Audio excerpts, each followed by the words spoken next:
നിങ്ങളെ എല്ലാവരെയും ഈ പരിപാടിയിലേക്ക് സ്വാഗതം ചെയ്യുന്നു.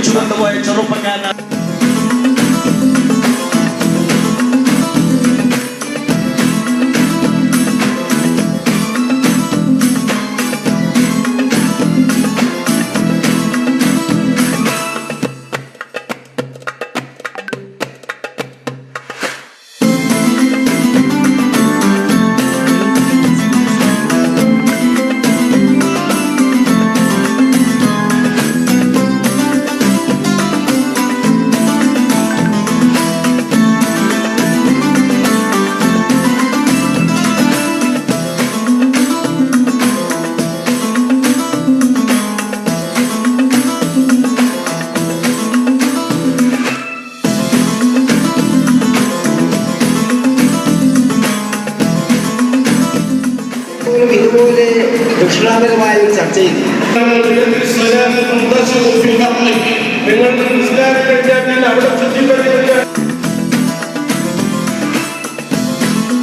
In other words, it reminds us that we are dependent people on the Almighty Creator.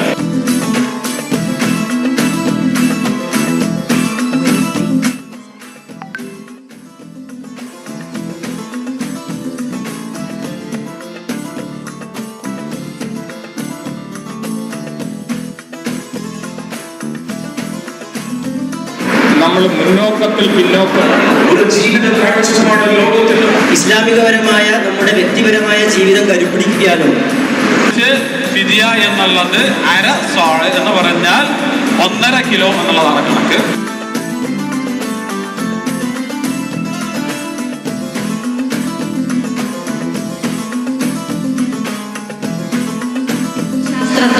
ഒന്നുകിൽ കുടുംബം എന്ന ഇടത്തോട് of fasting and the rewards that come out of consistency in the next 11 months.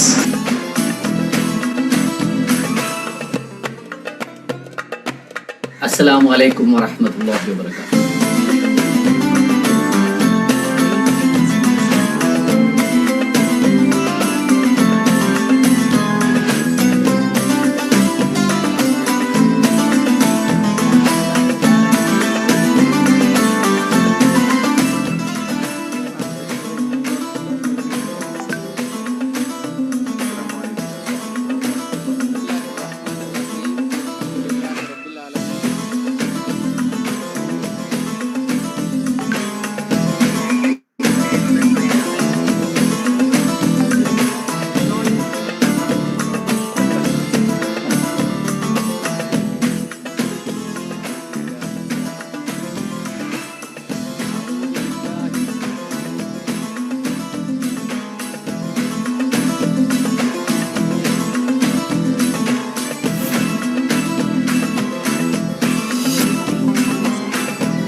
Assalamu alaikum wa rahmatullahi wa barakatuh.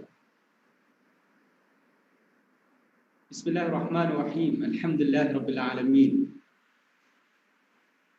എല്ലാവർക്കും റമദാൻ സംഗമം 2021ലേക്ക് ഹാർദവമായ സ്വാഗതം. ഒരുപക്ഷെ മനുഷ്യചരിത്രത്തിൽ ആദ്യമായി ഒരു മഹാമാരി മനുഷ്യരെ ആകമാനം ഗ്രഹിച്ച വേളയിലാണ് രണ്ടാമതും നാം റമദാനെ വരവേൽക്കുന്നത്. കഴിഞ്ഞ വർഷം നമ്മൾ പൂർണ്ണമായി പീഡനങ്ങൾ ഉപസിച്ചു. എന്നാൽ ഈ വർഷം നമ്മൾ പ്രതീക്ഷയോടെ റമദാനെ കാത്തിരുന്നെങ്കിലും വീണ്ടും നമ്മൾ പ്രതിസന്ധിയുള്ള ഒരു സാഹചര്യത്തിൽ മുമ്പോട്ട് നീങ്ങിയാണ്. ഈ സന്ദർഭത്തിലാണ് സാധാരണ ബാംഗ്ലൂരിൽ മാത്രം ഒതുങ്ങി നിൽക്കുന്ന റമദാൻ സംഗമം വളരെ വ്യത്യസ്തമായ ശൈലിയിൽ വിജ്ഞാനത്തിന്റെ അറിവിന്റെ പുതിയ ഭാവങ്ങൾ വിശ്വാസികൾക്ക് മുമ്പിൽ തുറന്നു വെച്ചുകൊണ്ട് നമ്മൾ ഇന്ന് ജോയിൻ ചെയ്യുന്നത്. ലോകത്തുടനീളമുള്ള സഹോദരി സഹോദരന്മാർ ജോയിൻ ചെയ്യുന്ന വലിയൊരു സാഹോദര്യ സംഗമമായി റമദാൻ സംഗമം മാറിയിരിക്കുകയാണ്. ഈ സന്ദർഭത്തിൽ നിങ്ങളുടെ MC ആയിട്ട് ഞാൻ കൊച്ചിയിൽ നിന്ന് ജോയിൻ ചെയ്യുകയാണ്. നമുക്ക് റമദാൻ സംഗമത്തിന്റെ പരിപാടികളിലേക്ക് കടക്കാം. ആദ്യമായി ഖുർആനിൽ നിന്ന് സഹോദരൻ അമൻ PV അസ്സലാമു അലൈക്കും വറഹ്മത്തുള്ളാഹി വബറകാതുഹു. أعوذ بالله من الشيطان الرجيم. بسم الله الرحمن الرحيم. قل هل ننبئكم بالأخسرين أعمالا الذين ضل سعيهم في الحياة الدنيا وهم يحسبون أنهم يحسنون صنعا أولئك الذين كفروا بآيات ربهم ولقائه فحبطت أعمالهم فلا نقيم لهم يوم القيامة وزنا ذلك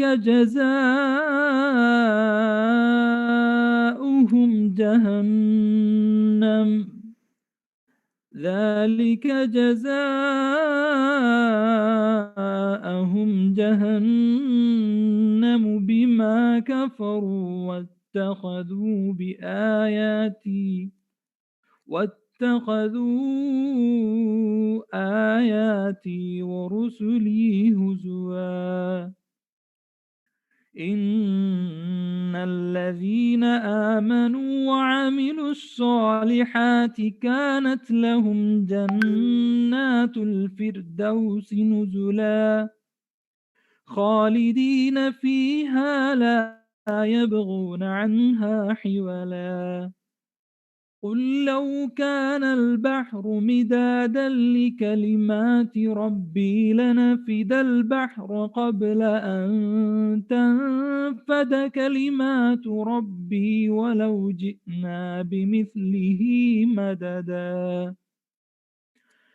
قل إنما أنا بشر مثلكم يوحى إلي أنما إلهكم إله واحد فمن كان يرجو لقاء ربه فليعمل عملا صالحا ولا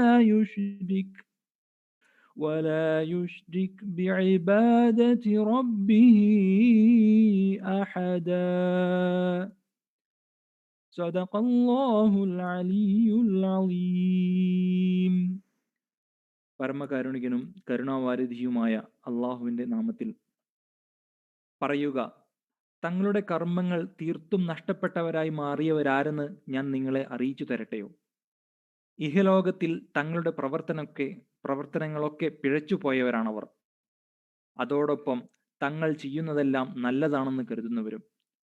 തങ്ങളുടെ നാഥന്റെ വചനങ്ങളെയും അവനുമായി കണ്ടുമുട്ടുന്നതിനെയും കള്ളമാക്കി തള്ളിയവരാണവർ. അതിനാൽ അവരുടെ പ്രവർത്തനങ്ങൾ പാഴായിരിക്കുന്നു. ഉയിർത്തെഴുന്നേൽപ്പ് നാളിൽ നാം അവയ്ക്ക് ഒട്ടും പരിഗണന കൽപ്പിക്കുകയില്ല. അതാണ് അവർക്കുള്ള പ്രതിഫലം, നരകം. സത്യത്തെ നിഷേധിക്കുകയും നമ്മുടെ പ്രമാണങ്ങളെയും പ്രവാചകന്മാരെയും പുച്ഛിക്കുകയും ചെയ്തതിനുള്ള ശിക്ഷ. സത്യവിശ്വാസം സ്വീകരിക്കുകയും സൽക്കർമ്മങ്ങൾ പ്രവർത്തിക്കുകയും ചെയ്തവർക്ക് സൽക്കാര വിഭവമായി സ്വർഗീയ ആരാമങ്ങളാണ് ഉണ്ടാവുക. അവരവിടെ സ്ഥിരവാസികളായിരിക്കും. അവിടം വിട്ടുപോകാൻ അവർ ആഗ്രഹിക്കുകയില്ല. പറയുക, സമുദ്രം എൻ്റെ നാഥന്റെ വചനങ്ങൾ കുറിക്കാനുള്ള മഷിയാവുകയായിരുന്നെങ്കിൽ എൻ്റെ നാഥന്റെ വചനങ്ങൾ തീരും മുമ്പേ തീർച്ചയായും അത് തീർന്നു പോവുമായിരുന്നു. അത്രയും കൂടി സമുദ്രജലം നാം സഹായത്തിനായി വേറെ കൊണ്ടുവന്നാലും ശരി. പറയുക, ഞാൻ നിങ്ങളെപ്പോലെയുള്ള ഒരു മനുഷ്യൻ മാത്രമാണ്. നിങ്ങളുടെ ദൈവം ഏകദൈവമാണെന്ന് എനിക്ക് ദിവ്യബോധനം ലഭിക്കുന്നുണ്ട്. അതിനാൽ ആരെങ്കിലും തൻ്റെ നാഥനുമായി കണ്ടുമുട്ടണമെന്ന് ആഗ്രഹിക്കുന്നുവെങ്കിൽ അവൻ സൽക്കർമ്മങ്ങൾ ചെയ്തു കൊള്ളട്ടെ. തൻ്റെ നാഥനെ വഴിപ്പെടുന്ന കാര്യത്തിൽ ആരെയും പങ്കു ചേർക്കാതിരിക്കട്ടെ. സുബ്ഹാനല്ലാഹ്. ജസാക്കല്ലാഹ് ബ്രദർ അമൻ. അടുത്തതായി നമ്മെ അഭിസംബോധന സംസാരിക്കാൻ സ്വാഗത ഭാഷണം നിർവഹിക്കാൻ വേണ്ടി റമദാൻ സംഘം 2021 കൺവീനർ ബ്രദർ യൂനുസ് തയ്യിബിനെ ആദരപൂർവ്വം ക്ഷണിച്ചുകൊള്ളുന്നു. അൽഹംദുലില്ലാഹി റബ്ബിൽ ആലമീൻ സ്വലാത്തു വസ്സലാമു അലാ റസൂലിൽ അമീൻ വഅലാ ആലിഹി വസ്വഹ്ബിഹി അജ്മഈൻ അമ്മാ ബഅദ്. സ്നേഹാദരണീയരെ, അസ്സലാമു അലൈക്കും വറഹ്മത്തുള്ളാഹി വബറകാതുഹു.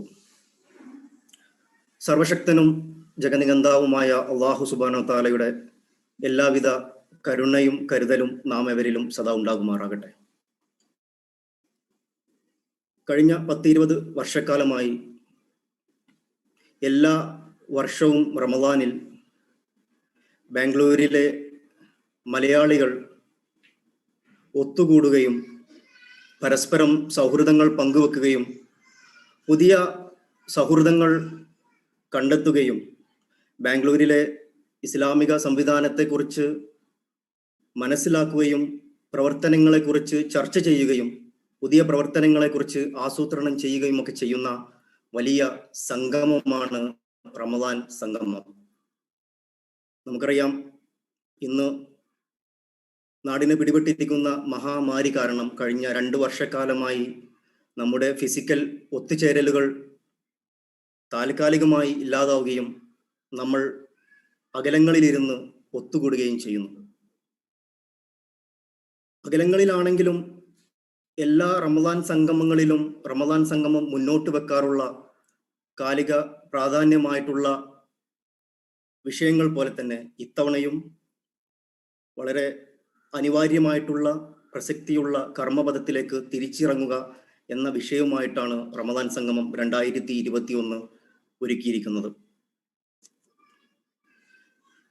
എന്നിൽ അർപ്പിതമായിട്ടുള്ള കർത്തവ്യം ഈ പരിപാടിയിൽ അതിഥികളായി എത്തിയിരിക്കുന്നവരെയും വീക്ഷിക്കുന്നവരെയും ഈ പരിപാടിയിലേക്ക് സ്വാഗതം ചെയ്യുക എന്നതാണ്. ഞാൻ എൻ്റെ കർത്തവ്യത്തിലേക്ക് കടക്കുകയാണ്. നമ്മുടെ 2021 റമദാൻ സംഗമം ഉദ്ഘാടന പ്രഭാഷണം നിർവഹിക്കുന്നത് Jamaat-e Islami Hind secretary general T Arif Ali Sahib അവറുകളാണ്. അദ്ദേഹത്തെ റമദാൻ സംഗമത്തിന്റെ പേരിൽ ഈ പരിപാടിയിലേക്ക് ഹാർദമായി സ്വാഗതം ചെയ്യുന്നു. അതുപോലെ തന്നെ നമ്മുടെ ഇത്തവണത്തെ റമദാൻ സംഗമത്തിൽ നമ്മൾ യൂത്തിന് വേണ്ടി മാത്രമായി ഒരു യൂത്ത് മീറ്റ് സംഘടിപ്പിക്കുന്നുണ്ട്. ആ മീറ്റിൽ നമ്മെയും അതുപോലെ തന്നെ നമ്മുടെ ബാംഗ്ലൂരിൻ്റെയും വിവിധ ഭാഗങ്ങളിലുള്ള പുതുതലമുറകളെ അഡ്രസ്സ് ചെയ്തുകൊണ്ട് സംസാരിക്കുന്നത് കർണാടക ജമാഅത്ത് ഇസ്ലാമി സെക്രട്ടറിയും ഡോക്ടറുമായിട്ടുള്ള ഡോക്ടർ തഹാമത്തിൻ സാഹിബ് അവറുകളാണ്. അദ്ദേഹത്തെയും ഈ പരിപാടിയിലേക്ക് റമദാൻ സംഗമത്തിന്റെ പേരിൽ ഹൃദ്യമായി സ്വാഗതം ചെയ്യുന്നു. തുടർന്ന് വനിതാ സംഗമത്തിൽ നമ്മോട് അഭിസംബോധന ചെയ്ത് സംസാരിക്കുന്നത് ജമാഅത്തെ ഇസ്ലാമി കേരള വനിതാ വിഭാഗം സെക്രട്ടറി പി റുക്സാന സാഹിബ് അവരെയാണ്. അവരെയും ഈ പരിപാടിയിലേക്ക് ഹൃദ്യമായി സ്വാഗതം ചെയ്യുന്നു. ഈ പരിപാടിയിൽ മുഖ്യ പ്രഭാഷണം നിർവഹിക്കുന്നത് ജമാഅത്തെ ഇസ്ലാമി കേരള അസിസ്റ്റന്റ് അമീർ പി മുജീബ് റഹ്മാൻ സാഹിബ് അവറുകളാണ്. അദ്ദേഹത്തെയും ഈ പരിപാടിയിലേക്ക് റമദാൻ സംഗമത്തിന്റെ പേരിലും സ്വന്തം പേരിലും സ്വാഗതം ചെയ്യുകയാണ്. ഈ പരിപാടിയുടെ അധ്യക്ഷസ്ഥാനം അലങ്കരിക്കുന്നത് ബഹുമാന്യനായ ജമാഅത്തെ ഇസ്ലാമി കേരള ബാംഗ്ലൂർ മേഖലയുടെ പ്രസിഡന്റ് ഷാഹിർ കെ ആണ്. അദ്ദേഹത്തെയും ഈ പരിപാടിയിലേക്ക് സ്വാഗതം ചെയ്യുകയും ഈ പരിപാടി വീക്ഷിക്കുന്ന, എൻ്റെ ശബ്ദം ശ്രവിക്കുന്ന ബാംഗ്ലൂരിലും കേരളത്തിലും ലോകത്തെമ്പാടുമുള്ള മുഴുവൻ ആളുകളെയും ഹൃദ്യമായി ഹൃദയം തൊട്ട് ഈ പരിപാടിയിലേക്ക് റമദാൻ സംഗമം 2021 പേരിലും ജമാഅത്തെ ഇസ്ലാമി കേരള ബാംഗ്ലൂർ മേഖലയുടെ പേരിലും ഒരിക്കൽ കൂടി ഹൃദ്യമായി സ്വാഗതം ചെയ്തുകൊണ്ട് അധ്യക്ഷ പ്രഭാഷണം നിർവഹിക്കുന്നതിന് വേണ്ടി ആദരണീയായ മേഖലാ പ്രസിഡന്റ് ഷാഹിർ സാഹിബിനെ ക്ഷണിച്ചുകൊള്ളുന്നു. അസ്സലാമു അലൈക്കും വറഹ്മത്തുള്ളാഹി വബറകാതുഹു.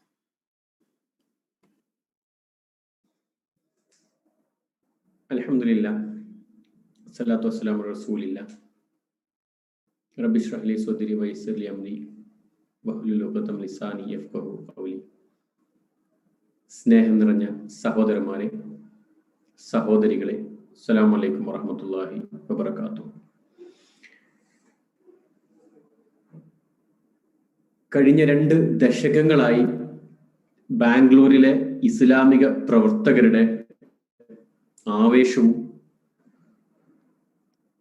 പ്രവർത്തനത്തിനാവശ്യമായ ഊർജ സംഭരണിയുമായി മാറിക്കൊണ്ടിരിക്കുന്ന റമളാൻ സംഗമത്തിന്റെ ഈ ഒരു മഹത്തായ ഈ ഒരു സന്ദർഭത്തിൽ നിങ്ങളെ വീണ്ടും ഓൺലൈനായി തന്നെ അഭിമുഖീകരിക്കേണ്ടി വരുന്നതിൽ വലിയ പ്രയാസമുണ്ടെങ്കിൽ കൂടിയും അള്ളാഹുവിന്റെ അനുഗ്രഹത്താൽ നമുക്ക് ഇങ്ങനെയെങ്കിലും കൂടിയിരിക്കാൻ സാധിക്കുന്നുണ്ടല്ലോ എന്ന വിഷയത്തിൽ അവനോട് അപാരമായ നന്ദി രേഖപ്പെടുത്തുക കൂടിയാണ്.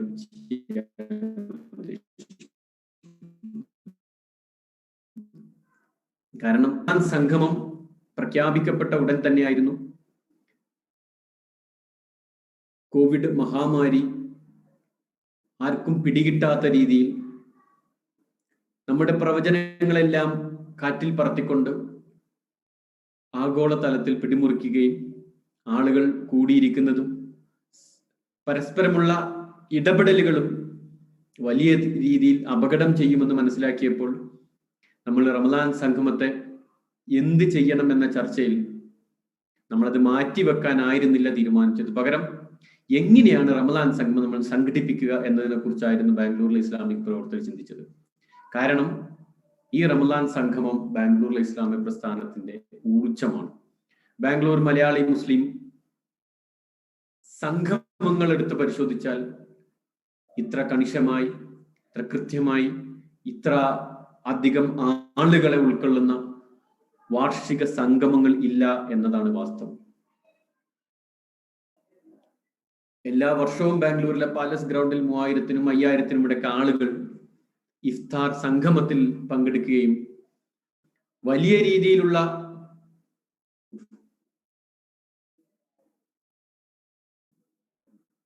ഈ സംഗമത്തെ ആളുകൾ ആവേശപൂർവ്വം കാത്തിരിക്കുകയും ചെയ്യുന്നതാണ് പതിവ്.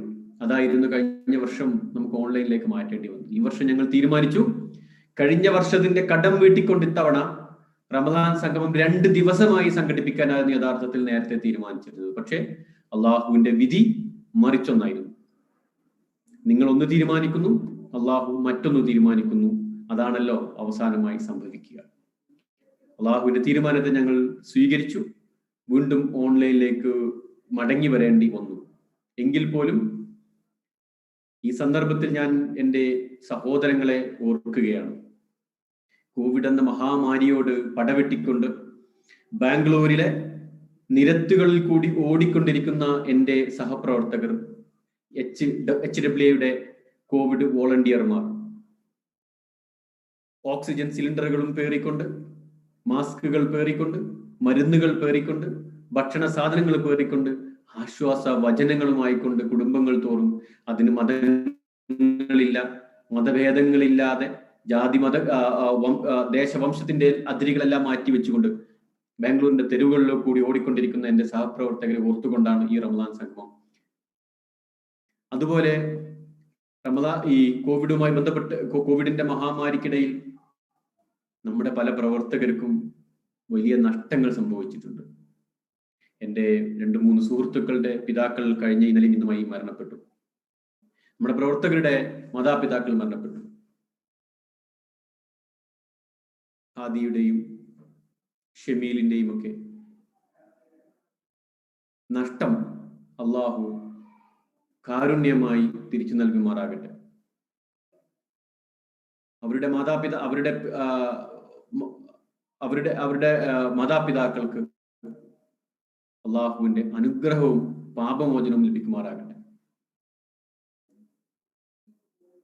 ഞാൻ ഈ സന്ദർഭത്തിൽ നമ്മുടെ പരിപാടിയിലേക്ക് നമുക്ക് ലഭിച്ചിട്ടുള്ളത് ബഹുമാന്യനായ ടി ആരിഫ് അലി സാഹിബാണ്. അദ്ദേഹത്തെ നിങ്ങൾക്ക് പരിചയപ്പെടുത്തേണ്ട ആവശ്യമില്ലാത്തവണ്ണം നമുക്കേവർക്കും സുപരിചിതനാണ്. ഈ മണ്ണിൽ ഇസ്ലാമിക പ്രസ്ഥാനത്തിന്റെ വെളിച്ചവുമായി കൊണ്ട് അഹോരാത്രം പണിയെടുക്കുന്ന ആരിഫ് അലി സാഹിബ് നമ്മുടെ ഈ സംഗമത്തിലേക്ക് പങ്കെടുക്കാൻ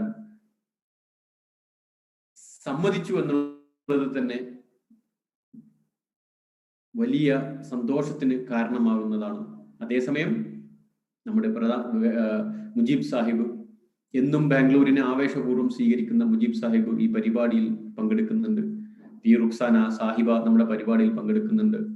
ബാംഗ്ലൂരിലെ യുവ ഇസ്ലാമിക പ്രവർത്തകർക്ക് വളർന്നു വരുന്ന പുതിയ തലമുറക്ക് ആവേശമായ ഡോക്ടർ താഹമദ്ദീൻ സാഹിബ് പരിപാടിയിൽ പങ്കെടുക്കുന്നുണ്ട്. ഞാൻ പറഞ്ഞു വരുന്നത്, റമദാൻ സംഗമത്തിന്റെ പൊലിമ ഒത്തിരി കുറഞ്ഞിട്ടുണ്ടെങ്കിൽ പോലും അതിൽ പങ്കെടുക്കുന്ന ആളുകളുടെ, അതിൽ പങ്കെടുക്കാൻ നമ്മൾ സമ്മതിച്ചിട്ടുള്ള പ്രമുഖരുടെ സാന്നിധ്യം കൊണ്ട് ഇന്നും റമദാൻ സംഗമം അതിന്റെ പൊലിമയിൽ അല്ലെങ്കിൽ അതിന്റെ കരുത്തിൽ ഒട്ടും കുറയാതെ റമദാൻ സംഗമം ഓൺലൈനായിട്ട് നടത്താൻ നമുക്ക് സാധിക്കുന്നുണ്ട്. ഇതിന് പിറകിൽ പ്രവർത്തിച്ച ഒരു വലിയൊരു പ്രവർത്തക, യൂനിസിനെ പോലുള്ള, നാദിറിനെ പോലുള്ള ഒരുപാട് പ്രവർത്തകർ ഇതിനു വേണ്ടി കഴിഞ്ഞ കുറെ ദിവസങ്ങളായി പണിയെടുത്തുകൊണ്ടിരിക്കുകയാണ്. എല്ലാവർക്കും അള്ളാഹു പ്രതിഫലം നൽകുമാറാകട്ടെ. റമദാൻ സംഗമത്തിന്റെ അടുത്ത ഘട്ടത്തിലേക്ക്, അതിന്റെ പ്രഭാഷകരിലേക്ക് പ്രവേശിക്കുന്നു. അസ്സലാമു അലൈക്കും വറഹ്മത്തുള്ളാഹി വബറകാതുഹു. നന്ദി ഷാഹിർ സാഹിബ്. റമദാൻ സംഗമത്തിന്റെ ചരിത്രം, അതിന്റെ പ്രാധാന്യം വളരെ സംക്ഷിപ്തമായി നമുക്ക് പരിചയപ്പെടുത്തിയ ജമാഅത്തെ ഇസ്ലാമി ബാംഗ്ലൂർ ഘടകം അമരക്കാരൻ ഷാഹിർ സാഹിബിന് ഒറ്റവാക്കിൽ നന്ദി രേഖപ്പെടുത്തുന്നു. അടുത്തതായി നമ്മൾ ഏവരും കാത്തിരുന്ന ജമാഅത്തെ ഇസ്ലാമി അഖിലേന്ത്യാ അസിസ്റ്റന്റ് അമീർ, വിഷൻ 2026 ഇന്ത്യൻ ജനതയുടെ അഭ്രവൽക്കരിക്കപ്പെട്ടവരുടെ പ്രതീക്ഷയായ പ്രൊജക്ട്, ഇത്തരം വലിയ സംരംഭങ്ങളുടെ നായകത്വം വഹിക്കുന്ന ടി ആരിഫ് അലി സാഹിബിനെ ഉദ്ഘാടന പ്രഭാഷണം നിർവഹിക്കാൻ വേണ്ടി ആദരപൂർവ്വം ക്ഷണിച്ചുകൊള്ളുന്നു. അൽഹംദുലില്ലാഹിൽ കരീമിൽ മന്നാൻ അല്ലദീ ഖലഖൽ ഇൻസാന അല്ലമഹുൽ ബയാൻ അല്ലദീ അൻസലൽ ഖുർആന ഫീ ശഹ്രി റമളാൻ ഹുദൽ ലിന്നാസി വബയ്യിനാതിൻ മിനൽ ഹുദാ വൽ ഫുർഖാൻ അല്ലാഹുമ്മ സല്ലി അലാ മുഹമ്മദിൻ വഅലാ ആലി മുഹമ്മദ്. പ്രിയമുള്ള സഹോദരീ സഹോദരന്മാരെ, അസ്സലാമു അലൈക്കും വറഹ്മത്തുള്ളാഹി വബറകാതുഹു. ഒരിക്കൽ കൂടി റമളാനിൽ ബാംഗ്ലൂരിലെ മലയാളി സമൂഹത്തെ അഭിമുഖീകരിക്കുവാനുള്ള അവസരം ലഭിച്ചിരിക്കുകയാണ്. അള്ളാഹു നമ്മെ എല്ലാവരെയും അനുഗ്രഹിക്കുമാറാകട്ടെ. വിശുദ്ധ റമളാനിൻ്റെ എല്ലാ നന്മകളും നേടിയെടുക്കുവാനും കോവിഡ് എന്ന മഹാമാരിയിൽ നിന്ന് രക്ഷ നേടുവാനും അള്ളാഹു നമ്മെ അനുഗ്രഹിക്കട്ടെ.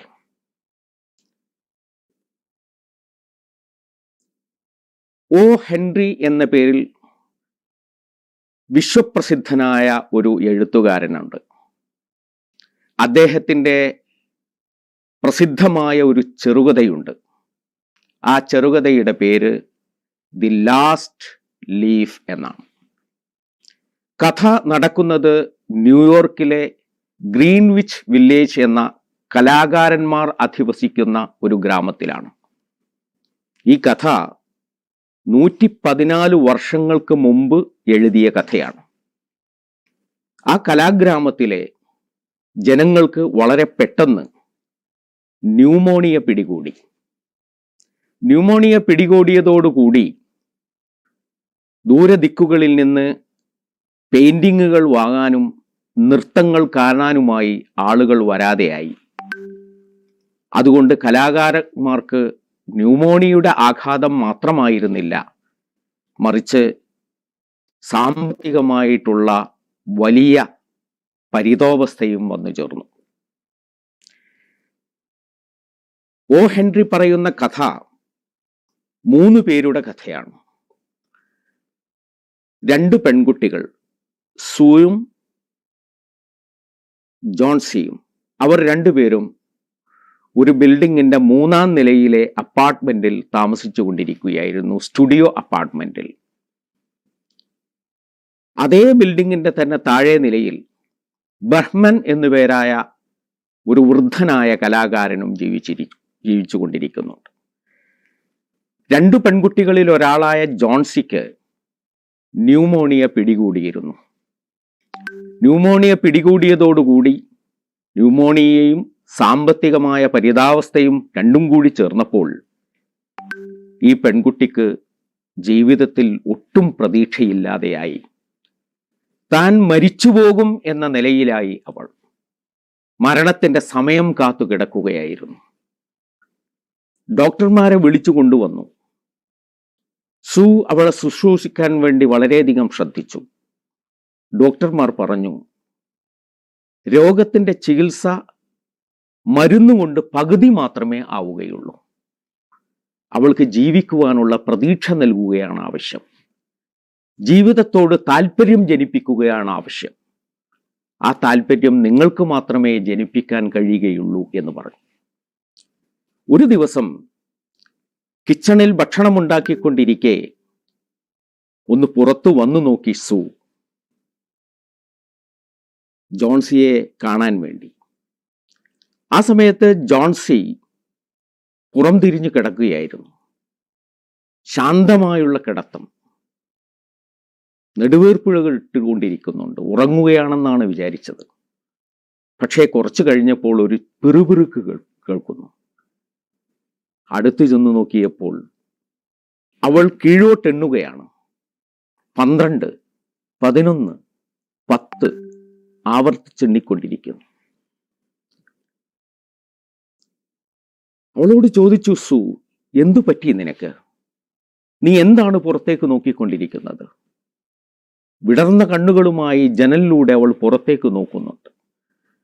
സു ജനലിനടുത്ത് നിന്ന് നോക്കി. ഒന്നും കാണുന്നില്ല. വിശാലമായ അങ്കണം മാത്രം. ആ സമയത്ത് ജോൺസി സുവിനോട് പറഞ്ഞു, നോക്കൂ, ആ ചുമരിൽ കാണുന്ന വള്ളിപ്പടർപ്പില്ലേ, അതിൽ 3-4 ദിവസങ്ങൾക്ക് മുമ്പ് 100 ഇലകൾ ഉണ്ടായിരുന്നു. അന്നത് എണ്ണി തിട്ടപ്പെടുത്താൻ എനിക്ക് വലിയ പ്രയാസമായിരുന്നു. പക്ഷേ ഇലകൾ ഓരോന്നോരോന്ന് കൊഴിഞ്ഞുപോയി. ഇലകൾ കൊഴിഞ്ഞു പോയിക്കൊണ്ടിരിക്കുകയാണ്. ഇപ്പോൾ അതിൽ 9 ഇലകൾ മാത്രമാണുള്ളത്. ആ ഇലകളും കൊഴിഞ്ഞു പോകും. അതിവേഗം കൊഴിഞ്ഞു പോയിക്കൊണ്ടിരിക്കുന്നു. അതിലെ അവസാനത്തെ ഇല എന്നാണോ കൊഴിഞ്ഞു പോകുന്നത്, എപ്പോഴാണോ കൊഴിഞ്ഞു പോകുന്നത്, അപ്പോഴായിരിക്കും എൻ്റെ അന്ത്യം. ഞാൻ ആ അന്ത്യം പ്രതീക്ഷിച്ചു കൊണ്ടിരിക്കുകയാണ്. അതുകൊണ്ട് മാറി നിൽക്കൂ. ഞാൻ ആ ഇലകൾ കൊഴിയുന്നത് കാണട്ടെ. അതിൻ്റെ അവസാനത്തെ ഇലയോടൊപ്പം എൻ്റെ മരണം എനിക്ക് അനുഭവിക്കണമെന്നുണ്ട്. സു ജോൺസിയോട് പറഞ്ഞു, നീ എന്താണ് ചെയ്യുന്നത്? ആ വള്ളിപ്പടർപ്പിലെ ഇലകളും നിന്റെ ജീവനും തമ്മിൽ എന്താണ് ബന്ധം? അതെ, ബന്ധമുണ്ട്. അതിൻ്റെ അവസാനത്തെ ഇലയാണ് എൻ്റെ അവസാനത്തെ ശ്വാസം എന്ന് പറയുന്നത്. അന്നും സു താൻ ചെയ്ത പെയിന്റിംഗ് വിൽക്കാൻ വേണ്ടി പുറത്തേക്ക് പോയി.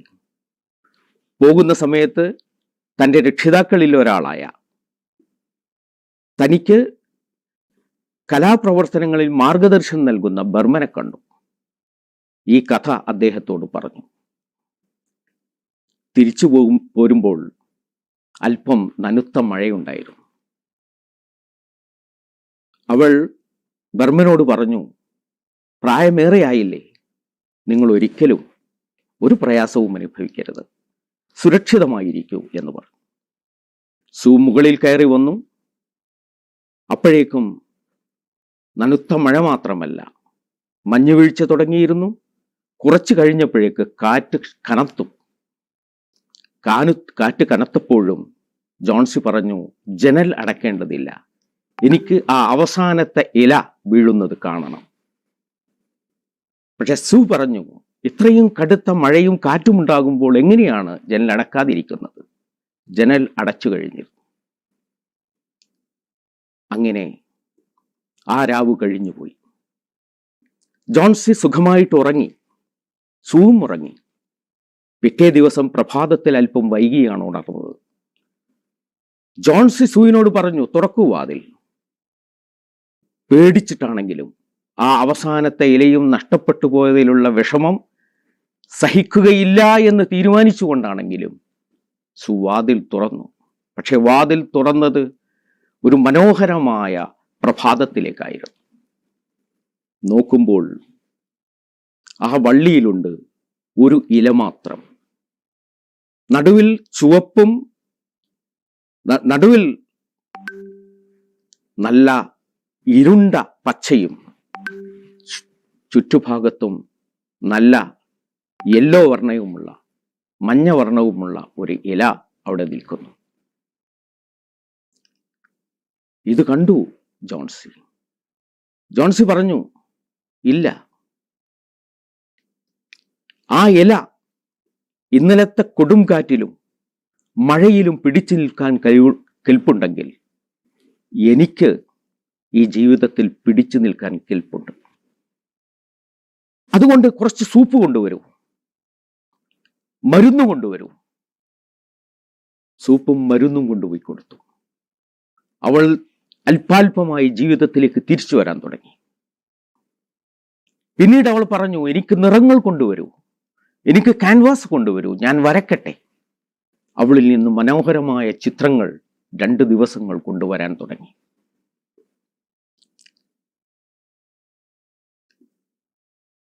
ഒരു സാവധാനം സു അവളോട് സംസാരിച്ചു തുടങ്ങി. സു പറഞ്ഞു, നോക്കൂ, ആ ഇലയിലേക്ക് നോക്കൂ, കാറ്റിൽ അത് ഇളകുന്നത് നീ കാണുന്നില്ലല്ലോ. ആ തണുപ്പുള്ള രാത്രിയിൽ, കൊടുങ്കാറ്റുള്ള രാത്രിയിൽ ബർമൻ വരച്ചതായിരുന്നു ആ ചിത്രം, ആ ഇലയുടെ ചിത്രം, ആ വള്ളിപ്പടപ്പിൽ. അദ്ദേഹം പറയാറുണ്ടായിരുന്നില്ലേ, ഒരു മാസ്റ്റർ പീസ് ഇതുവരെ എനിക്ക് വരക്കാൻ കഴിഞ്ഞിട്ടില്ല എന്നത്. നിന്റെ ജീവൻ രക്ഷിക്കാൻ വേണ്ടിയുള്ള അദ്ദേഹത്തിന്റെ മാസ്റ്റർ പീസാണത്. ആ തണുപ്പുള്ള രാത്രിയിൽ കോണിയിൽ കയറി ചായങ്ങൾ കൊണ്ട് ആ ഇല വരച്ചെടുത്തപ്പോഴേക്കും അദ്ദേഹത്തിന്റെ രോഗം ശക്തിയായി കഴിഞ്ഞിരുന്നു. 2 ദിവസത്തെ രോഗത്തിന് ശേഷം അദ്ദേഹം മരിച്ചുപോയി എന്ന് പറയുകയുണ്ടായി. ദി ലാസ്റ്റ് ലീഫ് എന്ന് പറയുന്ന ഈ കഥ യഥാർത്ഥത്തിൽ നമുക്ക് ചില പാഠങ്ങൾ നൽകുന്നുണ്ട്. ഒന്നാമത്തെ പാഠം, ഏറ്റവും പ്രധാനമായിട്ട് ആവശ്യമായിട്ടുള്ളത് ജീവിക്കുവാനുള്ള ആഗ്രഹമാണ്. ജീവിക്കുവാനുള്ള ആഗ്രഹം എന്ന് പറയുന്നത് സാർത്ഥകമാകുന്നത് നമ്മുടെ വിൽ പവർ വളർത്തിയെടുക്കുന്നതിലൂടെയാണ്. നമുക്ക് ആജ്ഞാശക്തി നേടിയെടുക്കുന്നതിലൂടെയാണ്, ഇച്ഛാശക്തി നേടിയെടുക്കുന്നതിലൂടെയാണ്. നമ്മോട് തന്നെ ആജ്ഞാപിക്കാനുള്ള കഴിവ് നമുക്ക് നേടിയെടുക്കാൻ കഴിയണം. നമ്മൾ പ്രതീക്ഷാ നിർഭരരായി ജീവിക്കാൻ തുടങ്ങണം. ആ അവസാനത്തെ ഇലയിൽ പോലും നെൽക്കക്കള്ളി ഉണ്ടെന്നും അവസാനത്തെ ഇലയിൽ നിന്ന് പോലും തിരിച്ചു വരാൻ കഴിവുണ്ട് എന്നുമുള്ള പ്രതീക്ഷ ഒരു മനുഷ്യനിൽ എപ്പോഴാണോ ഉണ്ടാകുന്നത്, അപ്പോഴാണ് മനുഷ്യ ജീവിതം സാർത്ഥകമാകുന്നത്, അവന് കൂടുതൽ അതിജീവനത്തിന്റെ ശേഷി ലഭിക്കുന്നത് എന്ന് നമ്മൾ മനസ്സിലാക്കണം. എന്നാൽ വൃദ്ധനായ കലാകാരൻ ബർമന്റെ കഥ നമുക്ക് പഠിപ്പിച്ചു തരുന്ന ഒരു കാര്യമുണ്ട്. ആ കാര്യം എന്താണ്? ആ കാര്യം ഒരാളുടെ കല മാസ്റ്റർ പീസായി മാറുന്നത് ആ കല കൊണ്ട് മറ്റൊരു ജീവിതത്തിന് ജന്മം നൽകുമ്പോഴാണ്, മറ്റൊരു ജീവിതത്തെ സംരക്ഷിക്കുമ്പോഴാണ്, പ്രയോജനാത്മകമായ കാര്യങ്ങൾ ചെയ്യുമ്പോഴാണ്.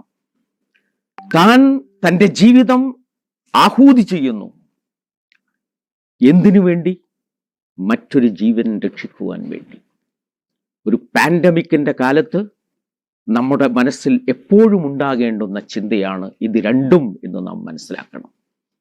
വലനബുലുവന്നകും ബിശൈഇൻ മിനൽ ഖൗഫി വൽ ജൂഇ വനഖ്സിൻ മിനൽ അംവാലി വൽ അൻഫുസി വസ്സമറാത്ത് വബശ്ശിരി സ്സാബിരീൻ അല്ലദീന ഇദാ അസാബത്തുഹും മുസീബത്തുൻ ഖാലൂ ഇന്നാ ലില്ലാഹി വ ഇന്നാ ഇലൈഹി റാജിഊൻ ഉലൈക അലൈഹിം സലവാത്തും മിർ റബ്ബിഹിം വറഹ്മ വഉലൈക ഹുമുൽ മുഹ്തദൂൻ.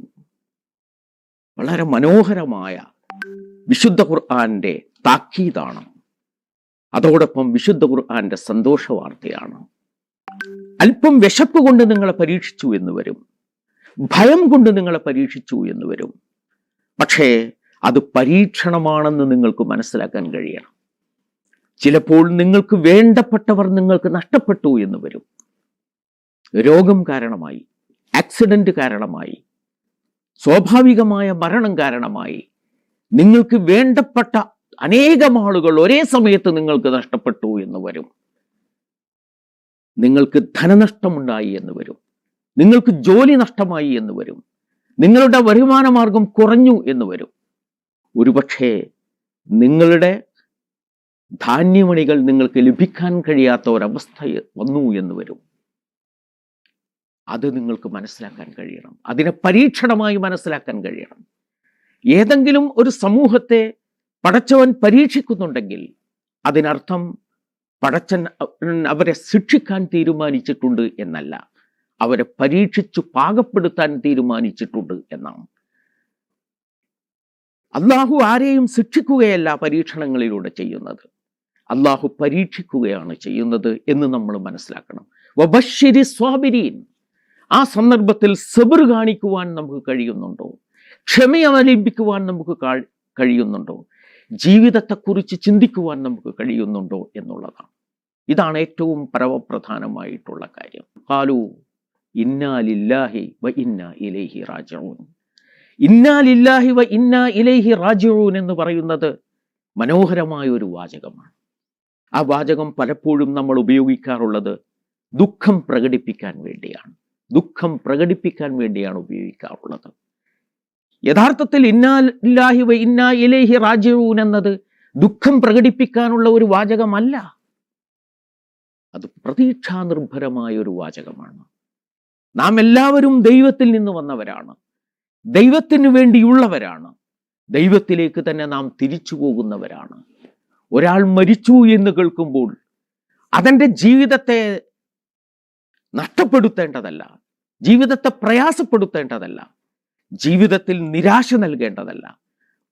മരിച്ചു എന്ന് കേൾക്കുമ്പോൾ ദൈവത്തിലേക്ക് തിരിച്ചു പോകേണ്ട സന്ദർഭത്തിൽ തിരിച്ചുപോയി എന്ന ഒരാത്മവിശ്വാസത്തിലേക്ക് നാം വീണ്ടെടുക്കുകയാണ്, നമ്മെ തന്നെ വീണ്ടെടുക്കുകയാണ് വേണ്ടത്. അതിനാണ് ഇന്നാ ലില്ലാഹി വ ഇന്നാ ഇലൈഹി റാജിഊൻ എന്ന് പറയുന്നത്.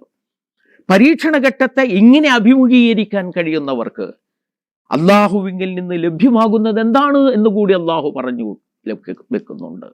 ഉലൈക അലൈഹിം സലവാത്തും മിർ റബ്ബിഹിം വറഹ്മ, അവർക്ക് അവരുടെ നാഥനിൽ നിന്നുള്ള അനുഗ്രഹങ്ങളുണ്ട്, കാരുണ്യമുണ്ട്. വ ഉലൈക ഹുമുൽ മുഹ്തദൂൻ, ഈ ഭൂമിയിൽ ജീവിക്കുമ്പോൾ ശരിയായ മാർഗം എന്താണ് എന്ന് മനസ്സിലാക്കാൻ കഴിഞ്ഞവരാണവർ. ആ ശരിയായ മാർഗത്തിലൂടെ യാത്ര ചെയ്തു തുടങ്ങിയവരാണവർ. ഇന്നാ ലില്ലാഹി വ ഇന്നാ ഇലൈഹി റാജിഊൻ എന്ന് പറഞ്ഞുകൊണ്ട് ക്ഷമയുടെ മാർഗം അവലംബിക്കുന്നവർ അവരാണ് എന്നുള്ളതാണ്. ജീവിതത്തിൽ പലതരത്തിലുള്ള പ്രയാസങ്ങൾ ഉണ്ടാകും. ആ പ്രയാസങ്ങളല്ല നമ്മുടെ ജീവിതത്തിന്റെ പ്രശ്നം. ആ പ്രയാസങ്ങളോട് നമ്മൾ കാണിക്കുന്ന, നമ്മുടെ ഭാഗത്തു നിന്ന് വരുന്ന സമീപനങ്ങളാണ് യഥാർത്ഥത്തിലുള്ള പ്രശ്നം. കാറ്റ് എതിലെ സഞ്ചരിക്കുന്നു എന്ന് നമുക്ക് തീരുമാനിക്കാൻ കഴിയില്ല. ഏത് ദിശയിൽ വരണം കാറ്റ്, ഏത് ദിശയിൽ പോകണം എന്ന് പറയാൻ നമുക്ക് കഴിയില്ല. പക്ഷേ നമ്മളൊരു പായക്കപ്പലിൽ സഞ്ചരിച്ചു കൊണ്ടിരിക്കുന്നവരാണെങ്കിൽ ആ പായയുടെ കയറ് വലിച്ചു പിടിച്ചും അയച്ചു പിടിച്ചും തിരിച്ചിട്ടും നമ്മൾ ഉദ്ദേശിക്കുന്ന വഴിയിലേക്ക് ആ കാറ്റിനെ തന്നെ ഉപയോഗിച്ചുകൊണ്ട് നമ്മുടെ പായക്കപ്പലിനെ മുന്നോട്ട് നീക്കാൻ നമുക്ക് കഴിയുക എന്നതാണ് ഏറ്റവും പ്രധാനപ്പെട്ട പ്രശ്നം എന്ന് നമ്മൾ മനസ്സിലാക്കേണ്ടതുണ്ട്.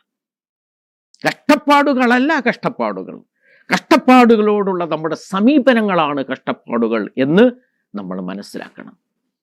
നമ്മൾ ഉള്ളത് വിശുദ്ധ റമളാനിന്റെ ദിനരാത്രങ്ങളിലാണ്, ഏറ്റവും പ്രധാനപ്പെട്ട ദിനരാത്രങ്ങളിൽ. ഈ ദിനരാത്രങ്ങളിൽ നമുക്ക് ചെയ്യാനുള്ള കാര്യങ്ങൾ എന്താണ്? ഒന്നാമതായി നാം അള്ളാഹുവിലേക്ക് കൂടുതൽ അടുക്കുക എന്നതാണ്. നമ്മുടെ കൂട്ടുകുടുംബങ്ങളെ, നമ്മുടെ അയൽവാസികളെ, നമ്മുടെ സുഹൃത്തുക്കളെ അള്ളാഹുവിലേക്ക് അടുപ്പിക്കുവാൻ ശ്രമിക്കുക. മനുഷ്യന്റെ ഹൃദയം വളരെ മാർദ്ദവമുള്ളതായി തീർന്നിരിക്കുകയാണ്, വളരെ മൃദുലമായി തീർന്നിരിക്കുകയാണ്. മനുഷ്യൻ കഷ്ടപ്പാടുകളെക്കുറിച്ച് ചിന്തിച്ച് അവൻ വിഷമിച്ചു കൊണ്ടിരിക്കുന്ന ഒരു സന്ദർഭമാണ്. ഈ സന്ദർഭം വളരെ മാന്യമായി, വളരെ യുക്തിസഹമായ രൂപത്തിൽ ഉപയോഗപ്പെടുത്തിക്കൊണ്ട് നമ്മൾ അള്ളാഹുവിലേക്ക് അവരെ തിരിക്കുവാനുള്ള ശ്രമമാണ് നടത്തേണ്ടത്. നാം സ്വയം തിരിയുക മാത്രമല്ല, മറ്റുള്ളവരെ അള്ളാഹുവിലേക്ക് തിരിക്കുവാനുള്ള, അള്ളാഹുവിലേക്ക് മടങ്ങുവാനുള്ള പ്രചോദനമായിട്ട് ഈ സന്ദർഭത്തെ നമുക്ക് മാറ്റിയെടുക്കാൻ കഴിയണമെന്നാണ്. ഞാൻ നിങ്ങളോടിപ്പോൾ സംസാരിച്ചു കൊണ്ടിരിക്കുന്നത് ഡൽഹിയിൽ ഇരുന്നു കൊണ്ടാണ്. ഡൽഹിയിൽ ആളുകൾ പ്രയാസം അനുഭവിക്കുന്നത് ഓക്സിജന് വേണ്ടിയാണ്. ഇവിടെ ഏറ്റവും കൂടുതൽ സ്കാസിറ്റി ഉള്ളത്, ക്ഷാമമുള്ളത് ഓക്സിജനാണ്.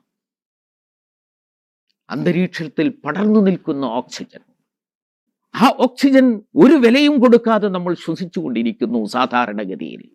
എന്നാൽ ഇന്ന് നമ്മുടെ നേതൃത്വത്തിലുള്ള അൽഷിഫ ഹോസ്പിറ്റലിന്റെ ഉത്തരവാദപ്പെട്ട ആളുകൾ നോയിഡയിലും ഫരീദാബാദിലും ക്യൂ നിൽക്കുകയാണ് ഓക്സിജൻ സിലിണ്ടറുകൾക്ക് വേണ്ടി, ഓക്സിജൻ ടാങ്കുകൾക്ക് വേണ്ടി. എന്നാൽ നമ്മുടെ ഹോസ്പിറ്റലിന്റെ മുന്നിൽ ആളുകൾ ബഹളം വെക്കുകയാണ്. അവരുടെ ഉറ്റവർക്ക് വേണ്ടി, അവരുടെ ഉടയവർക്ക് വേണ്ടി ഓക്സിജൻ നേടുവാനുള്ള പരക്കം പാച്ചിലാണ് ആളുകൾ. അവർ അക്രമാസക്തരായി തീരുകയാണ്. അവരെ നിയന്ത്രിക്കാൻ വേണ്ടി പോലീസിനെ വിളിക്കേണ്ടി വരികയാണ്.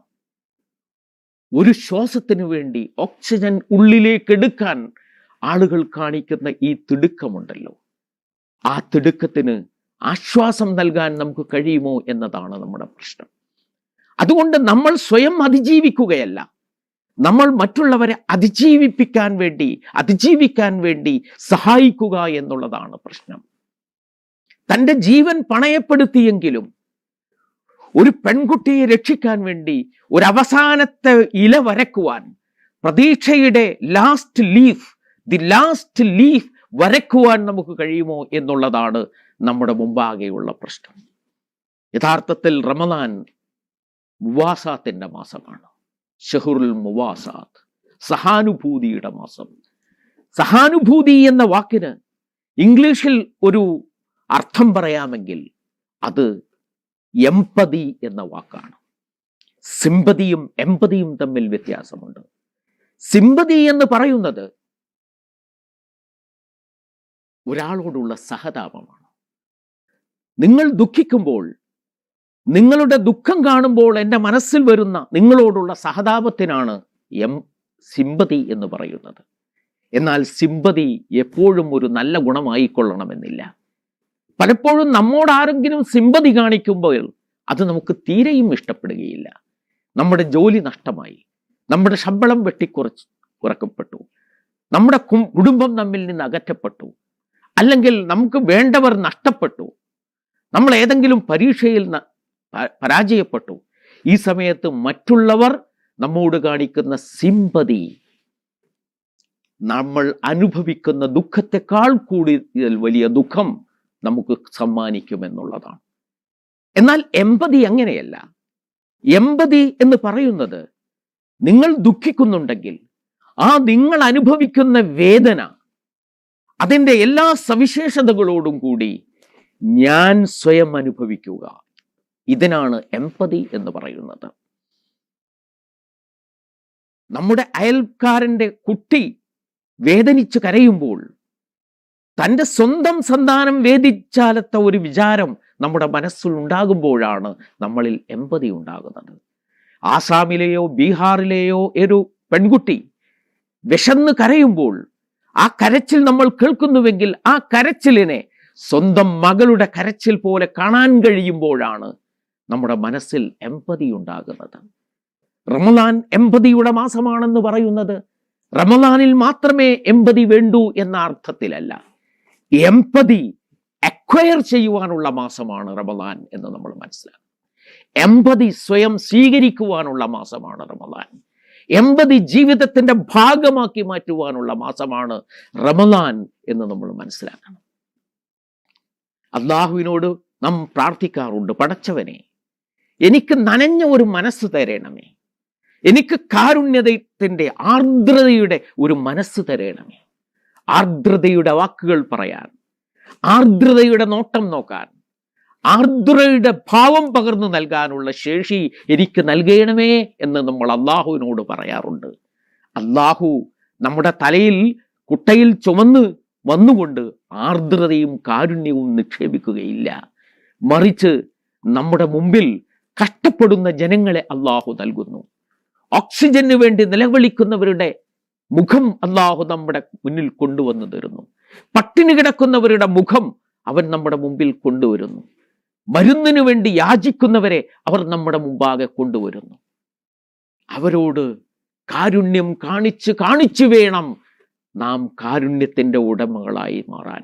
അങ്ങനെ കാരുണ്യത്തിന്റെ ഉടമകളായി മാറുമ്പോഴാണ് യഥാർത്ഥത്തിൽ അല്ലാഹുവിന്റെ കാരുണ്യം നമ്മുടെ മേൽ വർഷിക്കുന്നത്. ഈ ഭൂമിയിലുള്ളവരോട് കരുണ കാണിക്കാത്തവരോട് അല്ലാഹു കരുണ കാണിക്കുകയില്ല. അതുകൊണ്ട് ആത്മവിശ്വാസത്തിന്റെ മാസമായി, മുവാസാത്തിന്റെയും എമ്പതിയുടെയും മാസമായി ഈ വിശുദ്ധ റമദാനിനെ മാറ്റിയെടുക്കുവാൻ നമുക്ക് കഴിയുമോ എന്നുള്ളതാണ് നമ്മുടെ മുമ്പാകെയുള്ള ചോദ്യം. പള്ളികളിൽ വേണ്ട വിധം പോയി ഇബാദത്തുകൾ എടുക്കുവാൻ നമുക്ക് കഴിയുന്നില്ല. അതിൻ്റെ അർത്ഥം നമ്മൾ ഇബാദത്തുകളിൽ നിന്ന് വിട്ടുനിൽക്കുന്നു എന്നതാകരുത്. ഇബാദത്തുകൾ കൂടുതൽ കോൺസെൻട്രേഷനോടുകൂടി ചെയ്യുവാൻ, കൂടുതൽ ഏകാഗ്രതയോടുകൂടി ചെയ്യുവാൻ, കൂടുതൽ അള്ളാഹുവിനോട് അടുത്തുകൊണ്ട് ചെയ്യുവാനുള്ള അവസരമായി നമ്മൾ ഇതിനെ മാറ്റിയെടുക്കണം. നമ്മുടെ വീട്ടുകാരോടൊപ്പം ഇബാദത്ത് ചെയ്യുവാൻ, നമ്മുടെ മക്കളെ ഇബാദത്തുകൾ പരിശീലിപ്പിക്കുവാൻ, അവരെ അള്ളാഹുവിലേക്ക് കൂടുതൽ അടുക്കുവാനുള്ള അവസരമായിട്ട് ഈ വിശുദ്ധ റമദാനിനെ നമുക്ക് മാറ്റിയെടുക്കാൻ കഴിയണം എന്നുള്ളതാണ്. ആപത്തിനെ അവസരമാക്കുന്നവനാണ് ബുദ്ധിമാൻ. ചാലഞ്ചുകളെ, പ്രതിസന്ധികളെ അവസരങ്ങളാക്കി മാറ്റിയെടുക്കുന്നതാണ് യഥാർത്ഥത്തിൽ ബുദ്ധിമാന്റെ രീതി എന്ന് പറയുന്നത്. ആ രീതി നമ്മുടെ ഭാഗത്ത് നിന്ന് ഉണ്ടാകണം. ഒരിക്കലും ഒരു വിശ്വാസി പാറക്കെട്ടുകൾ കാണുമ്പോൾ സ്തംഭിച്ചു പോകുന്നവനായിരിക്കുകയില്ല. പാറക്കെട്ടുകളെ അതിജയിച്ചുകൊണ്ട് മുന്നോട്ട് പോകാൻ ശേഷിയുള്ളവനായിരിക്കും.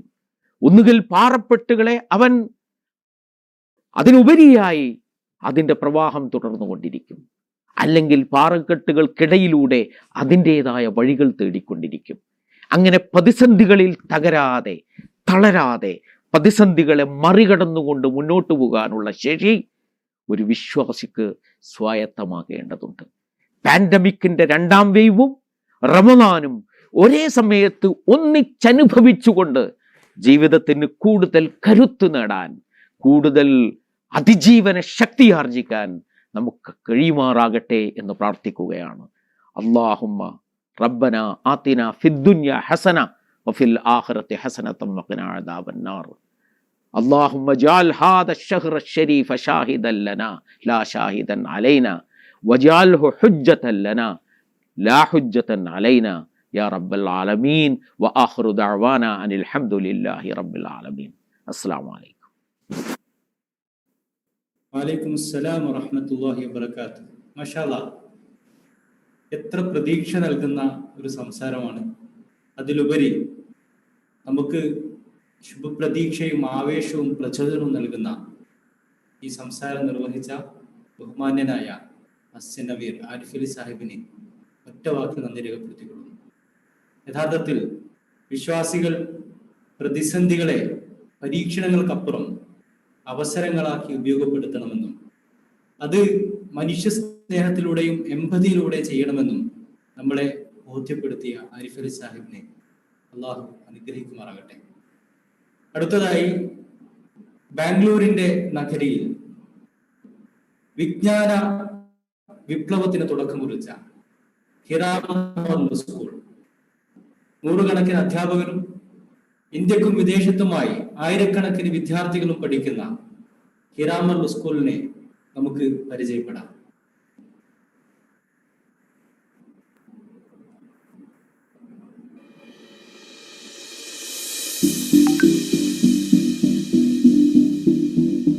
IT സിറ്റി എന്നറിയപ്പെടുന്ന സാധ്യതകളുടെ നഗരമായ ബാംഗ്ലൂർ അടിസ്ഥാനമാക്കി മൂല്യാധിഷ്ഠിതമായ രീതിയിൽ ഇസ്ലാമിക വിജ്ഞാനീയങ്ങളിൽ അവഗാഹമുള്ള കുട്ടികളെ വാർത്തെടുക്കാൻ 20 വർഷത്തിലേറെയായി പ്രവർത്തിച്ചു വരുന്ന സംവിധാനമാണ് ഹിറാമർ school.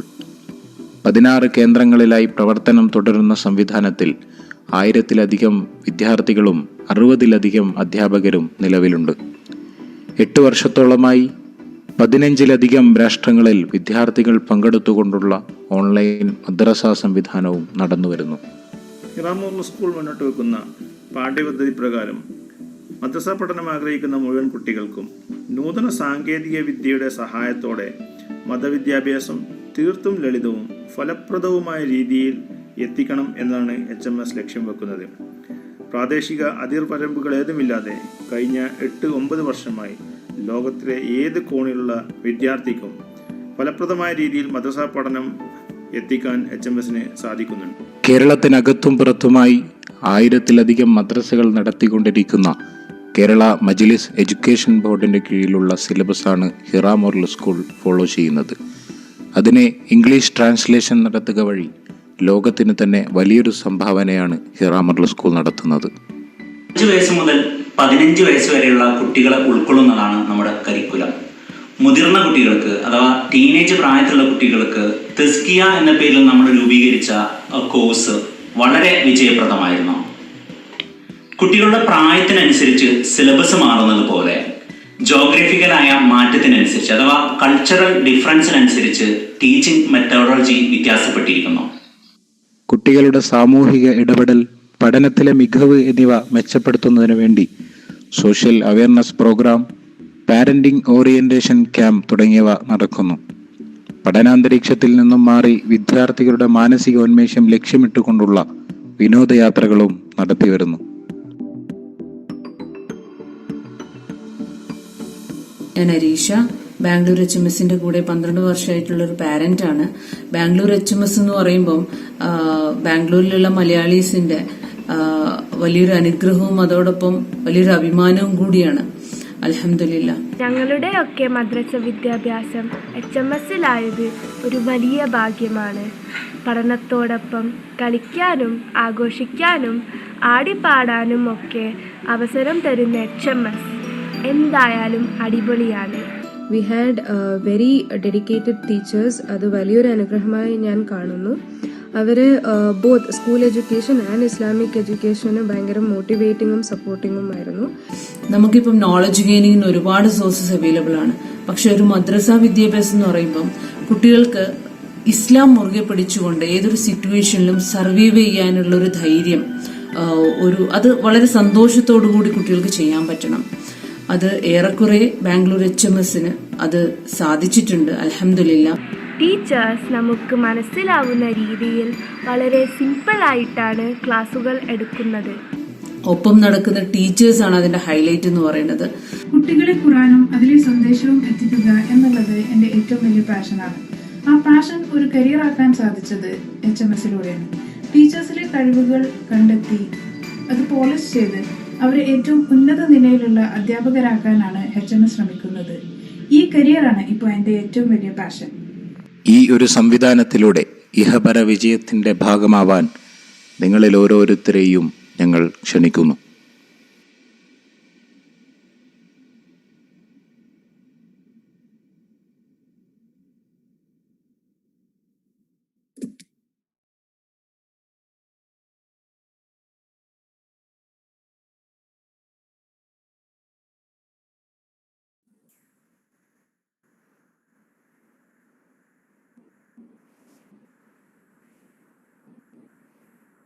Our next session is Youth Meet. This session will be anchored by Sister Hiba. I'd like to invite Hiba for handling this session.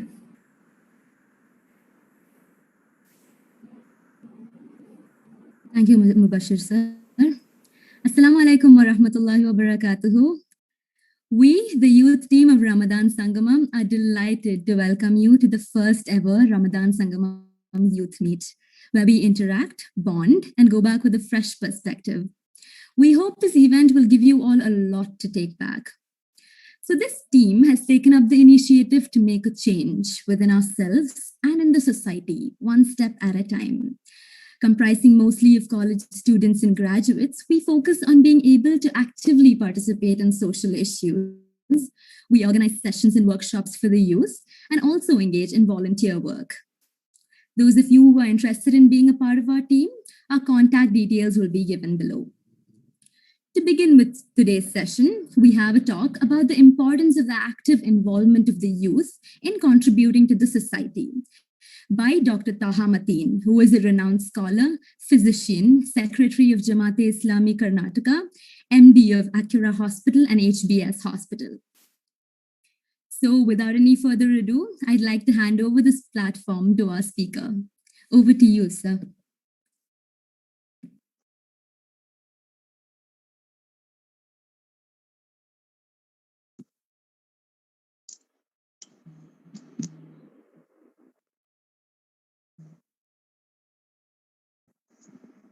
Alhamdulillah. Alhamdulillah Rabbil Alameen wa salatu wa salam ala Rasulih al-Kareem wa ala alihi wa ashabihi ajma'in. A'udhu billahi minash shaitanir rajim. Bismillahir rahmanir rahim. Ya ayyuhallazina amanu ittaqullaha wabtaghu ilayhi al-wasilata wajahidu fi sabilihi la'allakum tuflihun. Sadaqallahu al-Mawlana al-Azim. It's wonderful that we meet again for this Ramadan Sangamam. It's unfortunate that this is on a Zoom call. We would have all been very happy to see each other, talk to each other, feel the spirit of community together, and enjoy the feeling of Ramadan together. Unfortunately, it is not so thanks to the COVID pandemic. All of us today who are listening to this, we all claim to be Muslim.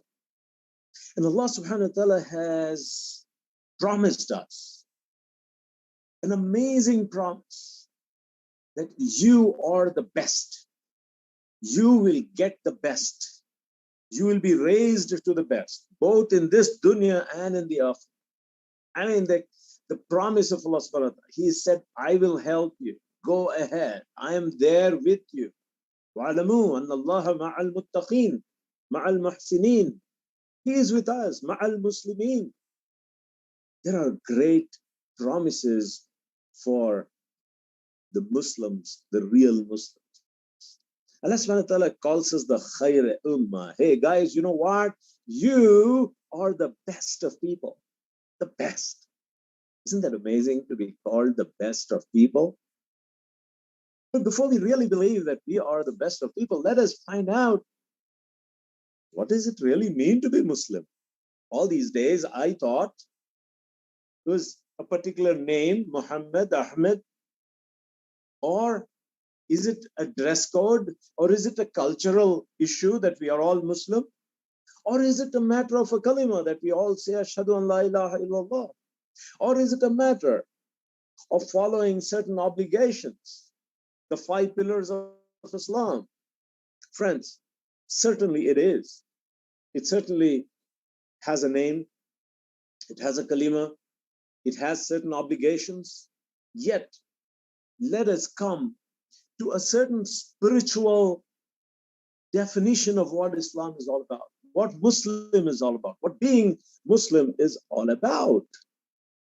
Let me come to certain definitions that I remind myself and remind my brothers and sisters who are here together for this Ramadan meet. What is being a Muslim?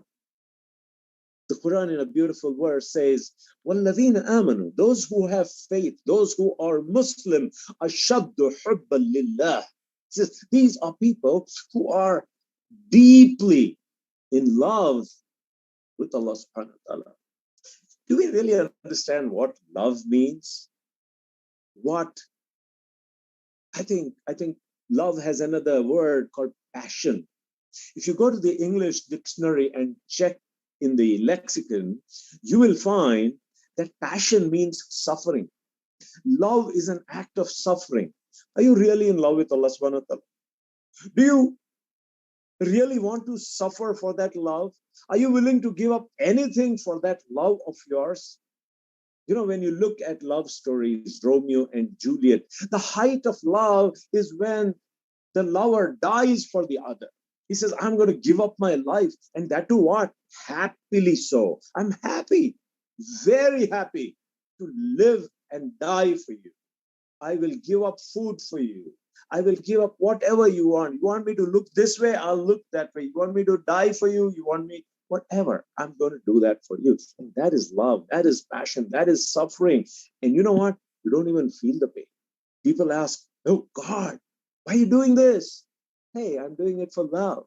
Because I love Allah subhanahu wa ta'ala. Ashaddu hubban lillah.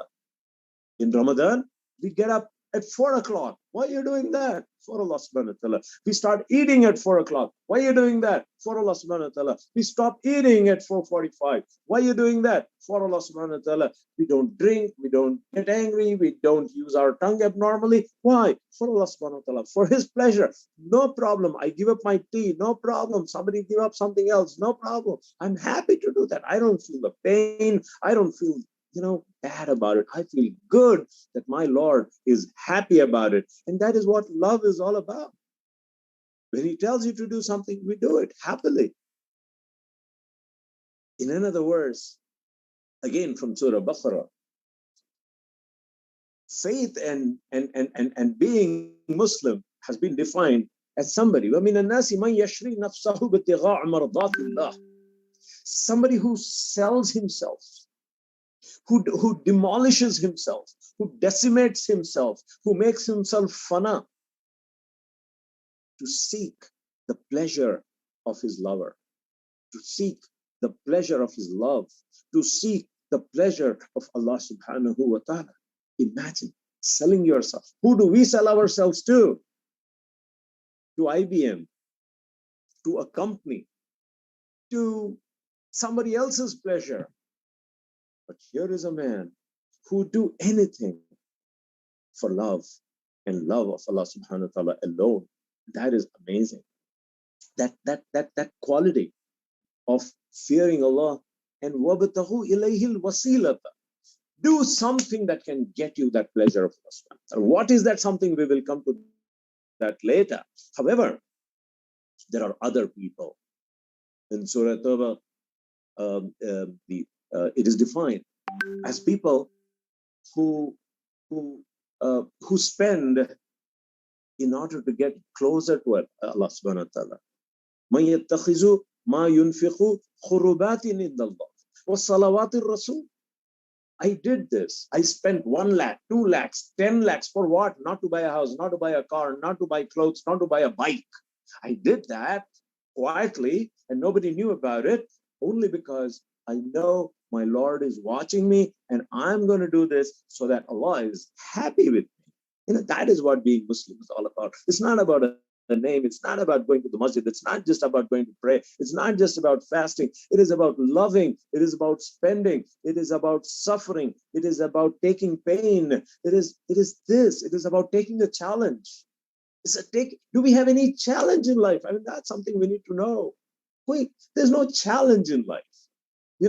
Nothing that is uphill. We're afraid, we are scared. What kind of lovers are we? We can't do this. Lovers never say that. I can't do this. It's out of their dictionary. They say, I am ready to do whatever pleases you. I am ready to do whatever you want me to do. And that is who I am. And that is why I'm seeking your love. I'm seeking your attention. I'm seeking your view on me. Ek nazar, which par dal do. Just look at me once and that's all I seek. وَلَا تَكِلْنِي إِلَى نَفْسِي طَرْفَةَ عَيْنٍ. Don't take away your vision from me even for a second. Allah, please look at me. Look at me all the time. Don't take away your view from me. हमेशा मुझ पर देखते रहें. That is love and that is what being a Muslim is all about. One who spends to seek the prayers of the Prophet. Don't we want the prayers of the Prophet to be included in his prayers, that the Prophet prays for us? And that love for the Prophet, for Allah subhanahu wa ta'ala, for Jannah and the huris of the Jannah. One who prays morning and evening, Ay Allah, Allahumma, inni as'aluka rida'aka. I seek morning and evening your pleasure. Well, Jannah, and I'm seeking Jannah. That is what I want. I don't want a house. Hazrat Asiya radiallahu Asiya alayhi salam, you can call her, the wife of the Pharaoh, who was who's been posted as one of the best ever women. What did she pray for? Rabbibni li indaka baitan fil jannat. Oh God, give me one house in that jannat of yours. Build one house for me. That is what I want. I'm not looking at the riches of the world. I want one house in that jannat of yours. That is who I am. And that is what being a Muslim means. And that is the point I'm trying to drive. People who want companionship of the Prophet sallallahu alaihi wasallam. Do you want to be the neighbor of the Prophet? People who love that are Muslims, and that is what they are seeking. Friends, brothers, sisters. There are two types of people in the world with different faiths. One which believes that there is nobody in power who can control what I do. I do what I can do and what I want to do, what my desires are. If I want to become doctor, I will become doctor. If I want to go to America, I will go to America. If I want to go to Dubai, I will go to Dubai. If I want to marry this woman, I will marry this woman. You can't stop me. Yeah. The other faith that these people have is nobody is watching me, so I can do what I want.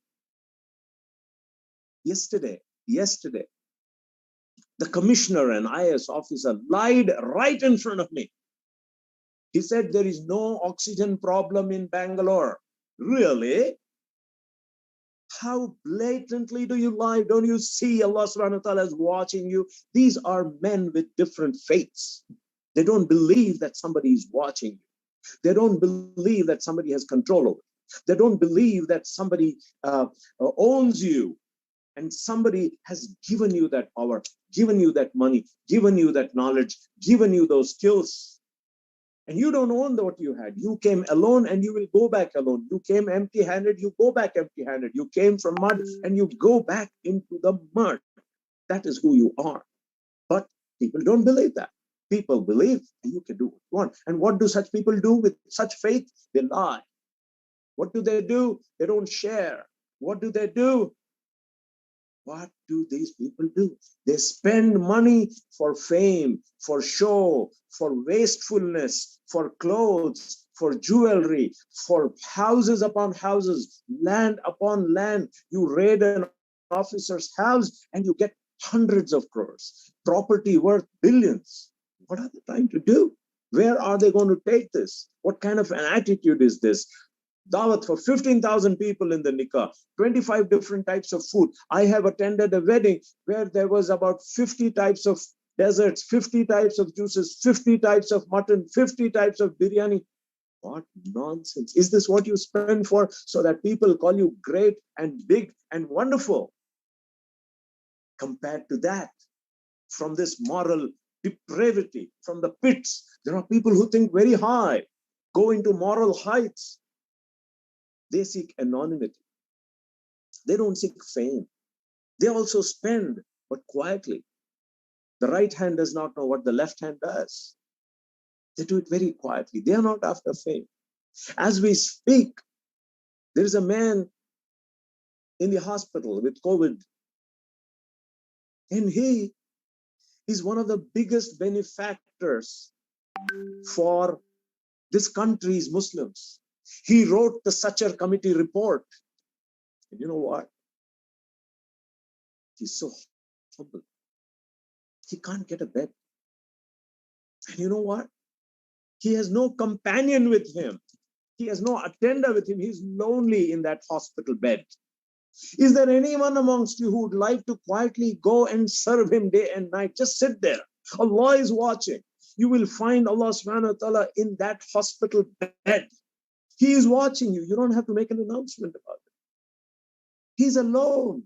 He can't go to the bathroom. He needs help. Are you willing to do that?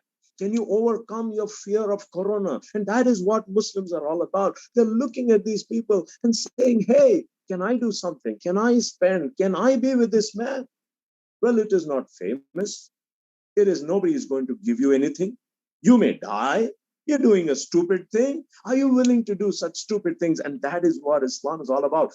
There is one type of people who don't believe anybody's watching, and who spend like crazy, who spend on themselves, who waste money, and they don't believe anybody has the power to control you. And here is another people who think they're humble. Allah is watching, and therefore let me do something to seek Allah's happiness and His countenance. Go, help that man. He's alone in the hospital. Come forward. Don't tell this to anybody. Lonely. Come and do night duties there. What are we doing? Why are people behaving like this? And looking at that, it looks as though there are no Muslims in this country. That's how it looks. Doctors. So many doctors I called. I gave them what they want. They said, well, I'm afraid. Well, my mother is asthmatic. Well, they're living in a different town, brothers. But they don't want to come and work. What kind of an attitude is this? Who is saving our lives? Why are we alive? Allah has given us life. Allah has given us death. The day He has written our death, we are going to be finished. You cannot. You may not die of corona. You may die of an accident. You may die of a heart attack. My friend, 55-year-old, very healthy man, 2 days back had a clot in his brain. Non-smoker, nothing, no diabetes. Suddenly had a clot. And he is paralyzed. Nothing. You try to avoid corona, you get something else. When you die, you will die. So what is Islam all about? Friends, I read to begin with in Surah Balad, such people take the tough task. Such Muslims take a challenge. Normal people don't want to go the uphill task of reaching Allah subhanahu wa ta'ala. They want the easy way down, passively sliding into the pit. That's how people are. They don't want to take up a challenge and say, God, we are here for a challenge. We are not afraid. Allah says, إِنَّمَا ذَلِكُمُ الشَّيْطَانُ يُخَوِّفُ أَوْلِيَاهُ. It is shaitan who makes you afraid of his friends. Corona is shaitan's friend. Don't get afraid of it. He is scaring you. Tu mar jayega. You will die. Abhi, go and seek Allah's pleasure. Go and seek Allah's companionship. Where do you find that? You find that with the sick. You find that with the poor. You find that with the orphans. You find that with the widows. The Prophet ﷺ said, anybody who strives, goes out into the sun and helps the poor, helps the widow, is like somebody who is doing jihad fi sabilillah, is somebody who is fighting in Allah's cause, is somebody who is praying all the time uninterrupted. He is somebody who's like fasting all the time uninterrupted. I mean, the promise, He says, he and I will be like this in Jannah. We will be together in Jannah. Allah has promised him Jannah. The Prophet ﷺ said to us in a hadith, he said, if you work for other people's problems, Allah will solve your problems. Allah will work for our problems. All the problems we have, financial, economic, house problems, social problems, everything, Allah will intervene to solve your problems if you try to solve other people's problems. If you have kindness, if you have raham on others, Allah will have raham on us. We need to search for Allah, search for our Jannah, search for closeness to Allah subhanahu wa ta'ala, search for closeness to the Prophet ﷺ in the eyes of the sick, in the eyes of the poor, in the eyes of the orphan, in the eyes of the widow. We need to do that. And that style is different. Friends, every time fi sabilillah is mentioned, the way of Allah is mentioned, we need to know that وَابْتَغُوا إِلَيْهِ الْوَسِيلَةَ وَجَاهِدُوا فِي سَبِيلِهِ. One who struggles, one who works hard in his way. But then when it says jahidu, there is this question, there must be an opposing. For everything there is an opposition, an equal and opposite reaction. You want to go this way, there is an opposite reaction. And that is what jihad is all about. Fi sabilillah. You want to get closer to Allah subhanahu wa ta'ala, WhatsApp is asking you to go against Allah subhanahu wa ta'ala. You want to get closer to the Prophet, IPL is taking you away from it. You want to get closer to Allah subhanahu wa ta'ala, the media is taking you away from it. Fashion is taking you away from it. Culture is taking you away from it. Your job is taking you away from it. Your laziness is taking you away from it. Our sleep is taking us away from it. Our tongue is taking us away from it. Our love for comfort and luxury is taking us away from it. It's the struggle. It's the struggle against everything that prevents you from the love of Allah subhanahu wa ta'ala. You want to love Allah subhanahu wa ta'ala. You want to wake up in the morning, early in the morning, 4 o'clock, and love your creator, sing his praises, sing his love songs. What do? Hey, sleep early. Yeah, but I can't sleep early. I have a phone call to take. So many people are calling me. I have to do WhatsApp. You are a slave of WhatsApp and you don't have control over your time. You need to sleep early because you are not really in love. These are all excuses. If you were in love, you would control your WhatsApp and you would control all these things. And that there are forces that intervene between your love, between the pleasure of Allah and yourself, from the forces that enslave you. Your job enslaves you.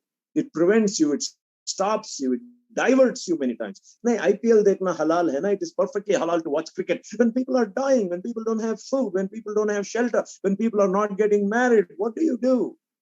Strive for the pleasure of Allah subhanahu wa ta'ala and take away all the forces. Take it head on. If it is fear, take it head on. If it is comfort, see how you can sleep without comfort. The Prophet ﷺ slept on a mat. That is how he was. He said, I don't have love for the dunya. What are the forces that stop us? The shaitan and his companions, our own desires, our dunya, our pleasures, all these stop us. Let us strive in Ramadan. Learn to eat less, learn to speak less, learn to control your thirst and still work and still to smile and be happy about it. And that is what it is all about. Learn to control your friends, your family, your peer pressure, your society, your social ties. They take you away. A marriage function. Let's go for a wedding. Let's go for a restaurant. Let's go here. Let's go there. Let's go shopping. Man, this is going to take you off. Wishes. We want to do a lot of things, but we are not in control. We are not fighting our system, our religious culture, our cultural practices, the political system, the economic system that is making you break Allah subhanahu wa ta'ala's laws. Let's to obey and follow these laws than to follow the laws of Taghut. Then we cannot seek Allah's pleasure. So let us keep moving closer and closer to Allah subhanahu wa ta'ala, striving hard, fighting everything, and taking step after step after step in getting closer to Allah subhanahu wa ta'ala. So what is fi sabilillah? Actually, that's my topic. Well, everything good that gets the pleasure of Allah subhanahu wa ta'ala, all that works for establishing the good. Kuntum khayra ummatin. You are the best of people. Why? Because you've been raised for mankind to do the best for them, to get pleasure for them. Janab Arifullah Sahib, respected man, he was talking about empathy. Does your heart feel? Does your heart really feel? You know, there's a definition for good. Good is what you feel good after. Yani, if you help somebody, do you feel good? And if you do something wrong, if you don't help, do you feel bad? If you help somebody and there is a smile on that person, do you feel nice about it? Do you want to strive for getting a smile on an orphan, a smile on a hungry man, a smile on a lonely person, a smile on an old man? Can you build a house for somebody? Even if you did not have a house, can you understand that in this hot sun, how people in Ramadan are living under tin houses? Hot. They don't have a fan, brothers and sisters. Can you build a house for them? It costs 2 lakhs, 3 lakhs, 4 lakhs for one house. That's all. HWA, our group in Bangalore, we run that. We make houses. We recently had a mass marriage scheme. Are you willing to come in and search for Allah's pleasure in that? Friends, the state we are in today, it's so pathetic. People are lying. I told you, an IAS officer was lying right under my nose. He's saying there's no oxygen problem in Bangalore. There's no bigger lie than that. Of course, things are improving. There are things being done. One such officer said, why are you struggling so much for oxygen? Don't admit patients. You are in trouble because you admitted patients. Hard-heartedness. What he's saying is, let them die on the street. It's none of your business to admit. If somebody is breathless, that's not your problem. That's not my problem. What kind of human beings have we created on this earth? Heartless people. There is poverty. There is destitution. There is sickness. They're gasping for breath. I'm getting phone calls every second from big people, honorable people. Yesterday there was, Barka Dutt's Mojo show had Shahid Jamil Sahab, the country's foremost virologist. He wept. He said, this country does not help professors, does not care about them. There's a man who is a double MTech and a PhD, who served as a chemical engineer, was a teacher all throughout. And then he died of corona and he could not get a bed. He died on the street searching for hospitals. Why is it that you and I cannot start a hospital? Why is it that you and I cannot take care of the sick? Why is it that you and I cannot solve the oxygen problem today? Why can't you and I make a drug for corona? Why can't you and I can't make a vaccination for it? Why can't we make ventilators for it? Why can't we, provide ventilators to hospitals? Think about it. Why can't you and I be doctors? Let's learn. Let's work together. Hunger. God. The young women who are not married. Homelessness I've mentioned. It's really sad. That's the state of the community, the sickness that we live in. And the Prophet ﷺ has said that you cannot be Muslim.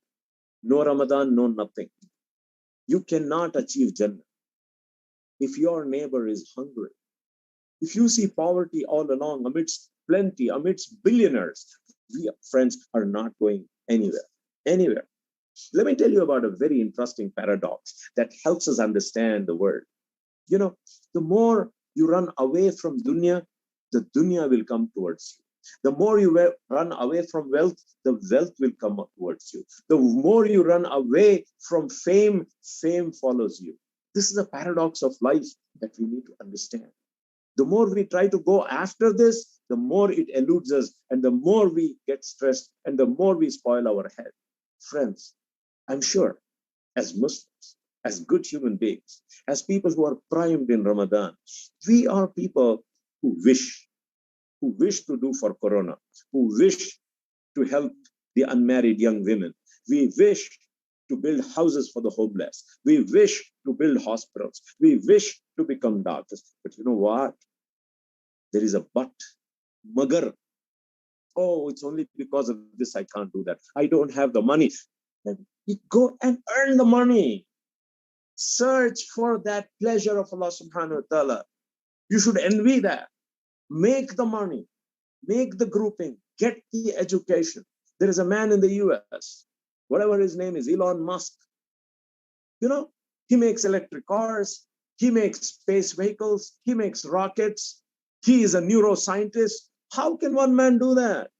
Forget it. All he does is puts people together because he has a passion for science, a passion to achieve something. Why don't we have a similar and a bigger passion for Allah subhanahu wa ta'ala and for his pleasure and for his Jannah and for his huris? Think about it. Why are those people striving like that, and why are we not doing that? Friends, let us prepare ourselves this Ramadan through our ibadah, through our linking ourselves to Allah subhanahu wa ta'ala, through dua. Allah subhanahu wa ta'ala give us a soft heart, a sensitive heart, a crying heart, which feels the pain of others, which empathizes, which feels kindness within it, charity within it. Let's have that kind of a heart. Let's get out of comfort zones. Out of comfort zones. That's where life is. Allah subhanahu wa ta'ala says, Ya ayyuhallazina amanu stajibu lillahi wa lirrasuli iza da'akum lima yuhyikum. When Allah ta'ala is asking you to take a challenge, a leap of faith, it is something that will give you life. Otherwise, our life today is rotten, is monotonous, is not full of life and energy. Get energy, get a life. Respond to the call of the poor, the call of the hungry, the call of the sick. And that is what working together is all about. Get into that challenge.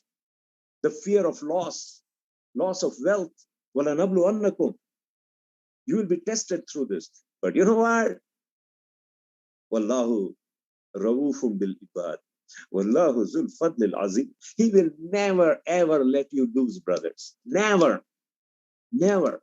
Qul hasbi Allah. Allah is enough for us. You take my wealth, you take my life, you take everything I have. I don't care. Allah is enough for me. Allah is enough for my friends, for my companions, for us Muslims. We don't want anything else. You take everything else. Give me Allah. And that is what I want. Mere paas maa hai. You know, there's a picture in Hindi movie in Hindi called Diwar. And that's how the ending is. Sometimes go back and see, it's 1975. We have Allah subhanahu wa ta'ala with us, and that gives us the strength to do big. And today is the time to think big and do big together. And for that, we need to control our desires, our eyes, our tongue.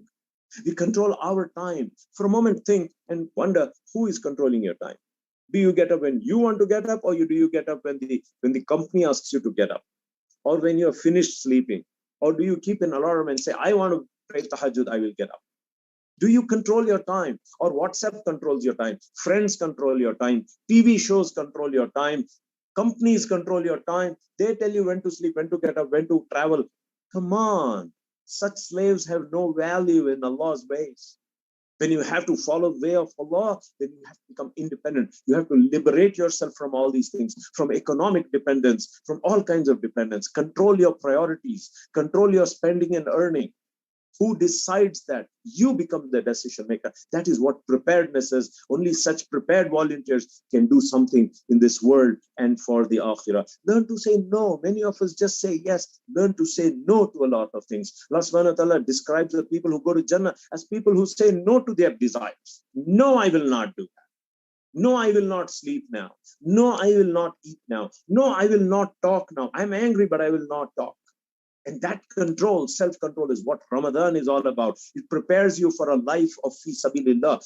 It prepares you for a life of challenge. It prepares you to get a life in our lives. And that is what we want.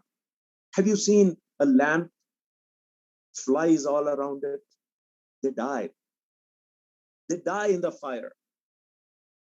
And they love to die in the fire. How about us? Do we like to do that? Friends, to do this, to prepare for this, we also need to learn something called dependence upon Allah subhanahu wa ta'ala. Tawakkultu ala Allah. And that is something very, very important. Our future, our life is protected by Allah subhanahu wa ta'ala. Our rizq is protected by Allah subhanahu wa ta'ala. It is He who gives. It is He who gives victory. It is He who gives success. It is He who gives whatever we get in life. La ma'na lima atit, wa la mu'ti lima mana'at. Nobody can give what Allah has decided to deny. And nobody can deny what Allah has decided to give. And therefore the buck stops with Allah subhanahu wa ta'ala. And we need to learn that if we want to do anything fi sabilillah, we need to prepare ourselves with dependence. In that little verse from Surah Balad, the Quran says, وَتَوَاسَوْا بِالصَّبْرِ وَتَوَاسَوْا بِالْمَرْحَمَةِ. As a community, let us be people of sabr and people of marhama. People of marhama are people who encourage each other like I am doing today. Let us go and help that man who is lonely in the hospital. Please. It's a plea. It's a request. Our heart pains for it. Let us try to get oxygen from somewhere and give to those hospitals. If you give me oxygen, I can put 24 more beds in our hospital. If you give me some ventilators, we can put, and there are many such hospitals. We are a group of United Hospitals. We have 350 beds which help corona patients. Why can't we be the best?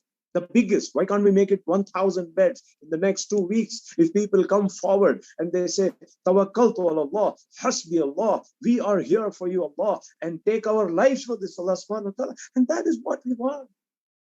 Let us join together as people and show to this world that Muslims are not afraid of corona. Muslims are loving Allah subhanahu wa ta'ala. Muslims don't love wealth. Muslims don't love this dunya. Muslims love Allah subhanahu wa ta'ala and their prophet, and they're willing to come out of their houses and help and serve the people, serve the public, serve the nation, so that is what Allah has prepared us for. That is what Ramadan is about. That is what being Muslim is about. That is what love of Allah is about. That is what love of the Prophet is about. Friends, there's no better time than today. Today, make that decision. That maut likhi hui, death is written. And Allah says وَمَنْ يُرِدْ ثَوَابَ الدُّنْيَا. In that limited life, if you want the dunya, I will give it to you. وَمَنْ يُرِدْ ثَوَابَ الْآخِرَةِ, I will give it to you. وَسَنَجْزِي الشَّاكِرِينَ. What do you want? The life of this world? Fine, you strive for this world. What are you going to achieve? And leave everything back. Understand the deception of this dunya. It's very temporary. It's going to go off. One corona and your eyes are going to close, and that next world is going to open up for you where you have nothing in your pockets. May Allah subhanahu wa ta'ala give us that energy to work and strive. إِنَّمَا نُطْعِمُكُمْ بِوَجْهِ اللَّهِ. That face of Allah. Do you see that? Do you see that smile? Do you see that pleasure that you want to see? The love. Let us become like that. Let us empathize. Let us work together. Let us encourage each other. If we can't do, let us encourage our friends. Hey, come on, let's do. I will do 4 hours. You do 4 hours. You do 4 hours. Together we will help this man. Not possible? Of course it is possible. Join the Hira Welfare Association.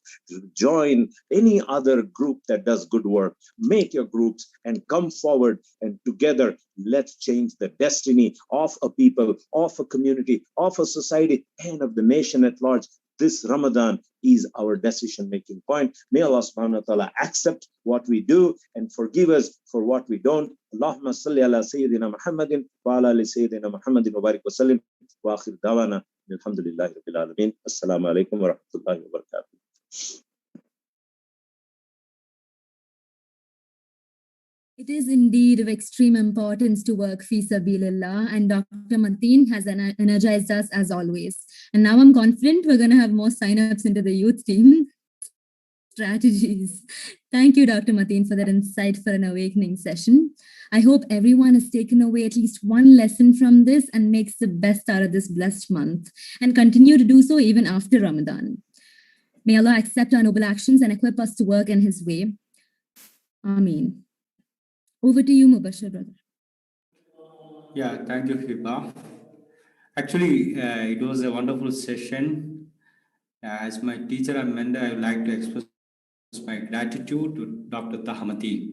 Actually, it is very inspirational. Dr. Saab, really, I was trying to find out a black hair in your face or head. But I can say that, as usual, I can see that, that energy, it is outstanding. I can see that. Really, I pray to Allah subhanahu wa ta'ala, give you the strength and energy to serve this humanity for a long time. May Allah bless you. Inshallah, together we can make this world a better place. Ameen, Mubashir. Thank you. Dear friends, inshallah, we are just winding up this session. It is time for Asr Namaz. എല്ലാവരും അസർ നമസ്കാരത്തിനായിട്ട് നമ്മൾ പിരിയാണ്. ഇൻഷാല്ലാ exact 4:30 we will rejoin. അതുകൊണ്ട് എല്ലാവരും അസർ നമസ്കരിച്ചതിന് ശേഷം 4:30 തന്നെ എത്തിച്ചേരുക. ഇൻഷാല്ലാ നമ്മുടെ പരിപാടികൾ സമയത്ത് തന്നെ തീർക്കേണ്ടതുണ്ട്. എല്ലാവരും സഹകരിക്കുക. ഇൻഷാല്ലാ അല്ലാഹു അനുഗ്രഹിക്കട്ടെ. അസ്സലാമു അലൈക്കും വറഹ്മത്തുള്ളാഹി വബറകാതുഹു.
Bangalore, the Silicon Valley of India, is home to lakhs of Malayalis from different parts of Kerala.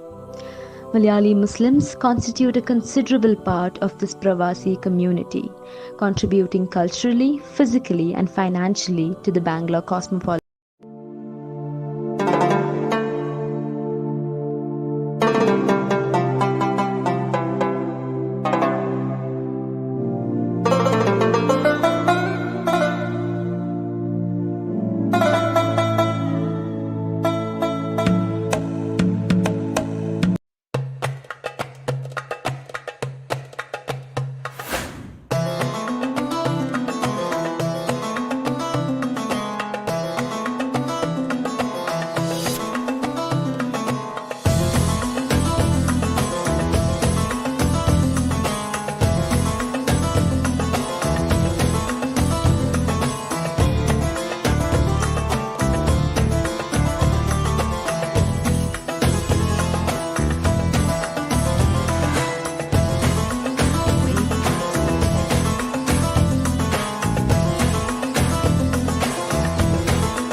Bangalore, the Silicon Valley of India, is home to lakhs of Malayalis from different parts of Kerala.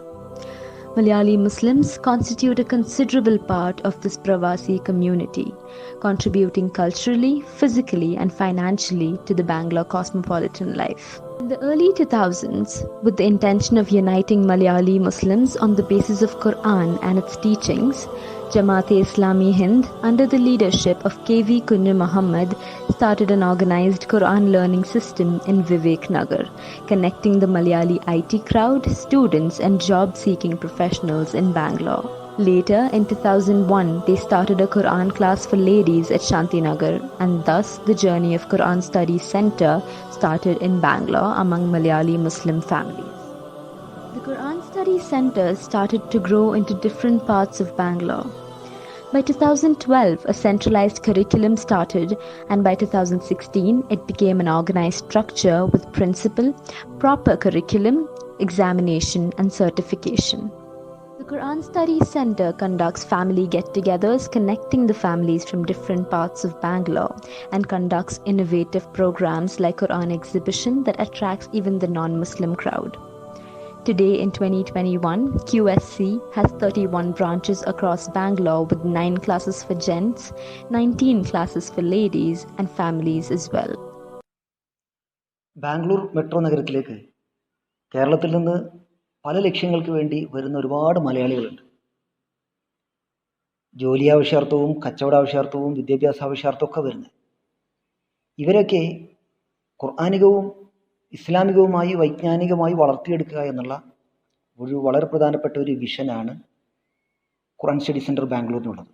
അതോടൊപ്പം അവരെ ഇസ്ലാമികമായ പ്രവർത്തനങ്ങൾക്ക് വേണ്ടി വളർത്തിയെടുക്കുക എന്നതും നമ്മൾ മുന്നോട്ട് വെക്കുന്ന വലിയൊരു ലക്ഷ്യമാണ്.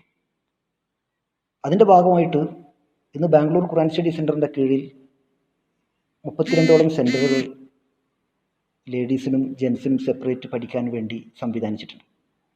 ഒരുപാട് ക്വാളിഫൈഡ് ആയിട്ടുള്ള അധ്യാപകരും നമ്മുടെ സംവിധാനത്തിൻ്റെ കീഴിലുണ്ട്. 400ഓളം വിദ്യാർത്ഥികൾ അടങ്ങുന്ന ഒരു ബൃഹത്തായ സംവിധാനമാണ് ബാംഗ്ലൂർ ഖുർആൻ സ്റ്റഡി സെൻറ്റർ എന്ന് പറയുന്നത്.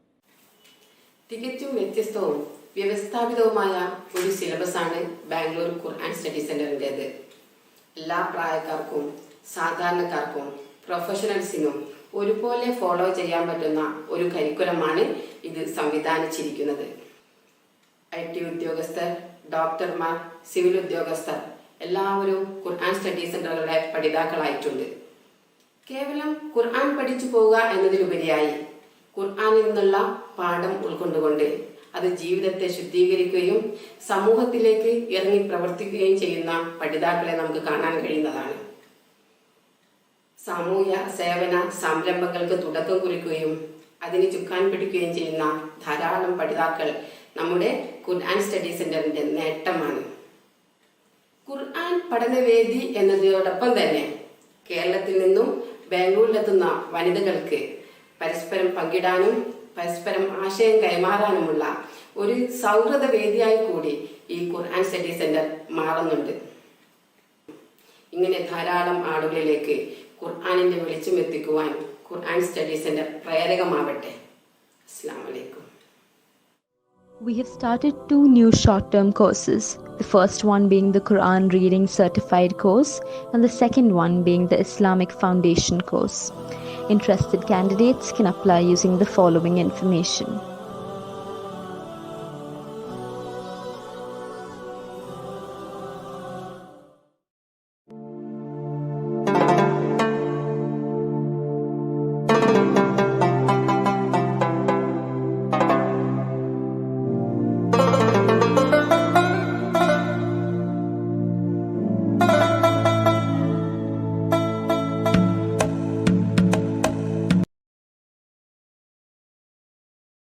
Bangalore, the capital of the South Indian state of Karnataka, is among the fastest growing cosmopolitan cities in the world.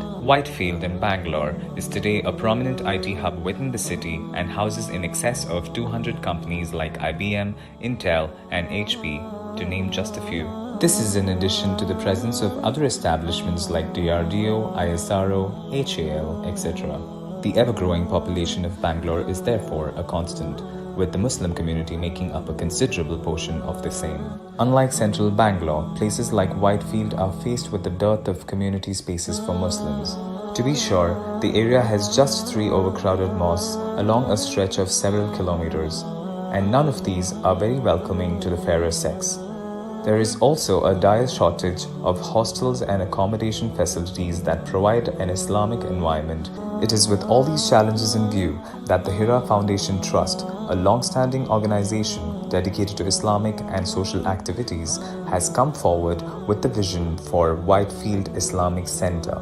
Hira Foundation Trust has been actively involved in religious, social and welfare activities in Bangalore since the last 15 years. With 2 Islamic centers under its wing, the Hira Center near Coles Park, established in 2009, and the Nagarbavi Islamic Center, established in 2016. The HFT also guides the community through its offspring initiatives like the Hira Welfare Association, Hira Moral School, Aapka Path, Quran study centers, a disaster management team, etc. The Whitefield Islamic Center, to be built on a land of 4,800 square feet in the middle of the IT corridor and a few residential areas, intends to do the same for the Muslim community in the region. The land, valued at 2.8 crore, was registered in 2016, creating a community space for Muslims to gather, socialize, and work according to their religious and social obligations. It is also envisioned to be an asset for all communities in and around Whitefield. It has a masjid that can accommodate more than 1,200 people, with khutbah planned in English and Malayalam. It has separate facilities for women to offer prayers and learn about Islam. It has a kids' play area where our children can develop good friends while they pray and play.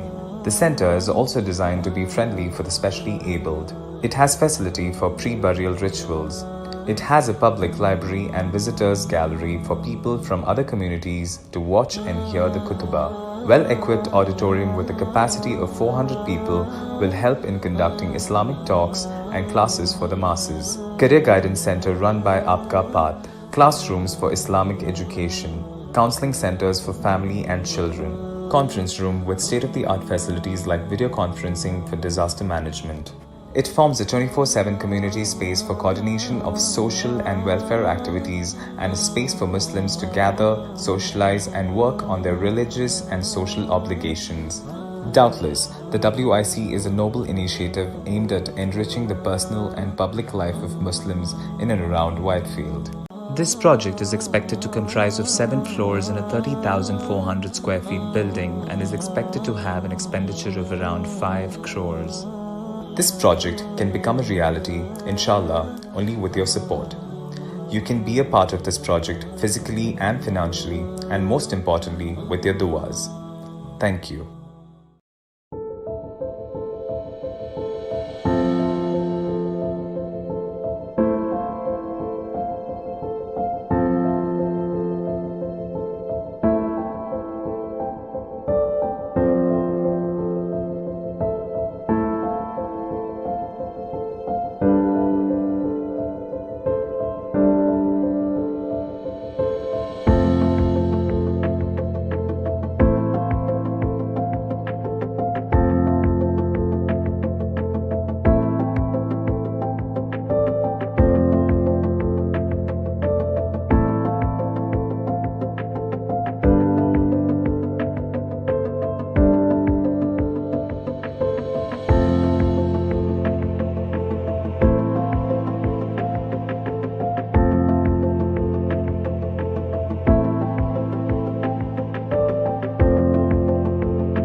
Bangalore, the Silicon Valley of India, is home to lakhs of Malayalis from different parts of Kerala.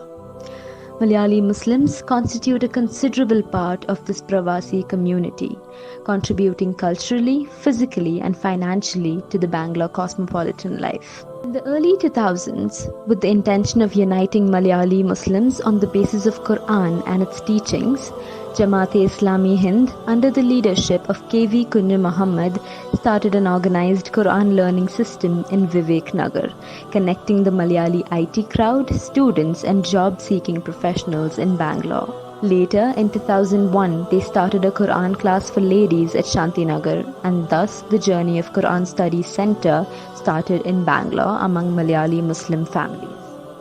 The Quran Studies Center started to grow into different parts of Bangalore.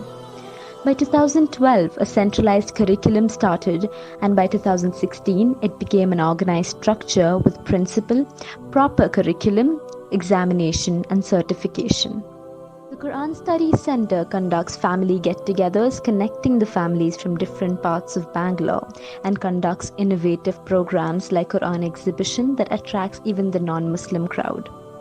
Today in 2021, QSC has 31 branches across Bangalore with 9 classes for gents, 19 classes for ladies and families as well. Bangalore metro നഗരത്തിലേക്ക് കേരളത്തിൽ നിന്ന് പല ലക്ഷ്യങ്ങൾക്ക് വേണ്ടി വരുന്ന ഒരുപാട് മലയാളികളുണ്ട്. ജോലി ആവശ്യാർത്ഥവും കച്ചവട ആവശ്യാർത്ഥവും വിദ്യാഭ്യാസ ആവശ്യാർത്ഥമൊക്കെ വരുന്നത്. ഇവരൊക്കെ ഖുർആനികവും ഇസ്ലാമികവുമായി വൈജ്ഞാനികമായി വളർത്തിയെടുക്കുക എന്നുള്ള ഒരു വളരെ പ്രധാനപ്പെട്ട ഒരു വിഷനാണ് ഖുർആൻ സ്റ്റഡി സെൻറ്റർ ബാംഗ്ലൂരിനുള്ളത്.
Bangalore, the Silicon Valley of India, is home to lakhs of Malayalis from different parts of Kerala. Malayali Muslims constitute a considerable part of this Pravasi community, contributing culturally, physically, and financially to the Bangalore cosmopolitan life. In the early 2000s, with the intention of uniting Malayali Muslims on the basis of Quran and its teachings, Jamaat-e-Islami Hind, under the leadership of K.V. Kunju Muhammad, started an organized Quran learning system in Vivek Nagar, connecting the Malayali IT crowd, students, and job-seeking professionals in Bangalore. Later, in 2001, they started a Quran class for ladies at Shantinagar, and thus the journey of Quran Studies Center started in Bangalore among Malayali Muslim families. The Quran Studies Center started to grow into different parts of Bangalore. By 2012, a centralized curriculum started, and by 2016, it became an organized structure with principal, proper curriculum, examination, and certification. The Quran Studies Center conducts family get-togethers connecting the families from different parts of Bangalore and conducts innovative programs like Quran exhibition that attracts even the non-Muslim crowd. Today in 2021, QSC has 31 branches across Bangalore with 9 classes for gents, 19 classes for ladies and families as well. Bangalore metro നഗരത്തിലേക്ക് കേരളത്തിൽ നിന്ന് പല ലക്ഷ്യങ്ങൾക്ക് വേണ്ടി വരുന്ന ഒരുപാട് മലയാളികളുണ്ട്.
റമദാൻ സംഗമം 2021 രണ്ടാം സെഷനിലേക്ക് ഏവർക്കും സ്വാഗതം.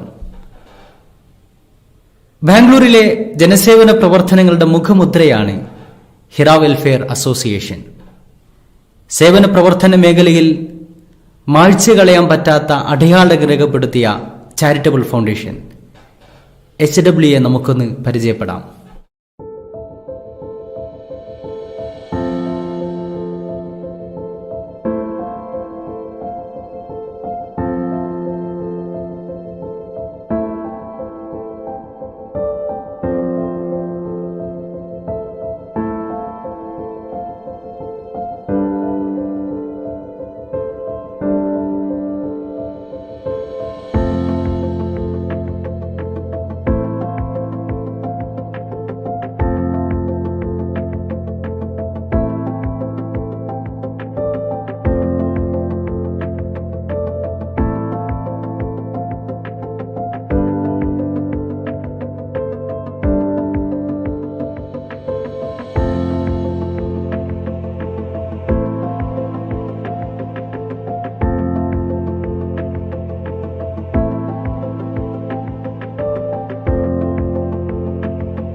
റമളാൻ സംഗമത്തെ വ്യത്യസ്തമാക്കുന്നതും തികച്ചും ആകർഷണീയവുമായ പരിപാടിയാണ് വനിതാ സംഗമം.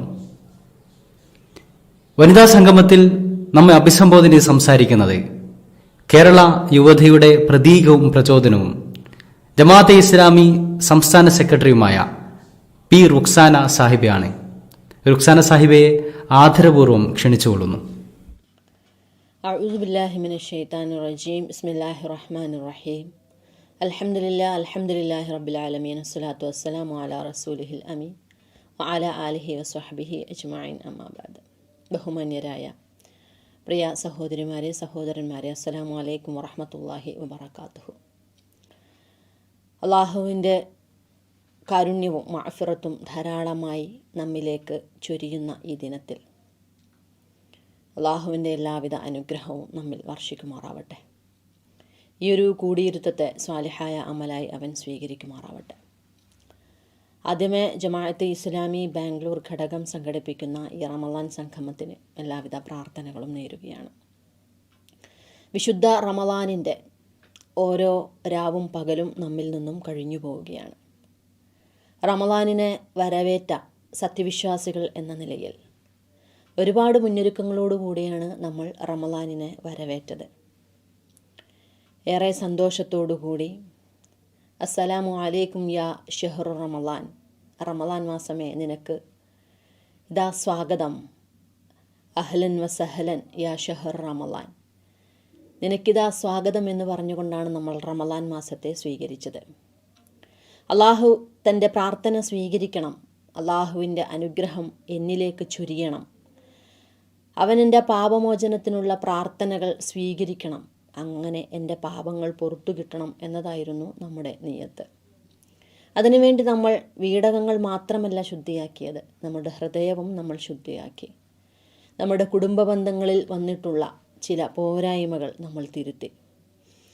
നമ്മുടെ കുടുംബ ബന്ധുക്കളെയും നമ്മളുടെ മറ്റു ബന്ധുമിത്രാദികളെയും കാണുകയും സംസാരിക്കുകയും അവരോടുള്ള ബന്ധം ഊഷ്മളമാണെന്ന് ഒരിക്കൽ കൂടി ഉറപ്പിക്കുകയും ചെയ്തു. കാരണം അള്ളാഹുവിൻ്റെ പ്രവാചകൻ സല്ലല്ലാഹു അലൈഹി വസല്ലമ നമ്മെ പഠിപ്പിച്ച ചില വചനങ്ങൾ നമുക്ക് ഓർമ്മയുണ്ട്. ആ അധ്യാപനങ്ങളിൽ നിന്നും ഊർജം കൈക്കൊണ്ടവരാണ് നമ്മളൊക്കെയും. ലാ യദ്ഖുലുൽ ജന്നത ഖാതിഉൻ, തീർച്ചയായും കുടുംബബന്ധം മുറിക്കുന്നവൻ, മുറിച്ചിട്ടുള്ളവൻ സ്വർഗത്തിൽ പ്രവേശിക്കുകയില്ല. അള്ളാഹു നമ്മുടെ കർമ്മപുസ്തകം എടുത്ത് പരിശോധിക്കുന്ന സമയത്ത് നമ്മുടെ ചെറിയ ചെറിയ തെറ്റുകൾ അള്ളാഹു പുറത്തു തരുമെന്നും അള്ളാഹുവിൻ്റെ അനുഗ്രഹത്തിന് അങ്ങനെ നമ്മൾ ചില ദിവസങ്ങളിൽ പാത്രമാവുമെന്നും നമ്മൾ കേട്ടിട്ടുണ്ട്. പക്ഷേ ആരാണോ തൻ്റെ സഹോദരനുമായിട്ട് ബന്ധം വിച്ഛേദിച്ചിട്ടുള്ളത് അവൻ്റെ പുസ്തകം അള്ളാഹു നോക്കുകയില്ല എന്നും നമ്മൾ കേട്ടിട്ടുണ്ട്. അതുകൊണ്ട് തന്നെ ബന്ധങ്ങൾ ഊഷ്മളമാക്കി നമ്മളുടെ ആരാധനാ കർമ്മങ്ങളിൽ നിഷ്ഠ പുലർത്തി ഒരിക്കലും തനിക്ക് സാധിക്കില്ല എന്ന് കരുതിയിരുന്ന നോമ്പിനെ, അല്ലെങ്കിൽ പല മനുഷ്യർക്കും നമ്മുടെ നോമ്പിനെക്കുറിച്ച്, വ്രതത്തെക്കുറിച്ച് അത്ഭുതമാണ്. എങ്ങനെയാണ് ഈ ഉഷ്ണകാലത്ത്, ഈ ചൂടുള്ള ഈ സമയത്ത് വെള്ളവും ഭക്ഷണവും ഉപേക്ഷിച്ച് മൗനമായിരുന്ന് പ്രാർത്ഥിച്ച് വിശുദ്ധ ഖുർആൻ പാരായണം ചെയ്ത് സംസാരത്തിൽ സൂക്ഷ്മത പുലർത്തി ദാനധർമ്മങ്ങൾ ധാരാളമായി ചെയ്ത് അവർക്കെങ്ങനെയാണ് ഈ പകലിനെ ധന്യമാക്കാൻ സാധിക്കുന്നതെന്ന് അത്ഭുതത്തോടുകൂടി നോക്കിക്കാണുന്ന സഹോദരന്മാർ നമുക്ക് ചുറ്റുമുണ്ട്. അവർ കുറച്ചുകൂടി അത്ഭുതപ്പെടുത്തുന്നുണ്ട്. കാരണം പകൽ സമയത്തിൽ നമ്മുടെ നോമ്പിനു ശേഷം, വ്രതത്തിനു ശേഷം, അന്നപാനീയങ്ങൾ ഉപേക്ഷിച്ചതിന് ശേഷം രാത്രിയിൽ നമ്മൾ ദീർഘമായി നിന്ന് നമസ്കരിക്കുകയാണ്. നമ്മൾ ഉറക്കത്തിനെ ആട്ടിയകറ്റുകയാണ്. വിശുദ്ധ ഖുർആൻ ധാരാളമായി പഠിക്കുകയും അതിനെ ജീവിതത്തിലേക്ക് പകർത്തുവാൻ വേണ്ടി അള്ളാഹുവിനോട് പാപമോചനത്തിന് തേടുകയും ചെയ്യുകയാണ്. ഈ സമയത്ത് നമുക്കറിയാം, നമ്മൾ കുടുംബാംഗങ്ങളോടൊപ്പം ഇരുന്ന് അവരെ നന്മകൾ ഉപദേശിച്ച് വിശുദ്ധ ഖുർആനിലേക്ക് ഇറങ്ങിച്ചെല്ലുവാനാണ് നമ്മൾ പ്രേരിപ്പിക്കുന്നത്. കൊറോണ കാലം കൂടിയാണ്. കൊറോണയുടെ രണ്ടാം വരവ് അങ്ങേയറ്റത്തെ സങ്കടത്തോടുകൂടി, ആശങ്കയോടുകൂടി തന്നെയാണ് നമ്മളതിനെ സ്വീകരിച്ചിരിക്കുന്നത്. പക്ഷേ അള്ളാഹുവിൻ്റെ പരീക്ഷണമാണ്, ജയിച്ചേ പറ്റൂ. അള്ളാഹുവിൻ്റെ പരീക്ഷണത്തെ ധൈര്യപൂർവം ക്ഷമ അവലംബിച്ചുകൊണ്ട് അഭിമുഖീകരിക്കുന്നുവോ അവർക്ക് അള്ളാഹുവിൻ്റെ പ്രതിഫലമുണ്ട് എന്നുള്ളതാണ് നമ്മുടെ സന്തോഷം. അതുകൊണ്ടാണല്ലോ നബി സല്ലല്ലാഹു അലൈഹി വസല്ലമ സത്യവിശ്വാസികളെ അഭിമുഖീകരിച്ചുകൊണ്ട് പറയുന്നത്, ഒരു സത്യവിശ്വാസി അനുഭവിക്കുന്ന ഒരു സങ്കടമോ വേദനയോ രോഗമോ ദാരിദ്ര്യമോ ഒരു മനപ്രയാസമോ ഒന്നും തന്നെ അവന് നിസ്സാരമല്ല, അവനൊരു പാപം പുറത്തു കൊടുത്തിട്ടല്ലാതെ. പ്രവാചകൻ തിരുമേനി സല്ലല്ലാഹു അലൈഹി വസല്ലം ഒരു കാര്യം കൂടി അതിൽ പറയുന്നുണ്ട്, ഒരു മുള്ള് തറക്കുന്ന വേദന പോലും അവന് നിസ്സാരമല്ല എന്ന്. അഥവാ നമ്മൾ അഭിമുഖീകരിക്കുന്ന ഒരു പ്രതിസന്ധിയും നമ്മൾ സഹിക്കുന്ന ഒരു വേദനയും നമ്മൾ സഹിക്കുന്ന ഒരു ആത്മസംഘർഷവും അള്ളാഹുവിൻ്റെ അടുക്കൽ നിസ്സാരമല്ല എന്ന് സാരം. അത് ക്ഷമിച്ചാൽ, അള്ളാഹുവിനോട് പ്രാർത്ഥിച്ചാൽ, അതിൽ വല്ലാത്ത അമർഷം രേഖപ്പെടുത്താതിരുന്നാൽ, അത് മുഖേന മറ്റുള്ളവരുടെ മാനസിക സ്വസ്ഥത നമ്മൾ തകർക്കാതിരുന്നാൽ തീർച്ചയായും അള്ളാഹുവിൻ്റെ അടുക്കൽ നമുക്ക് പ്രതിഫലമുണ്ട്. ഖുർആൻ ഇങ്ങനെയാണല്ലോ നമ്മൾ പാരായണം ചെയ്യുന്നത്. ഏത് മഹാമാരിയെയും അതുകൊണ്ട് തന്നെയാണ് നമുക്ക് തരണം ചെയ്യാൻ സാധിക്കുന്നത്. രോഗമാണെങ്കിലും ഏത് പ്രതിസന്ധിയാണെങ്കിലും തീർച്ചയായും ക്ഷമിച്ചാൽ, അതല്ല എനിക്ക് നാഥൻ മരണമാണ് വിധിച്ചിട്ടുള്ളതെങ്കിൽ അതിലൂടെ അള്ളാഹുവിൻ്റെ സ്വർഗത്തിന് പാത്രമാവാൻ എനിക്ക് സാധിക്കുമെന്നാണ് നമ്മൾ വിശ്വസിക്കുന്നത്. മക്കൾ അതുകൊണ്ട് തന്നെ നമ്മൾ ക്ഷമ പറഞ്ഞുപദേശിക്കുന്നു. ഈ ജീവിത സാഹചര്യം മാറിയെന്ന് വരാം, സാമ്പത്തികമായി ഇതേ സുസ്ഥിതിയിലായിരിക്കില്ല ചിലപ്പോൾ നമ്മൾ വന്നു പെടുക. ദാരിദ്ര്യം, സാമ്പത്തികമായ പ്രയാസങ്ങൾ നമ്മൾ അഭിമുഖീകരിക്കേണ്ടി വരും. അപ്പോഴും ലുഖ്മാൻ അലൈഹിസ്സലാം മകനോട് പറഞ്ഞ ഉപദേശമാണ് ഈ റമളാൻ മാസത്തിൽ നമ്മുടെ മക്കളെ നമ്മൾ പഠിപ്പിക്കുന്നത്. അഖിമിസ്സലാത്തി വഅ്മുർ ബിൽ മഅറൂഫി വൻഹ അനിൽ മുൻകർ വസ്ബിർ അലാ മാ അസ്വാബക ഇന്ന ദാലിക മിൻ അസ്മിൽ ഉമൂർ. മോനെ, നമസ്കാരം നിലനിർത്തുക, അതിൻ്റെ മുറപ്രകാരം നീ നിർവഹിക്കുക, നീ നന്മ കൽപ്പിക്കുകയും തിന്മ തടയുകയും ചെയ്യുക, ആർജവമുള്ള ഒരു മനുഷ്യനായി നീ വളരുക. അതേസമയം വസ്ബിർ അലാ മാ അസ്വാബക, നിനക്ക് ബാധിക്കുന്ന ഏതൊരു പ്രയാസത്തെയും മാനസികമായി ചെറുത്തു തോൽപ്പിക്കുവാൻ, അതിൽ ക്ഷമ അവലംബിക്കുവാൻ മോനെ നിനക്ക് സാധിക്കണം. ഇതൊക്കെയും വളരെ പ്രധാനപ്പെട്ട കാര്യമാണെന്ന് ലുഖ്മാൻ അലൈഹിസ്സലാം പറയുകയാണ്. തീർച്ചയായും ചില കാര്യങ്ങളെക്കുറിച്ച് നമ്മളുടെ പഠനങ്ങളിൽ ശ്രദ്ധ ചെലുത്തേണ്ടതുണ്ട്. കാരണം ഈ സമയത്ത് നമുക്കറിയാം, ഒരു വർഷക്കാലം നമ്മുടെ മക്കൾ സ്കൂളുകളിൽ പോകാതെ അവർ ഓൺലൈൻ ക്ലാസ്സുകളിൽ അവർ തൃപ്തിപ്പെട്ടു. കുറച്ചു കഴിഞ്ഞപ്പോൾ അവർക്ക് ഓൺലൈൻ ക്ലാസ്സുകൾ മടുത്തു തുടങ്ങി. സാമൂഹിക സേവന പ്രവർത്തകർ അവർ സൂമിലൂടെയും ഗൂഗിൾ മീറ്റുകളിലൂടെയും അവരുടെ യോഗങ്ങൾ കൂടി പരസ്പരം ആശ്വാസം പകർന്നു. പക്ഷെ അതും നമുക്ക് മടുത്തു തുടങ്ങി. ഇനിയൊരു രണ്ടാം കൊറോണയെ എങ്ങനെയാണ് നമ്മൾ അഭിമുഖീകരിക്കുക? ഇപ്പോഴും നമുക്ക് ക്ഷമിക്കാൻ സാധിക്കുമോ എന്ന് നമ്മളിൽ പലരും ചോദിച്ചു തുടങ്ങിയിരിക്കുന്നു. അതുകൊണ്ടാണ് ചില കാര്യങ്ങൾ അങ്ങേയറ്റത്തെ വേദനയും നമുക്കുണ്ടാക്കി തരുന്നുണ്ട്. കാരണം മുമ്പത്തെ പോലെയല്ല, കുറച്ചുകൂടി പ്രതിസന്ധിയിലേക്കാണ് ഇന്ന് കൊറോണ മാറിക്കൊണ്ടിരിക്കുന്നതെന്ന ബോധം നമുക്കുണ്ട്. ആശുപത്രി വരാന്തകളിൽ ഓക്സിജൻ സിലിണ്ടർ സ്വന്തം കുത്തി അതിലൂടെ ആശ്വാസം കണ്ടെത്തുന്ന രോഗികളെക്കുറിച്ചും നഴ്സുമാർക്ക് വന്നു നോക്കാൻ സാധിക്കാത്തതുകൊണ്ട് ഒരു ആർട്ടിഫിഷ്യലായിട്ടുള്ള ഒരു ഗ്ലൗസ് ഉണ്ടാക്കി, അതിൽ വെള്ളം നിറച്ച ഗ്ലൗസ് ഉണ്ടാക്കി അത് ശരീരത്തിൽ തട്ടുമ്പോൾ അല്ലെങ്കിൽ അത് കൈയിൽ ഫിറ്റ് ചെയ്യുമ്പോൾ ആരോ തൻ്റെ കരം പിടിച്ചിരിക്കുന്നു എന്ന ഫീലിങ്സ്, ഒരു അനുഭവം രോഗിക്കുണ്ടാവട്ടെ എന്ന് തോന്നിക്കുന്ന വിധത്തിൽ രോഗികൾ അധികരിക്കുമ്പോൾ, രോഗികൾക്ക് ആശ്വാസം പകരാൻ സാധിക്കാതിരിക്കുമ്പോൾ ഓരോരുത്തരും തന്നെ രക്ഷിക്കൂ എന്നുള്ള മുറവിളി കൂട്ടുന്ന ഒരു ലോക സാഹചര്യത്തിലേക്ക് കൂടി നമ്മൾ മാറിക്കൊണ്ടേയിരിക്കുകയാണ്. പക്ഷേ ഈ സമയത്ത് റമളാൻ മാസത്തിൽ നമ്മെ ചില കാര്യങ്ങൾ സ്ഥൈര്യപ്പെടുത്തേണ്ടതുണ്ട്. അതിലൊന്നാമത്തത് ശുഭപ്രതീക്ഷ തന്നെയാണ്. അള്ളാഹുവിലുള്ള പ്രതീക്ഷ നമ്മൾ കൈവെടിയാതിരിക്കുക, അള്ളാഹുവിനോടുള്ള പ്രാർത്ഥന നമ്മൾ മുറിക്കാതിരിക്കുക. എന്തും അതിജയിക്കുവാൻ എനിക്ക് സാധിക്കും, അള്ളാഹുവിൻ്റെ കൂടെയുണ്ട് എന്ന പ്രതീക്ഷയെ, ആ കരടിനെ നമ്മൾ മുറിക്കാതിരിക്കുക. കാരണം അള്ളാഹു സുബ്ഹാനഹു വ തആല പറയുന്നുണ്ടല്ലോ, യാ ഇബാദിയല്ലദീന അസ്റഫു അലാ അൻഫുസികും ലാ തഖ്നതു മിർ റഹ്മത്തില്ലാ ഇന്നല്ലാഹ യഗ്ഫിറു ദുനൂബ ജമീഅ ഇന്നഹു ഹുവൽ ഗഫൂറുർ റഹീം. അല്ലയോ സ്വന്തത്തോട് അതിക്രമം പ്രവർത്തിച്ച എൻ്റെ അടിമേ, നീ അള്ളാഹുവിൻ്റെ കാരുണ്യത്തെ തൊട്ട് നിരാശരാവരുത്. തീർച്ചയായും അള്ളാഹു എല്ലാ പാപങ്ങളും പൊറുത്തു തരുന്നവനാകുന്നു. അവൻ അങ്ങേയറ്റം പൊറുക്കുന്നവനും കാരുണ്യവാനുമാകുന്നു. എന്നിട്ട് അല്ലാഹു സുബ്ഹാനഹു വ തആല പറയാണ് വ അനീബു ഇലാ റബ്ബിക്കും വ അസ്ലിമൂ ലഹു മിൻ ഖബ്ലി അൻ യഅതിയകുമുൽ അസാബ് സുമ്മ ലാ തൻസുറൂൻ. നിങ്ങൾ അല്ലാഹുവിലേക്ക് മടങ്ങുക, അല്ലാഹുവിലേക്ക് സർവ്വവിധ അനുസരണയുള്ളവനുമായിട്ട് നിങ്ങൾ മടങ്ങുക. മിൻ ഖബ്ലി അൻ യഅതിയകുമുൽ അസാബ്, ഒരു ശിക്ഷ നിങ്ങളിലേക്ക് വന്നെത്തുന്നതിന് മുമ്പ്. സുമ്മ ലാ തൻസുറൂൻ, വന്നെത്തിക്കഴിഞ്ഞാൽ മരണം നിങ്ങളെ പിടികൂടുന്ന സമയത്ത് തൗബ ചെയ്യാൻ നിങ്ങൾക്ക് സാധിക്കില്ല. എന്നിട്ട് നല്ലൊരു മനുഷ്യനെ ഇനി ഞാൻ ജീവിച്ചു കൊള്ളാം എന്ന് പദം പറഞ്ഞിട്ട് കാര്യമില്ല. അതിനു മുമ്പ് നിങ്ങൾ റബ്ബിലേക്ക് മടങ്ങുക, സമ്പൂർണമായ അനുസരണയുള്ളവനായി നിങ്ങൾ നാഥനിലേക്ക് മടങ്ങുക എന്നാണ് അള്ളാഹു നമ്മെ ഓർമ്മപ്പെടുത്തുന്നത്. സുബ്റിനെ കുറിച്ച് ഒരുപാട് പാഠങ്ങൾ വിശുദ്ധ ഖുർആനിൽ നമുക്ക് മുമ്പിൽ വിവരിച്ചു തരുന്നുണ്ട്.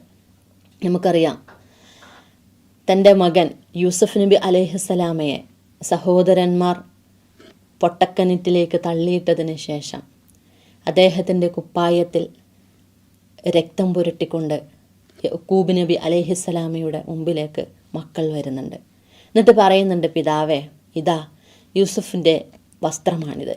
ഞങ്ങളവരെ ഞങ്ങളുടെ സാധനങ്ങൾ വച്ചിരുന്നിടത്ത് അവിടെ കാവലിന് നിർത്തിയതാണ്. ഞങ്ങൾ മത്സരിച്ച് ഓടിക്കളിക്കുകയായിരുന്നു. പക്ഷെ ഞങ്ങൾ വന്നു നോക്കുമ്പോഴേക്കും ചെന്നായ അവനെ തിന്നു കളഞ്ഞല്ലോ പിതാവേ.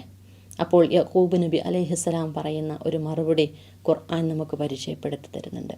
ഫസബുറുൻ ജമീൽ, അല്ലാഹുൽ മുസ്തആനു അലാമ തസിഫൂൻ. നിങ്ങൾ ഈ വിവരിച്ചു തരുന്നതിനെ അഭയം പ്രാപിക്കുവാൻ എനിക്ക് അല്ലാഹു മാത്രമേ ഉള്ളൂ. അതുകൊണ്ട് ക്ഷമ അവലംബിക്കുക, മനോഹരമായി ക്ഷമിക്കുക എന്നതാണ് യക്കൂബ് നബി അലൈഹിസ്സലാം നമുക്ക് മുമ്പിൽ പറഞ്ഞു തരുന്നത്. മകനെ കാണാതിരുന്ന ആ പിതാവിനെ ഒരുപാട് വർഷങ്ങൾക്ക് ശേഷം മകനെ കാണുവാൻ സാഹചര്യമൊരുക്കുന്ന ആ ക്ഷമക്ക് പാരിതോഷികമായി യൂസുഫ് നബി അലൈഹിസ്സലാമ പിതാവിനെ കണ്ടുമുട്ടുന്ന ചരിത്രം കൂടി വിശുദ്ധ ഖുർആൻ നമുക്ക് പരിചയപ്പെടുത്തി തരുന്നുണ്ട്. നമുക്കറിയാം, അപവാദത്തിൻ്റെ സൂറത്തു നൂറിലെ അപവാദ പ്രചരണവുമായി ബന്ധപ്പെട്ട ഒരു ചരിത്രം നമ്മൾ പഠിക്കുന്നുണ്ട്, അല്ലെങ്കിൽ ഒരു സംഭവത്തെ നമ്മൾ പഠിക്കുന്നുണ്ട്. ആയിഷ ബീവിയുമായി ബന്ധപ്പെട്ട് ഒരു സ്വഹാബിക്ക് ഉണ്ടായിരുന്ന, അല്ലെങ്കിൽ സ്വഹാബിയുമായി ബന്ധപ്പെടുത്തി ആയിഷ ബീവിയെ വായിച്ചപ്പോൾ ആളുകൾ ഇതിനെക്കുറിച്ച് ധാരാളമായി സംസാരിച്ചപ്പോൾ നബി സല്ലല്ലാഹു അലൈഹി വസല്ലമ വല്ലാത്ത ആത്മസംഘർഷത്തിൽ അകപ്പെട്ടപ്പോൾ പലരും ഇത് സത്യമാണെന്ന് വിശ്വസിച്ചപ്പോൾ അവസാനമാണല്ലോ ആയിഷ ബീവി ഈ സംഭവം അറിയുന്നത്. അപ്പോൾ ആയിഷ ബീവിയുടെ അടുക്കലേക്ക് ഉമ്മയും ഉപ്പയും ഒന്ന് പറയുന്നുണ്ട്, ആയിഷ, നീ അറിഞ്ഞോ? നീ അള്ളാഹുവിലേക്ക് പശ്ചാത്തപിച്ച് മടങ്ങും, നീ തെറ്റ് ചെയ്തിട്ടുണ്ട് എങ്കിൽ. അതല്ല എങ്കിൽ തീർച്ചയായും അള്ളാഹു ഇതിനൊരു വഴി കാണിച്ചു തരും. അപ്പോൾ ആയിഷ ബീവി മാതാപിതാക്കളോട് പറയുന്നുണ്ട്, എനിക്കൊരു വാക്യം മാത്രമേ നിങ്ങളോട് പറയാനുള്ളൂ. അത് യക്കൂബ് നബി അലൈഹിസ്സലാം പറഞ്ഞ ആ വാക്യമാണ്, ഫസബുറുൻ ജമീൽ. ഇത് പറഞ്ഞ് അവർ കട്ടിലിൽ തിരിഞ്ഞുകിടന്നു എന്ന് ചരിത്രം നമുക്ക് മുമ്പിൽ അവരുടെ കഥ, അവരുടെ സംഭവത്തെ വിവരിച്ചു തരുന്നുണ്ട്. ഒടുവിൽ അല്ലാഹു സുബ്ഹാനഹു വ തആല രൂക്ഷമായി വിമർശിച്ചുകൊണ്ട്, എന്തുകൊണ്ടാണ് നിങ്ങൾ ഈ വാർത്ത കേട്ടപ്പോൾ ഇത് തെറ്റാണെന്ന് പറയാതിരുന്നത് എന്നാണ് അവിടെയുള്ള സത്യവിശ്വാസികളോട് രൂക്ഷമായ ഭാഷയിൽ അല്ലാഹു സുബ്ഹാനഹു വ തആല ചോദിക്കുന്നത്. അവർക്ക് കൊടുക്കേണ്ടുന്ന ശിക്ഷയെക്കുറിച്ചും റബ്ബ് സുബ്ഹാനഹു വ തആല പറയുന്നു. ഇതെത്രമാത്രം വലിയ തെറ്റാണ് എന്നതിനെക്കുറിച്ച് താക്കീത് നൽകുന്നു. ഒരു വലിയ ക്ഷമക്ക് കിട്ടുന്ന ഒരുപാട് പ്രതിഫലത്തെക്കുറിച്ച് ഇനി അന്ത്യനാൾ വരെ ഓതുന്ന ആ വിശുദ്ധ ഖുർആനിൽ അതിനുശേഷം ആയിഷ ബീവി പറയുന്നുണ്ട്, ഞാനിങ്ങനെ സ്മരിക്കപ്പെടുമെന്നോ എൻ്റെ ഈ സംഭവം വിശുദ്ധ ഖുർആനിൽ രേഖപ്പെടുത്തേണ്ടി വരുമെന്നോ ഒരിക്കൽ പോലും ഞാൻ നനച്ചിരുന്നില്ല എന്ന്. തീർച്ചയായും ഇത് ക്ഷമയുടെ കൂടി മാസമാണല്ലോ, സഹനത്തിൻ്റെ കൂടി മാസമാണല്ലോ.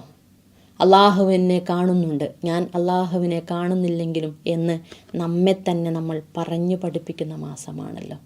തെറ്റുകളിൽ നിന്നും ഓടി ഒളിക്കുവാൻ എൻ്റെ ഹൃദയത്തെ ഞാൻ പരിശീലിപ്പിക്കുന്ന മാസമാണല്ലോ. അതുവഴി അള്ളാഹുവിൻ്റെ തൃപ്തി കരസ്ഥമാക്കുവാൻ വേണ്ടി ഞാൻ പരിശ്രമിക്കുന്ന മാസമാണല്ലോ. നമുക്ക് സാധിക്കട്ടെ, അതിന് നമ്മുടെ കുടുംബാംഗങ്ങൾക്കും അത് സാധിക്കട്ടെ. ഞാൻ നേരത്തെ സൂചിപ്പിച്ചു, ശുഭപ്രതീക്ഷ ഒരു മനുഷ്യന് നൽകുന്ന ഒരുപാട് ഗുണഗണങ്ങളുണ്ട്. അള്ളാഹുവിലെല്ലാം തവക്കുൽ ചെയ്യുന്ന ഒരു മനുഷ്യന് കിട്ടുന്ന ഒരുപാട് സിദ്ധികളുണ്ട്. അത് അള്ളാഹുവിനെ കൂടുതൽ സ്നേഹിക്കുവാനുള്ള ഒരു സ്വഭാവവിശേഷമാണ്. എൻ്റെ റബ്ബെന്നെ സ്നേഹിക്കുന്നുണ്ട്, അതുകൊണ്ട് എനിക്കും എൻ്റെ റബ്ബിനോട് അങ്ങേയറ്റത്തെ ഇഷ്ടമാണ്. റളിയല്ലാഹു അൻഹും വറളൂ അൻഹു. നമുക്ക് അത്ഭുതം തോന്നും ചിലപ്പോഴേ. അള്ളാഹു നമ്മളെ തൊട്ട് തൃപ്തിപ്പെടുന്നുണ്ട്, ശരിയാണ്. പക്ഷേ എനിക്കെൻ്റെ റബ്ബിനെ തൊട്ട്, അവർ എന്നെ തൊട്ടും തൃപ്തിപ്പെട്ടിരിക്കുന്നു എന്ന് പറയുന്ന അടിമയുടെ തൃപ്തിയെ മഹത്തരമായി കാണുന്ന റബ്ബിൻ്റെ വാക്കുകളെക്കുറിച്ച് നമ്മളൊന്ന് ആലോചിച്ച് നോക്കൂ. അപ്പോൾ എൻ്റെ നാഥൻ എന്നെ ഇഷ്ടമാണെന്നുള്ള ഒരു മനുഷ്യൻ്റെ വിചാരം തീർച്ചയായും അവനെ കൂടുതൽ കൂടുതൽ നന്മ ചെയ്യുവാൻ പ്രേരിപ്പിക്കുന്നു. തൻ്റെ തെറ്റുകളെ നന്മകൾ കൊണ്ട് പിന്തുടരുവാനാണ് അവനെ പ്രവാചകൻ നബി സല്ലല്ലാഹു അലൈഹി വസല്ലമ പഠിപ്പിക്കുന്നത്. നിങ്ങൾ നിങ്ങളുടെ തെറ്റുകൾ മായ്ച്ചു കളയാൻ ധാരാളമായി നന്മ ചെയ്യുക, ധാരാളമായി അള്ളാഹുവിനോട് പൊറുക്കലിനെ തേടുക, മറ്റുള്ളവർക്ക് ധാരാളമായി നന്മ ചെയ്യുക. അതാണല്ലോ ബദർ നമ്മളെ പഠിപ്പിക്കുന്നത്. കൂടുതൽ കർമ്മോത്സുകനാകാൻ വേണ്ടിയാണ്. ബദർ നമ്മളെ പഠിപ്പിക്കുന്നത് കൂടുതൽ രണഭൂമിയിലേക്ക് ഇറങ്ങുവാൻ വേണ്ടിയാണ്. ബദർ നമ്മളെ പഠിപ്പിക്കുന്നത് വിജയത്തിൻ്റെ ധ്വജവാഹകരാകുവാൻ വേണ്ടി കൂടിയാണ്.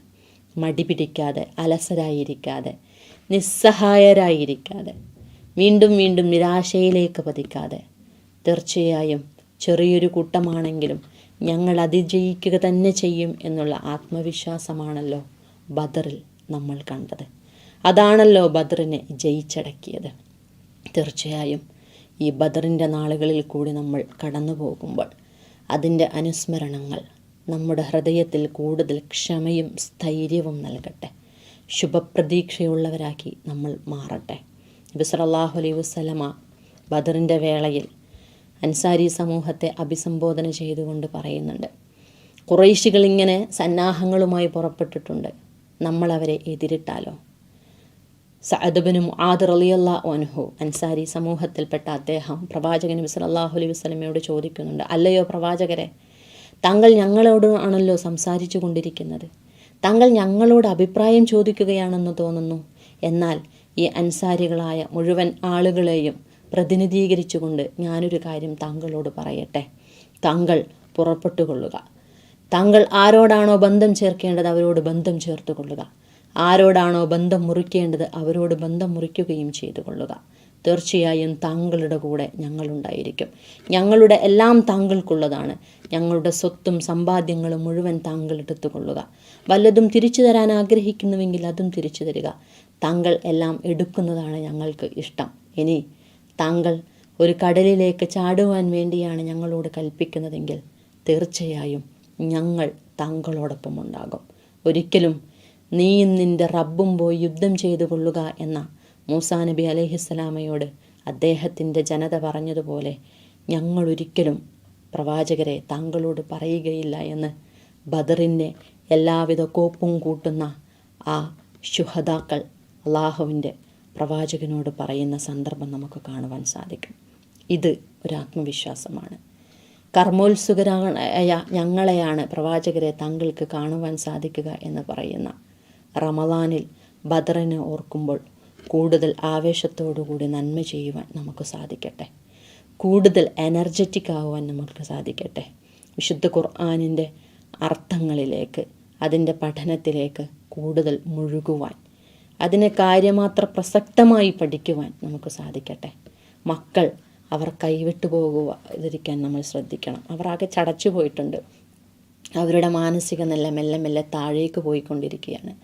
അവരെ കൂടുതൽ കാര്യങ്ങളിലേക്ക്, ഉപയോഗപ്രദമായ കാര്യങ്ങളിലേക്ക് അവരെ ഇൻവോൾവ് ചെയ്യിപ്പിക്കുവാൻ കുറച്ച് ഗെയിമുകൾ, മത്സരങ്ങൾ, പഠനങ്ങൾ, സംവാദങ്ങൾ, സ്നേഹ സംഭാഷണങ്ങൾ, അവരോടൊപ്പം സമയം ചെലവഴിക്കാൻ നമുക്ക് സാധിക്കണം. ഇൻഷാ അല്ലാഹ് എല്ലാ പ്രയാസങ്ങളും മാറിക്കിട്ടുക തന്നെ ചെയ്യും. അങ്ങനെയാണല്ലോ നമ്മുടെ പ്രതീക്ഷ. ഈ സഹനത്തിനൊക്കെയും നാഥൻ നമുക്ക് പ്രതിഫലം നൽകുക തന്നെ ചെയ്യും. ഇതിനേക്കാൾ നല്ല ഒരു നാളെ നമുക്ക് അല്ലാഹു വിധിക്കുക തന്നെ ചെയ്യും. റബ്ബിനോട് പ്രാർത്ഥിക്കുക, റബ്ബേ ഇന്നലേക്കാൾ നല്ല ഒരു നാളെയെ, ഇന്നലെയേക്കാൾ നല്ല ഒരു ഇന്നിനെ നീ ഞങ്ങൾക്ക് നൽകി അനുഗ്രഹിക്കണമേ തമ്പുരാനെ. പ്രാർത്ഥനകളിൽ എല്ലാവരും പരസ്പരം ഓർക്കുക. നമ്മുടെ നമസ്കാരം, നമ്മുടെ നോമ്പ്, നമ്മളുടെ സക്കാത്ത്, നമ്മളുടെ എല്ലാ ചിലവഴിക്കലുകളും നാഥൻ സ്വീകരിക്കുമാറാവട്ടെ. ഏത് പ്രതിസന്ധിയെയും തരണം ചെയ്യുവാൻ നമുക്ക് ഈ റമളാനിലൂടെ നാഥൻ ശക്തി നന്ന് അനുഗ്രഹിക്കുമാറാവട്ടെ. റബ്ബന ആതിന ഫിദ്ദുനിയ ഹസനതൻ വഫിൽ ആഖിറതി ഹസനതൻ വഖിനാ അദാബന്നാർ. ആമീൻ ആമീൻ ബിറഹ്മതിക യാ അർഹമർ റഹീമീൻ വആഖിറു ദഅവാന അനിൽ ഹംദുലില്ലാഹി റബ്ബിൽ ആലമീൻ. അസ്സലാമു അലൈക്കും വറഹ്മത്തുള്ളാഹി വബറകാതുഹു. നവയുഗത്തിലെ മുസ്ലിം സ്ത്രീയുടെ ദൗത്യത്തെക്കുറിച്ച് നമ്മെ ഓർമ്മിപ്പിച്ച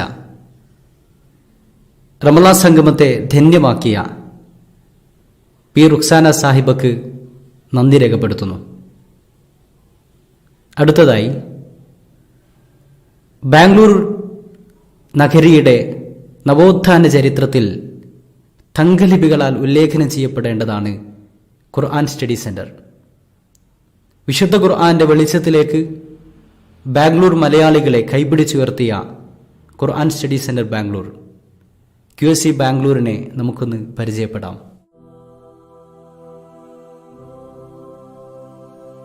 Bangalore, the Silicon Valley of India, is home to lakhs of Malayalis from different parts of Kerala. Malayali Muslims constitute a considerable part of this Pravasi community, contributing culturally, physically, and financially to the Bangalore cosmopolitan life. In the early 2000s, with the intention of uniting Malayali Muslims on the basis of Quran and its teachings, Jamaat-e-Islami Hind, under the leadership of KV Kunnu Muhammad, started an organized Quran learning system in Vivek Nagar, connecting the Malayali IT crowd, students, and job-seeking professionals in Bangalore. Later, in 2001, they started a Quran class for ladies at Shantinagar, and thus the journey of Quran Study Center started in Bangalore among Malayali Muslim families. The Quran Study Center started to grow into different parts of Bangalore. By 2012, a centralized curriculum started, and by 2016, it became an organized structure with principal, proper curriculum, examination, and certification. The Quran Study Center conducts family get-togethers connecting the families from different parts of Bangalore and conducts innovative programs like Quran exhibition that attracts even the non-Muslim crowd. Today in 2021, QSC has 31 branches across Bangalore with 9 classes for gents, 19 classes for ladies and families as well. Bangalore metro നഗരത്തിലേക്ക് കേരളത്തിൽ നിന്ന് പല ലക്ഷ്യങ്ങൾക്ക് വേണ്ടി വരുന്ന ഒരുപാട് മലയാളികളുണ്ട്. ജോലി ആവശ്യാർത്ഥവും കച്ചവട ആവശ്യാർത്ഥവും വിദ്യാഭ്യാസ ആവശ്യാർത്ഥമൊക്കെ വരുന്നത്. ഇവരൊക്കെ ഖുർആനികവും ഇസ്ലാമികവുമായി വൈജ്ഞാനികമായി വളർത്തിയെടുക്കുക എന്നുള്ള ഒരു വളരെ പ്രധാനപ്പെട്ട ഒരു വിഷനാണ് ഖുർആൻ സ്റ്റഡി സെൻറ്റർ ബാംഗ്ലൂരിനുള്ളത്. അതോടൊപ്പം അവരെ ഇസ്ലാമികമായ പ്രവർത്തനങ്ങൾക്ക് വേണ്ടി വളർത്തിയെടുക്കുക എന്നതും നമ്മൾ മുന്നോട്ട് വെക്കുന്ന വലിയൊരു ലക്ഷ്യമാണ്. അതിൻ്റെ ഭാഗമായിട്ട് ഇന്ന് ബാംഗ്ലൂർ ഖുർആൻ സ്റ്റഡി സെൻറ്ററിൻ്റെ കീഴിൽ 32ഓളം സെൻറ്ററുകൾ ലേഡീസിനും ജെൻസിനും സെപ്പറേറ്റ് പഠിക്കാൻ വേണ്ടി സംവിധാനിച്ചിട്ടുണ്ട്. ഒരുപാട് ക്വാളിഫൈഡ് ആയിട്ടുള്ള അധ്യാപകരും നമ്മുടെ സംവിധാനത്തിൻ്റെ കീഴിലുണ്ട്. 400ഓളം വിദ്യാർത്ഥികൾ അടങ്ങുന്ന ഒരു ബൃഹത്തായ സംവിധാനമാണ് ബാംഗ്ലൂർ ഖുർആൻ സ്റ്റഡി സെൻറ്റർ എന്ന് പറയുന്നത്.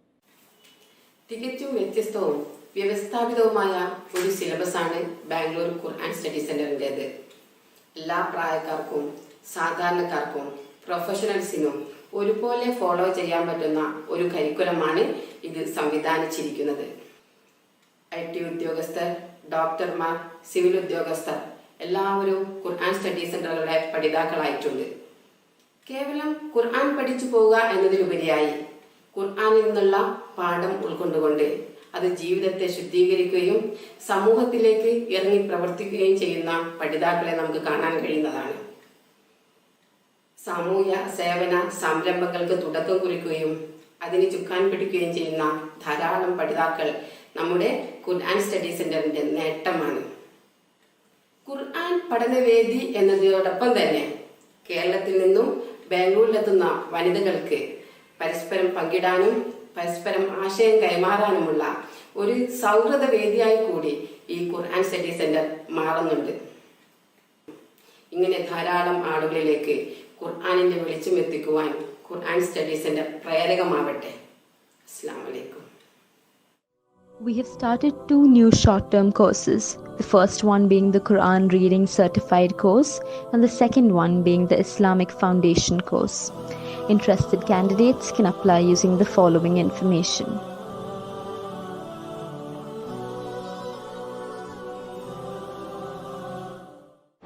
ബാംഗ്ലൂർ നഗരിയിൽ ദീനിന്റെ യശസ് ഉയർത്തിപ്പിടിക്കാൻ ഒരു സ്വപ്ന സംരംഭം. ബാംഗ്ലൂരിലെ ദീനീ പ്രവർത്തനങ്ങൾക്കും മനുഷ്യ സേവന പ്രവർത്തനങ്ങൾക്കും ചുക്കാൻ പിടിക്കാൻ ഒരിടം. ലോകത്തുടനീളമുള്ള വിശ്വാസികൾക്ക്, മനുഷ്യർക്ക് അറിവിന്റെ പുതിയ പാഠങ്ങൾ പകർന്നു നൽകാൻ ഒരു കേന്ദ്രം. അതാണ് Whitefield Islamic centre.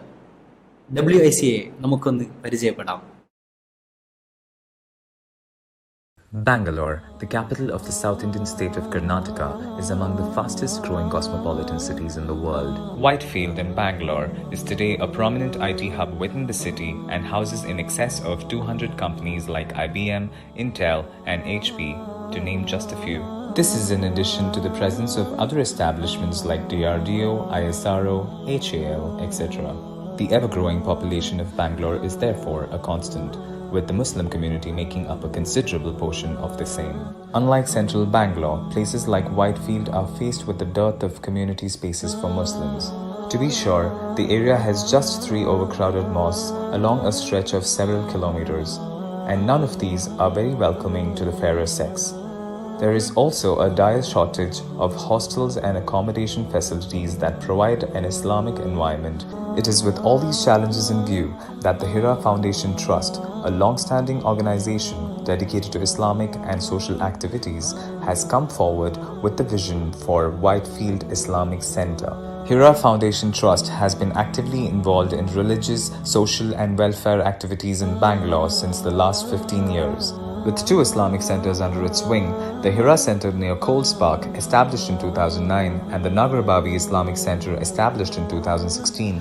The HFT also guides the community through its offspring initiatives like the Hira Welfare Association, Hira Moral School, Aapka Path, Quran study centers, a disaster management team, etc. The Whitefield Islamic Center, to be built on a land of 4,800 square feet in the middle of the IT corridor and a few residential areas, intends to do the same for the Muslim community in the region. The land, valued at 2.8 crore, was registered in 2016, creating a community space for Muslims to gather, socialize, and work according to their religious and social obligations. It is also envisioned to be an asset for all communities in and around Whitefield.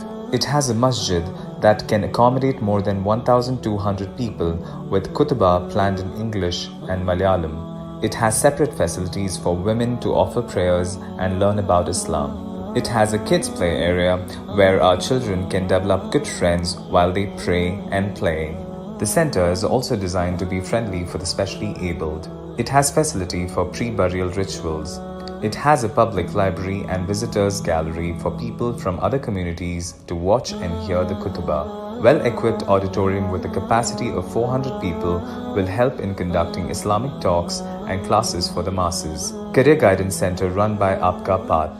Classrooms for Islamic education. Counseling centers for family and children. Conference room with state-of-the-art facilities like video conferencing for disaster management. It forms a 24/7 community space for coordination of social and welfare activities and a space for Muslims to gather, socialize, and work on their religious and social obligations. Doubtless, the WIC is a noble initiative aimed at enriching the personal and public life of Muslims in and around Whitefield.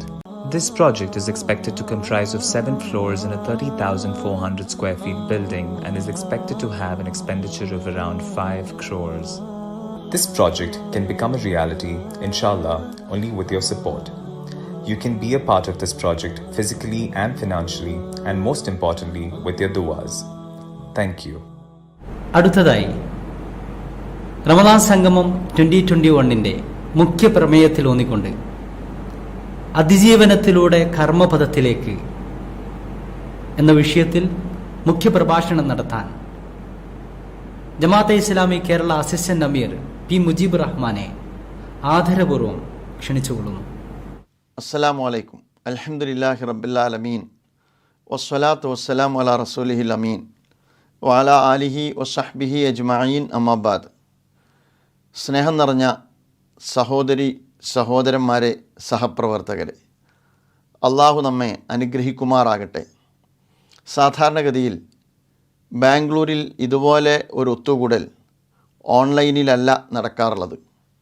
വിശുദ്ധ റമദാനിൽ നോമ്പ് തുറക്കുന്നതിനും ദീനിനെക്കുറിച്ച് പഠിക്കുന്നതിനും മനസ്സിലാക്കുന്നതിനും വേണ്ടിയുള്ള വിപുലമായ സംവിധാനങ്ങൾ ബാംഗ്ലൂരിലെ മലയാളി സുഹൃത്തുക്കൾ ഒരുക്കാറുണ്ട്.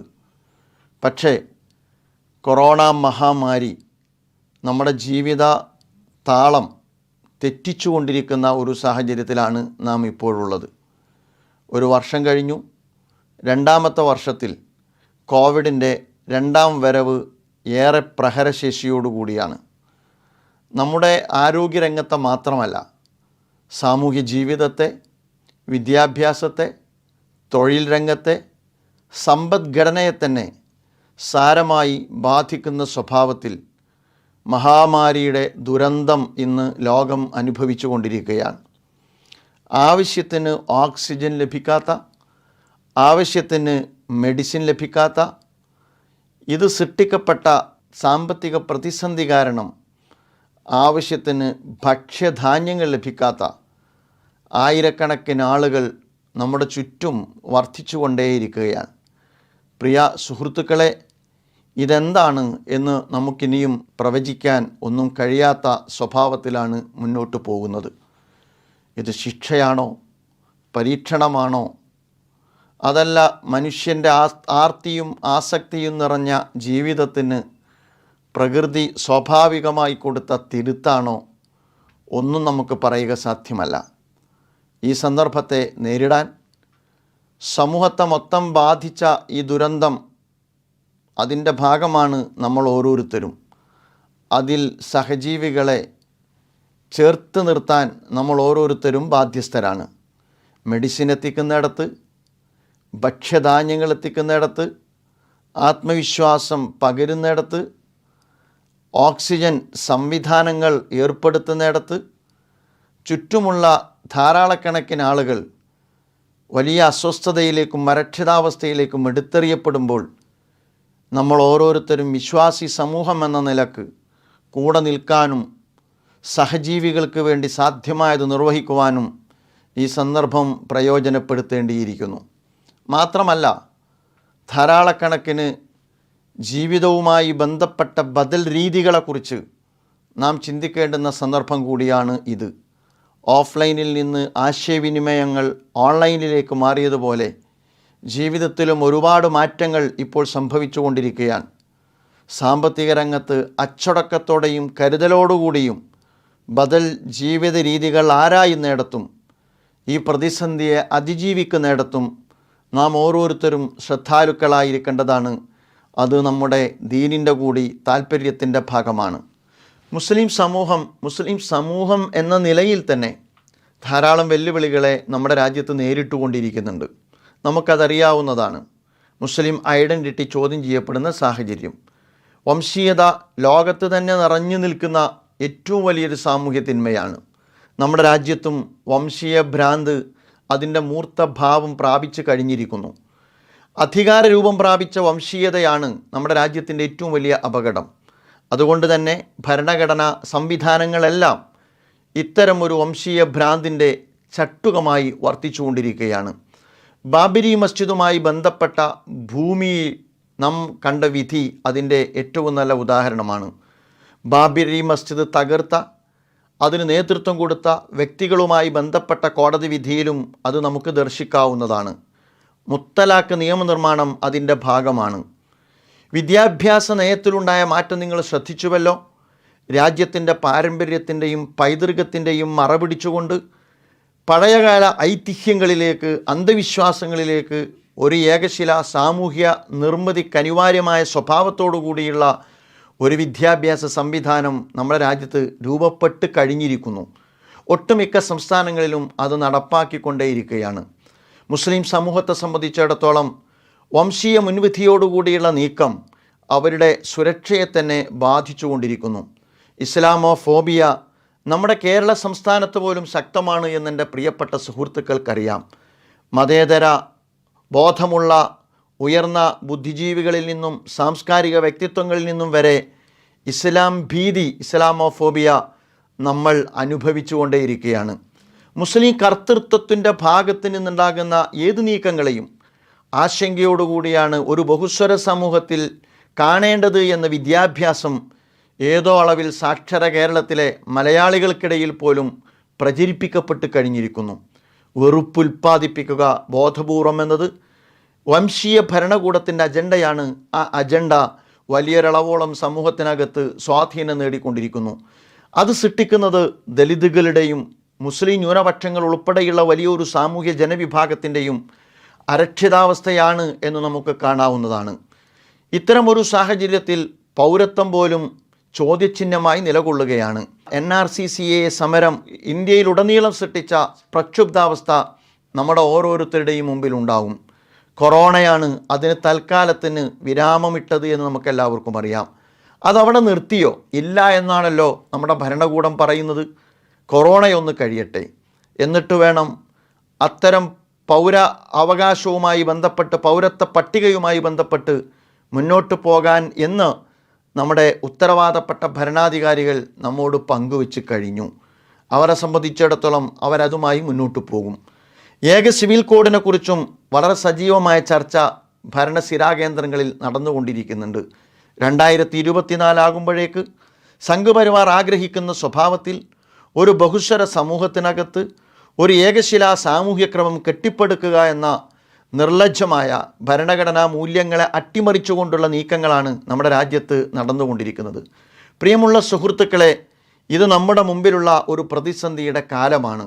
ആഗോളതലത്തിൽ ബാധിച്ച കൊറോണയോടൊപ്പം തന്നെ മറുഭാഗത്ത് ഒരു കമ്മ്യൂണിറ്റി എന്ന അർത്ഥത്തിൽ നമ്മുടെ ഐഡൻറ്റിറ്റിക്ക് നേരെ ഉയർന്നു വന്നുകൊണ്ടിരിക്കുന്ന വെല്ലുവിളികളാണ്. ആത്മവിശ്വാസത്തോടുകൂടി നേരിടാനാണ് ഈ റമദാൻ നമ്മെ പ്രേരിപ്പിക്കുന്നത്. അതുകൊണ്ട് തന്നെ വിശ്വാസികളെ സംബന്ധിച്ചിടത്തോളം ഈ റമദാൻ ആത്മവിശ്വാസത്തിൻ്റെയും അതിജീവനത്തിൻ്റെയും കൂടി റമദാനാണ്. ചരിത്രത്തിൻ്റെ ചുവരെഴുത്ത് നാം വായിച്ചാൽ ചരിത്രം നമുക്ക് നൽകുന്ന വിദ്യാഭ്യാസം ഇതിനെ അതിജീവിച്ച് ഇസ്ലാമിക സമൂഹത്തിന് മുന്നോട്ട് പോകാൻ കഴിയും എന്ന് തന്നെയാണ്. നമുക്ക് മുന്നോട്ട് പോകാൻ സാധിക്കും. നമുക്കിതിനെ അതിജീവിക്കാൻ നമുക്ക് സാധിക്കും. തീക്ഷ്ണമായ പരീക്ഷണങ്ങളെ നാം അഭിമുഖീകരിക്കേണ്ടി വന്നേക്കാം.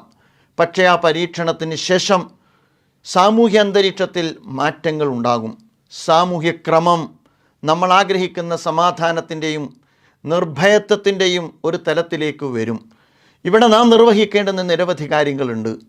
വിശുദ്ധ ഖുർആൻ തന്നെ സൂചിപ്പിച്ചതുപോലെ ഇന്നല്ലാഹ ലാ യുഅയ്യിറു മാ ബി ഖൗമിൻ ഹത്താ യുഅയ്യിറു മാ ബി അൻഫുസിഹിം. ഒരിക്കലും ഒരു ജനതയിൽ മാറ്റം സ്വയം ഉണ്ടാകുന്നതല്ല. ആ മാറ്റത്തിന് വേണ്ടിയുള്ള യത്നം നമ്മുടെ ഭാഗത്ത് നിന്ന് ഉണ്ടാകേണ്ടതാണ്. അതുകൊണ്ട് തന്നെ സമകാലിക സാഹചര്യത്തിൻ്റെ മുമ്പിൽ സ്തംഭിച്ച് നിൽക്കാനല്ല, അതിനതിജീവിച്ചുകൊണ്ട് മുന്നോട്ട് പോകാനാണ് കാലം നമ്മോട് താല്പര്യപ്പെടുന്നത്. ആ കാലത്തിൻ്റെ തേട്ടം ഉൾക്കൊള്ളാൻ നമ്മൾ ഓരോരുത്തരും ബാധ്യസ്ഥരാണ്. അതിന് ചരിത്രം നമുക്കൊരുപാട് പിൻബലമേകുന്നുണ്ട്. ഒന്നാമതായി വലിയ സമരമുഖം തുറക്കാൻ ഇസ്ലാമിക സമൂഹത്തിന് സാധിക്കണം. മുസ്ലിം സമൂഹത്തിൻ്റെ മാത്രം സമരമുഖമല്ല, സമാന ചിന്താഗതിക്കാരെ ചേർത്ത് നിർത്തിക്കൊണ്ട് രാജ്യം ഉറപ്പ് നൽകുന്ന ഭരണഘടനാപരമായ അവകാശങ്ങൾ അവഗണിച്ചുകൊണ്ടിരിക്കുന്ന, കുഴിച്ചുമൂടിക്കൊണ്ടിരിക്കുന്ന ഭരണകൂട നീക്കങ്ങൾക്കെതിരിൽ വിയോജിപ്പുള്ള നിരവധി ആളുകളുണ്ട്. അത്തരം വിയോജിപ്പിൻ്റെ കണ്ണികളെ ഒരു പ്ലാറ്റ്ഫോമിൽ കൊണ്ടുവരുവാൻ നമുക്ക് സാധിക്കണം. തീർച്ചയായിട്ടും പ്രവാചകൻ റസൂലുള്ളാഹി സ്വല്ലല്ലാഹു അലൈഹി വസല്ലം മദീനയിൽ രൂപപ്പെടുത്തിയെടുത്ത കരാറിൻ്റെ വെളിച്ചത്തിൽ ആധുനിക കാലഘട്ടത്തിൻ്റെ അതിജീവനത്തിൻ്റെ സഖ്യങ്ങൾ രൂപപ്പെടുത്തിയെടുക്കുവാൻ ഈ കാലഘട്ടത്തിൽ ഇസ്ലാമിക സമൂഹത്തിന് സാധിക്കേണ്ടതാണ്. ബദർ നമുക്ക് നൽകുന്ന സന്ദേശവും മറ്റൊന്നല്ല. ബദർ ഒരു ഭാഗത്ത് ആത്മീയമായ കരുത്താർജിക്കാൻ നമ്മോട് ആവശ്യപ്പെട്ടുകൊണ്ടിരിക്കുന്നു. ആ ആത്മീയതയുടെ കരുത്തിൽ സമരോത്സുകത കൂടി കുടികൊള്ളുന്നു എന്ന് ബദർ നമ്മെ പഠിപ്പിക്കുന്നുണ്ട്. അതുകൊണ്ടാണ് ബദർ നമ്മെ സംബന്ധിച്ചിടത്തോളം റമദാനിൽ തന്നെ നമ്മുടെ മുമ്പിൽ കടന്നു വരുന്നത്. വിശുദ്ധ റമദാനിലാണ് റസൂലുള്ളാഹി സ്വല്ലല്ലാഹു അലൈഹി വസല്ലം ബദർ യുദ്ധം നടത്തുന്നത്. ഇസ്ലാമിൻ്റെ ആത്മീയത സമരോത്സുകമായ ഒരാത്മീയതയാണ്. ആ അർത്ഥത്തിൽ ആധുനിക കാലഘട്ടത്തിൽ നാം നേരിട്ടുകൊണ്ടിരിക്കുന്ന വെല്ലുവിളിക്കെതിരെ യഥാർത്ഥത്തിൽ പുതിയ സമരമുഖങ്ങൾ തുറക്കാനും തീർക്കാനും നമുക്ക് സാധിക്കണം. എല്ലാ വിഭാഗത്തെയും ചേർത്ത് നിർത്താൻ, തിന്മക്കെതിരെ ശക്തമായി പ്രതികരിക്കുന്ന പ്രതികരണശേഷിയുള്ള ആദർശ സമൂഹമായി മാറാൻ നമുക്ക് സാധിക്കേണ്ടതുണ്ട്. അത്തരം സമരമുഖം തുറക്കുന്നിടത്ത് വളരെ പ്രധാനമാണ് വിശ്വാസം എന്ന് പറയുന്നത്. വിശ്വാസി സമൂഹത്തിൻ്റെ അതിജീവനത്തിൻ്റെ ആത്മാവെന്ന് പറയുന്നത് ഈമാനും ബില്ല, അള്ളാഹുവിലുള്ള അചഞ്ചലമായ വിശ്വാസമാണ്. എല്ലാറ്റിനും ഉപരി നാഥനുണ്ട്, എല്ലാം കാണുന്നവനായി, എല്ലാറ്റിനും കഴിവുള്ളവനായി. ഈ അചഞ്ചലമായ വിശ്വാസമാണ് കാര്യകാരണ ബന്ധത്തിന് അതീതമായി പലപ്പോഴും വിശ്വാസി സമൂഹത്തിൻ്റെ അതിജീവനത്തിൻ്റെ കരുത്തായി മാറിയിട്ടുള്ളത്. ഈ റമദാൻ ആ വിശ്വാസത്തിൻ്റെ നിറവ് കണ്ടെത്തുന്നതിനുള്ള അവസരം കൂടിയായിട്ട് പ്രിയമുള്ള സുഹൃത്തുക്കളെ നമുക്ക് പ്രയോജനപ്പെടുത്താൻ കഴിയേണ്ടതായിട്ടുണ്ട്. അഹ്സാബ് യുദ്ധത്തിൻ്റെ വേളയിൽ പ്രവാചകൻ്റെ കൂടെയുള്ള അനുചരന്മാർ പ്രഖ്യാപിച്ച് നമ്മൾ കണ്ടല്ലോ. വിശുദ്ധ ഖുർആൻ അതിനെക്കുറിച്ച് പറയുന്നുണ്ട്, വലമ്മാറ അൽ അഹ്സാബ ഖാലു ഹാദാ മാ വഅദന അല്ലാഹു വറസൂലുഹു വസദഖല്ലാഹു വറസൂലുഹു. അള്ളാഹുവിൻ്റെ പ്രവാചകൻ നബി തിരുമേനി സ്വല്ലല്ലാഹു അലൈഹി വസല്ലമയും അനുചരന്മാരും സഖ്യകക്ഷികളാൽ വലയം ചെയ്യപ്പെട്ടപ്പോഴാണ് ഇത് ഞങ്ങളോട് ഞങ്ങളുടെ നാഥൻ പറഞ്ഞതാണ്, ഞങ്ങളുടെ പ്രവാചകൻ ഞങ്ങളെ പഠിപ്പിച്ചതാണ്, ഇത് ഞങ്ങൾ പ്രതീക്ഷിച്ചതാണ്. ആ സഖ്യകക്ഷികളുടെ മുമ്പിൽ സ്തംഭിച്ച് നിൽക്കുകയല്ല ചെയ്തത്. അല്ലദീന ഖാല ലഹുമുന്നാസു ഇന്നന്നാസ ഖദ് ജമഉ ലക്കും ഫഖ്ശൗഹും ഫസാദഹും ഈമാന. അവരെ സംബന്ധിച്ചിടത്തോളം അവരോട് ഒരു സംഘം നിങ്ങൾക്ക് നേരെ വരുന്നു എന്ന് പറഞ്ഞപ്പോൾ അവരുടെ വിശ്വാസം വർദ്ധിക്കുകയാണ് ചെയ്തിട്ടുണ്ടായിരുന്നത്. മാത്രമല്ല അവർ പറഞ്ഞു, ഹസ്ബുനല്ലാഹു വനിഅമൽ വക്കീൽ, ഞങ്ങൾക്ക് അല്ലാഹു മതി എല്ലാം ഭരമേൽപ്പിക്കുവാൻ. വിശുദ്ധ ഖുർആൻ ഒരുപാട് ഇടങ്ങളിൽ ഇത്തരത്തിലുള്ള വിശ്വാസികളുടെ അള്ളാഹുവിൽ കാര്യങ്ങൾ ഏൽപ്പിച്ചുകൊണ്ടുള്ള ആത്മവിശ്വാസത്തിൻ്റെ വചനങ്ങൾ നമ്മളുമായി പങ്കുവെക്കുന്നുണ്ട്. അല്ലദീന ഇദാ അസ്വാബത്തുഹും മുസീബ ഖാലു ഇന്ന ലില്ലാഹി വ ഇന്ന ഇലൈഹി റാജിഊൻ. അവരെ ഏറ്റവും വലിയ വിപത്ത് ബാധിച്ച ഒരു ഘട്ടത്തിൽ അവർ പറഞ്ഞു, തീർച്ചയായിട്ടും അള്ളാഹുവിലേക്കാണ് മടക്കം, അള്ളാഹുവിൽ നിന്നാണ്, അള്ളാഹുവിനുള്ളതാണ്, അള്ളാഹുവിലേക്കാണ് മടക്കം എന്ന ആത്മവിശ്വാസത്തോടു കൂടി അവർ വിപത്തിനെ നേരിടുന്നവരാണ്. പല സ്വഭാവത്തിലുള്ള വെല്ലുവിളികൾ നമ്മെ നേരിട്ടേക്കാം. എല്ലാ തലങ്ങളിൽ നിന്നും നാം ശത്രുക്കളാൽ വലയം ചെയ്യപ്പെട്ടേക്കാം. അതിനും മേലെയാണ് അള്ളാഹു എന്ന ബോധം, ആ ആത്മവിശ്വാസം നമുക്കുണ്ടാകേണ്ടതാണ്. ഇത് ജാവുക്കും മിൻ ഫൗക്കിക്കും വമിൻ അസ്ഫല മിൻകും. അഹ്സാബ് യുദ്ധത്തെക്കുറിച്ച് തന്നെ വിശുദ്ധ ഖുർആൻ നമ്മോട് പറയുന്നുണ്ട്. മുകളിലൂടെയും താഴ്ഭാഗത്തുകൂടിയും ശത്രുക്കൾ വന്ന അവസ്ഥയെക്കുറിച്ച്, വിവിധ ദിക്കുകളിൽ നിന്നുള്ള വിവിധ ഗോത്രങ്ങളുടെ മക്കാരോടൊപ്പം ചേർന്നുകൊണ്ടുള്ള സഖ്യകക്ഷികളുടെ നീക്കത്തെക്കുറിച്ചാണ് ഖുർആൻ പറയുന്നത്. വ ഇത് ദഅത്തിൽ അബ്സാർ. അവരെ സംബന്ധിച്ചിടത്തോളം അവരുടെ കണ്ണുകൾ തുറിച്ചുപോയ സന്ദർഭം. വ ബലഅത്തുൽ ഖുലൂബുൽ ഹനാജിറ. മാത്രമല്ല അവരുടെ ഹൃദയങ്ങൾ തൊണ്ടയോളം എത്തിപ്പോയ സന്ദർഭം. വിശുദ്ധ ഖുർആൻ പറയുന്നത് വ തുളുന്നൂന ബില്ലാഹി ളനൂന. അള്ളാഹുവിനെക്കുറിച്ച് ഒരുപാട് ഊഹങ്ങൾ അവർ വെച്ചു പുലർത്താൻ വരെ പ്രേരിപ്പിക്കുന്ന ഭയചകിതരായിപ്പോയ സന്ദർഭം. വിശുദ്ധ ഖുർആൻ പറയുന്നത് ഉലായിക ഉബ്തുലിയൽ മുഅ്മിനൂൻ. സത്യവിശ്വാസികൾ പരീക്ഷിക്കപ്പെട്ടു. വസുൽസിലു സിൽസാലൻ ഷദീദ. വിറപ്പിക്കുമാറുള്ള പരീക്ഷണങ്ങൾ. ഇത്തരം ഘട്ടത്തിലും ഹസ്ബുനല്ലാ, ഞങ്ങൾക്ക് അല്ലാഹു മതി എന്ന് പറയാനുള്ള അചഞ്ചലമായ വിശ്വാസം ഇസ്ലാമിക സമൂഹം ആർജിക്കേണ്ടതായിട്ടുണ്ട്. ആ അചഞ്ചലമായ വിശ്വാസത്തോടു കൂടി മാത്രമേ സമകാലിക വെല്ലുവിളികളെ അതിജീവിച്ചുകൊണ്ട് മുന്നോട്ട് പോകുവാൻ ഇസ്ലാമിക സമൂഹത്തിന് സാധിക്കുകയുള്ളൂ. ഇസ്ലാമിക സമൂഹത്തിനകത്തുള്ള യോജിപ്പും വളരെ പ്രധാനമാണ്. നാം നമ്മയാണ് പലപ്പോഴും പരാജയപ്പെടുത്തിക്കൊണ്ടിരിക്കുന്നത്. ഒരുപാട് കഴിവുകളുള്ള, ഒരുപാട് യോഗ്യതകളുള്ള, ഒരുപാട് സങ്കേതങ്ങളുള്ള ഒരു കമ്മ്യൂണിറ്റിയാണ് മുസ്ലിം കമ്മ്യൂണിറ്റി എന്ന് പറയുന്നത്. ഇന്ത്യയിൽ തന്നെ മുസ്ലിം കമ്മ്യൂണിറ്റി കേരളത്തിലേക്ക് വരുമ്പോൾ കുറച്ചുകൂടി ശക്തമാണ്. ആ അർത്ഥത്തിൽ മുസ്ലിം സമൂഹം അതിൻ്റെ കഴിവും അതിൻ്റെ സങ്കേതങ്ങളും അതിൻ്റെ ഒരുപാട് സംവിധാനങ്ങളും യോജിച്ച് മുന്നോട്ട് പോകേണ്ടുന്ന ഒരു കാലഘട്ടത്തിലാണ് നാം ഉള്ളത്. വാതസിമു ബിഹബിലില്ലാഹി ജമിഅൻ വലാ തഫറഖു. വിശുദ്ധ ഖുർആൻ വളരെ കൃത്യമായി നിങ്ങൾ അള്ളാഹുവിൻ്റെ പാശത്തെ മുറുകെ പിടിക്കുക, നിങ്ങൾ ഒരിക്കലും ഭിന്നിക്കരുത് എന്ന് വിശുദ്ധ ഖുർആൻ പറയുന്നുണ്ട്.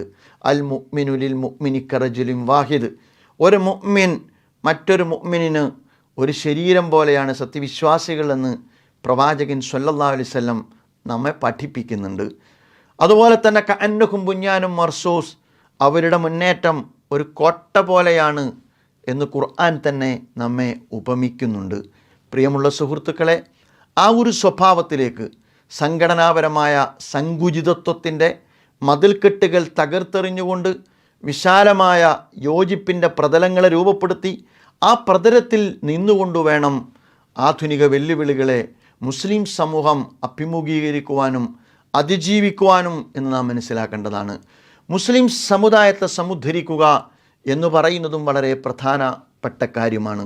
മുസ്ലിം കമ്മ്യൂണിറ്റി എവിടെയാണ് നിലകൊള്ളുന്നത് എന്ന് നമുക്കെല്ലാവർക്കും അറിവുള്ള കാര്യമാണ്. കാനേഷുമാരി കണക്കനുസരിച്ച് ഒരു സമുദായം ഇവിടെയുണ്ട്. അവർക്ക് ഇസ്ലാമിനെക്കുറിച്ച് അറിഞ്ഞുകൂടാ. ഈ ഐഡിയോളജിയുടെ ഉൾക്കരുത്തിനെക്കുറിച്ച് അവർക്കറിഞ്ഞുകൂടാ. ഇത് മുന്നോട്ട് വെക്കുന്ന പ്രത്യയശാസ്ത്രപരമായ പ്രതലത്തെക്കുറിച്ച് അവർക്കറിഞ്ഞുകൂടാ.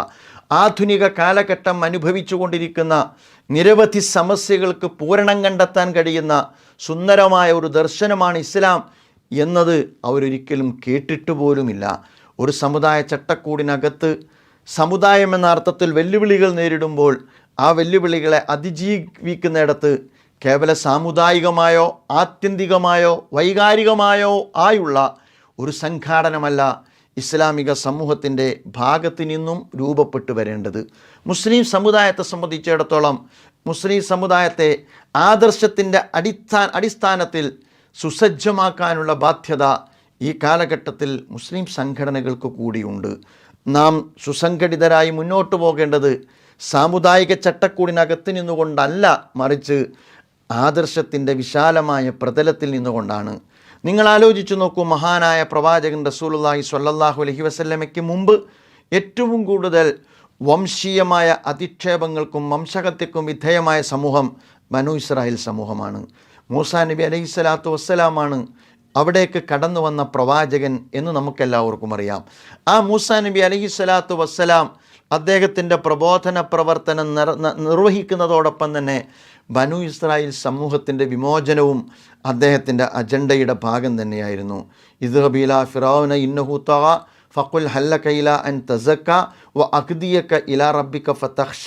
വിശുദ്ധ ഖുർആൻ ആ ചരിത്രത്തെ നമ്മുടെ മുമ്പിൽ കൃത്യമായി അനാവരണം ചെയ്യുന്നുണ്ട്.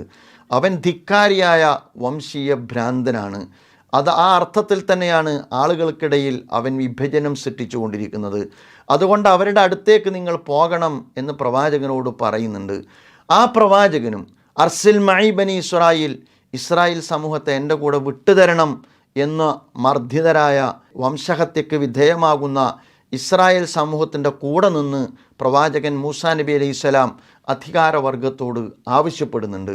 അതോടൊപ്പം തന്നെ മൂസാ നബി അലൈഹി സ്വലാത്തു വസ്സലാമും അതുപോലെ തന്നെ ഫറോവയും തമ്മിൽ നടന്ന സംവാദത്തിൻ്റെ ഉള്ളടക്കത്തിൽ വിശുദ്ധ വേദഗ്രന്ഥം ഉണ്ട്. ആ കാലഘട്ടത്തിൻ്റെ ദർശനമുണ്ട്, ദൈവികമായ മാർഗനിർദ്ദേശങ്ങളുണ്ട്, തൗഹീദുണ്ട്, അതുപോലെ തന്നെ ആഖിറത്ത് പരലോകമുണ്ട്. ആ അർത്ഥത്തിൽ തൗഹീദിലും ആഖിറത്തിലും അധിഷ്ഠിതമായ മനുഷ്യജീവിതവുമായി ബന്ധപ്പെട്ട ദർശനം ആ പ്രതലത്തിൽ നിന്ന് വേണം ഇസ്ലാമിക സമൂഹത്തെ മുന്നോട്ട് കൊണ്ടുപോകുവാൻ എന്ന് നാം മനസ്സിലാക്കേണ്ടതാണ്. എവിടേക്കാണ് നമ്മൾ ഈ സമുദായത്തെ കൊണ്ടുപോകേണ്ടത്? എവിടേക്കാണ് കൊണ്ടുപോകേണ്ടത് എന്ന് ചോദിച്ചാൽ ജീവിതത്തെ ആദർശവൽക്കരിച്ചുകൊണ്ട് ആ ആദർശത്തിൻ്റെ പ്രതലത്തിൽ നിന്നുകൊണ്ട് ആധുനിക വെല്ലുവിളികൾ നേരിടുവാൻ അവരെ പ്രാപ്തമാക്കുന്ന ഒരു തലത്തിലേക്കാണ് ഇസ്ലാമിക സമൂഹം ഈ സമുദായത്തെ ചേർത്ത് നിർത്തി മുന്നോട്ട് പോകേണ്ടതായിട്ടുള്ളത്. നാം ജീവിക്കുന്നത് ഒരു ബഹുസ്വര സമൂഹത്തിലാണ്. ആ ബഹുസ്വര സമൂഹത്തിനകത്ത് ആശയക്കുഴപ്പങ്ങളും ആശങ്കകളും ആകുലതകളും നമ്മെക്കുറിച്ച് ധാരാളമായിട്ടുണ്ട്. ഉണ്ടായതല്ല, അതുണ്ടാക്കിയതാണ്. അതുണ്ടാക്കുന്നതിനുള്ള സംവിധാനം ആഗോളതലത്തിൽ ശക്തമാണ്, ദേശീയ തലത്തിൽ ശക്തമാണ്. ഞാൻ നേരത്തെ സൂചിപ്പിച്ചതുപോലെ അതിന് അധികാര രൂപം പോലും വന്നിരിക്കുന്ന ഒരു കാലത്താണ് നമ്മൾ ജീവിച്ചു കൊണ്ടിരിക്കുന്നത്. ഹെയ്റ്റ് ഉൽപ്പാദിപ്പിക്കപ്പെട്ടുകൊണ്ടിരിക്കുന്ന ഒരു സാമൂഹ്യ ക്രമത്തിലാണ് മുസ്ലിം കമ്മ്യൂണിറ്റി ജീവിച്ചു കൊണ്ടിരിക്കുന്നത്. അവർക്ക് നേരെ വാതിലുകൾ കൊട്ടിയടക്കുക എന്നതല്ല ഇസ്ലാമിൻ്റെ രീതി. അവർക്ക് നേരെ ജനലുകൾ താഴ്ത്തു പൂട്ടുക എന്നതല്ല ഇസ്ലാമിൻ്റെ രീതി. മറിച്ച് ആധുനിക ബഹുസ്വര സമൂഹത്തിനകത്ത് ആശയവിനിമയത്തിൻ്റെ സംവാദത്തിൻ്റെ അന്തരീക്ഷം രൂപപ്പെടുത്തിയെടുക്കുവാൻ ഈ കാലഘട്ടം നമ്മോട് താല്പര്യപ്പെടുന്നുണ്ട്. ഇസ്ലാമിൻ്റെ സുന്ദരമായ മുഖത്തെ ഈ കാലഘട്ടത്തിൽ സ്വന്തം ജീവിതത്തിലൂടെയും സാമൂഹ്യ ജീവിതത്തിലൂടെയും ആവിഷ്കരിക്കുവാനും ഇസ്ലാമിനെക്കുറിച്ച് ഹെയ്റ്റ് ഉൽപ്പാദിപ്പിക്കപ്പെട്ടുകൊണ്ടിരിക്കുന്ന സാമൂഹ്യ ക്രമത്തിനകത്ത് ഇസ്ലാമിൻ്റെ കാരുണ്യപരമായ പ്രതലം ഈ രാജ്യത്തെ ജനവിഭാഗത്തിന് അനുഭവഭേദ്യമാക്കുകയും ചെയ്യുക എന്ന് പറയുന്നത് ഈ കാലഘട്ടത്തിൽ ഇസ്ലാമിക സമൂഹം നിർവഹിക്കേണ്ടുന്ന ഏറ്റവും പ്രധാനപ്പെട്ട ജിഹാദാണ് എന്ന് നാം മനസ്സിലാക്കണം. അതിനെക്കുറിച്ചാണ് യഥാർത്ഥത്തിൽ ഷഹാദത്തുൽ ഹഖ്, സത്യത്തിൻ്റെ സാക്ഷ്യം നിർവഹിക്കുക എന്ന് പറയുന്നത്.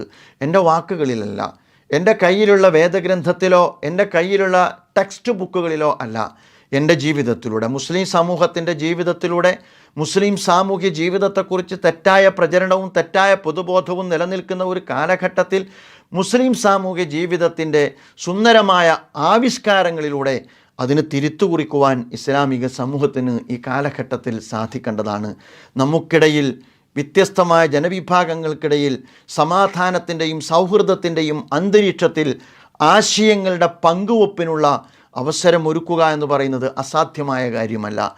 അത്തരം അസാധ്യമെന്ന് പലരും തോന്നുന്ന കാര്യങ്ങൾ സാധിച്ചെടുത്ത ഒരു പാരമ്പര്യത്തിൽ നിന്നുകൊണ്ടുകൂടിയാണ് ഞാനിത് പറയുന്നത്. അത്തരം ആശയവിനിമയത്തിൻ്റെ പ്രതലം നാം തുറക്കുന്ന സമരമുഖങ്ങളിൽ അനിവാര്യമാണ് എന്നുകൂടി എൻ്റെ പ്രിയപ്പെട്ട സുഹൃത്തുക്കളെ നാം മനസ്സിലാക്കേണ്ടതായിട്ടുണ്ട്. വൈജ്ഞാനികമായ രംഗത്ത് മത്സരബുദ്ധിയോടുകൂടി മുന്നേറുവാൻ ഈ കാലഘട്ടം നമ്മോട് ആവശ്യപ്പെടുന്നുണ്ട്. മുസ്ലിം സമൂഹത്തെ സംബന്ധിച്ചിടത്തോളം പഴയതുപോലെയല്ല എന്ന് നമുക്കെല്ലാവർക്കും അറിയാം. ഒരുപാട് മാറ്റങ്ങളുണ്ട്. നല്ല ഒരു തലമുറ വളർന്നു വരുന്നുണ്ട്. വിവേകമുള്ള, അതുപോലെ തന്നെ ഇൽമുള്ള, വിജ്ഞാനമുള്ള, അതുപോലെ തന്നെ ഒരുപാട് കഴിവുകളുള്ള ഒരു തലമുറ വളർന്നു വരുന്നു എന്നത് മുസ്ലിം സമൂഹത്തിൻ്റെ ഏറ്റവും വലിയ പ്രത്യേകതയാണ്. പ്രത്യേകിച്ച് കേരളത്തിൽ അത് നമുക്ക് കാണാവുന്നതാണ്. മത്സര പരീക്ഷകളിൽ ഉൾപ്പെടെ അത്തരം വിദ്യാർത്ഥിനികളുടെ മുന്നേറ്റം നമുക്ക് കാണാവുന്നതാണ്. ഞാൻ പറയുക, വളരെ കൃത്യമായ ഉദ്ദേശശുദ്ധിയോടുകൂടി തന്നെ, വളരെ കൃത്യമായ ദിശാബോധത്തോടുകൂടി തന്നെ നാം ആഗ്രഹിക്കുന്ന അതിജീവനത്തിന് സാധ്യമാകുന്ന സ്വഭാവത്തിൽ ഈ വളർന്നു വരുന്ന തലമുറയ്ക്ക് ദിശ നിർണയിച്ചു കൊടുക്കുവാൻ നമുക്ക് സാധിക്കേണ്ടതാണ്. കുൽ ഹൽ യസ്തവില്ലദീന യഅലമൂന വല്ലദീന ലാ യഅലമൂൻ. യഥാർത്ഥത്തിൽ വിജ്ഞാനം എന്ന് പറയുന്നത് അധികാരം കൂടിയാണ് എന്ന് നാം മനസ്സിലാക്കണം. അതുകൊണ്ട് വൈജ്ഞാനിക രംഗത്തുള്ള വളർച്ചയിലൂടെ മാത്രമേ ഈ കാലഘട്ടത്തിൽ നാം നേരിടുന്ന നിരവധി വെല്ലുവിളികളെ നമുക്ക് അഭിമുഖീകരിക്കുവാനും അതുപോലെ തന്നെ അവയോട് സംവദിക്കാൻ പോലും നമുക്ക് സാധിക്കുകയുള്ളൂ. അതുകൊണ്ട് അതിന് കരുത്തുറ്റ ഒരു തലമുറയായി വൈജ്ഞാനിക രംഗത്ത് വളരെ ബോധപൂർവമായി സാമൂഹ്യ രംഗത്ത് പിന്നോക്കം നിൽക്കുന്ന, അതുപോലെ തന്നെ വ്യത്യസ്ത സാമൂഹ്യ വിഭാഗങ്ങളെ മുന്നോട്ട് കൊണ്ടുവരുവാനുള്ള യത്നം നമ്മുടെ ഭാഗത്ത് നിന്ന് രൂപപ്പെടുത്തിയെടുക്കുവാൻ നമുക്ക് സാധിക്കേണ്ടതാണ്. നമുക്കൊരു സ്വപ്നം ഉണ്ടാകണം. മാർട്ടിൻ ലൂതർ കിങ് കറുത്ത വർഗ്ഗക്കാരുടെ വിമോചനത്തെക്കുറിച്ച് സംസാരിച്ചപ്പോൾ അദ്ദേഹത്തിൻ്റെ ഏറ്റവും ശ്രദ്ധേയമായ പ്രഭാഷണമാണ് ഐ ഹാവ് എ ഡ്രീം, എനിക്കൊരു സ്വപ്നമുണ്ടായിരുന്നു എന്ന സ്വഭാവത്തിൽ അദ്ദേഹം തൻ്റെ ജനതയുമായി അവസാന ഘട്ടത്തിൽ അദ്ദേഹം പങ്കുവെച്ച അദ്ദേഹത്തിൻ്റെ പ്രഭാഷണം എന്ന് പറയുന്നത്.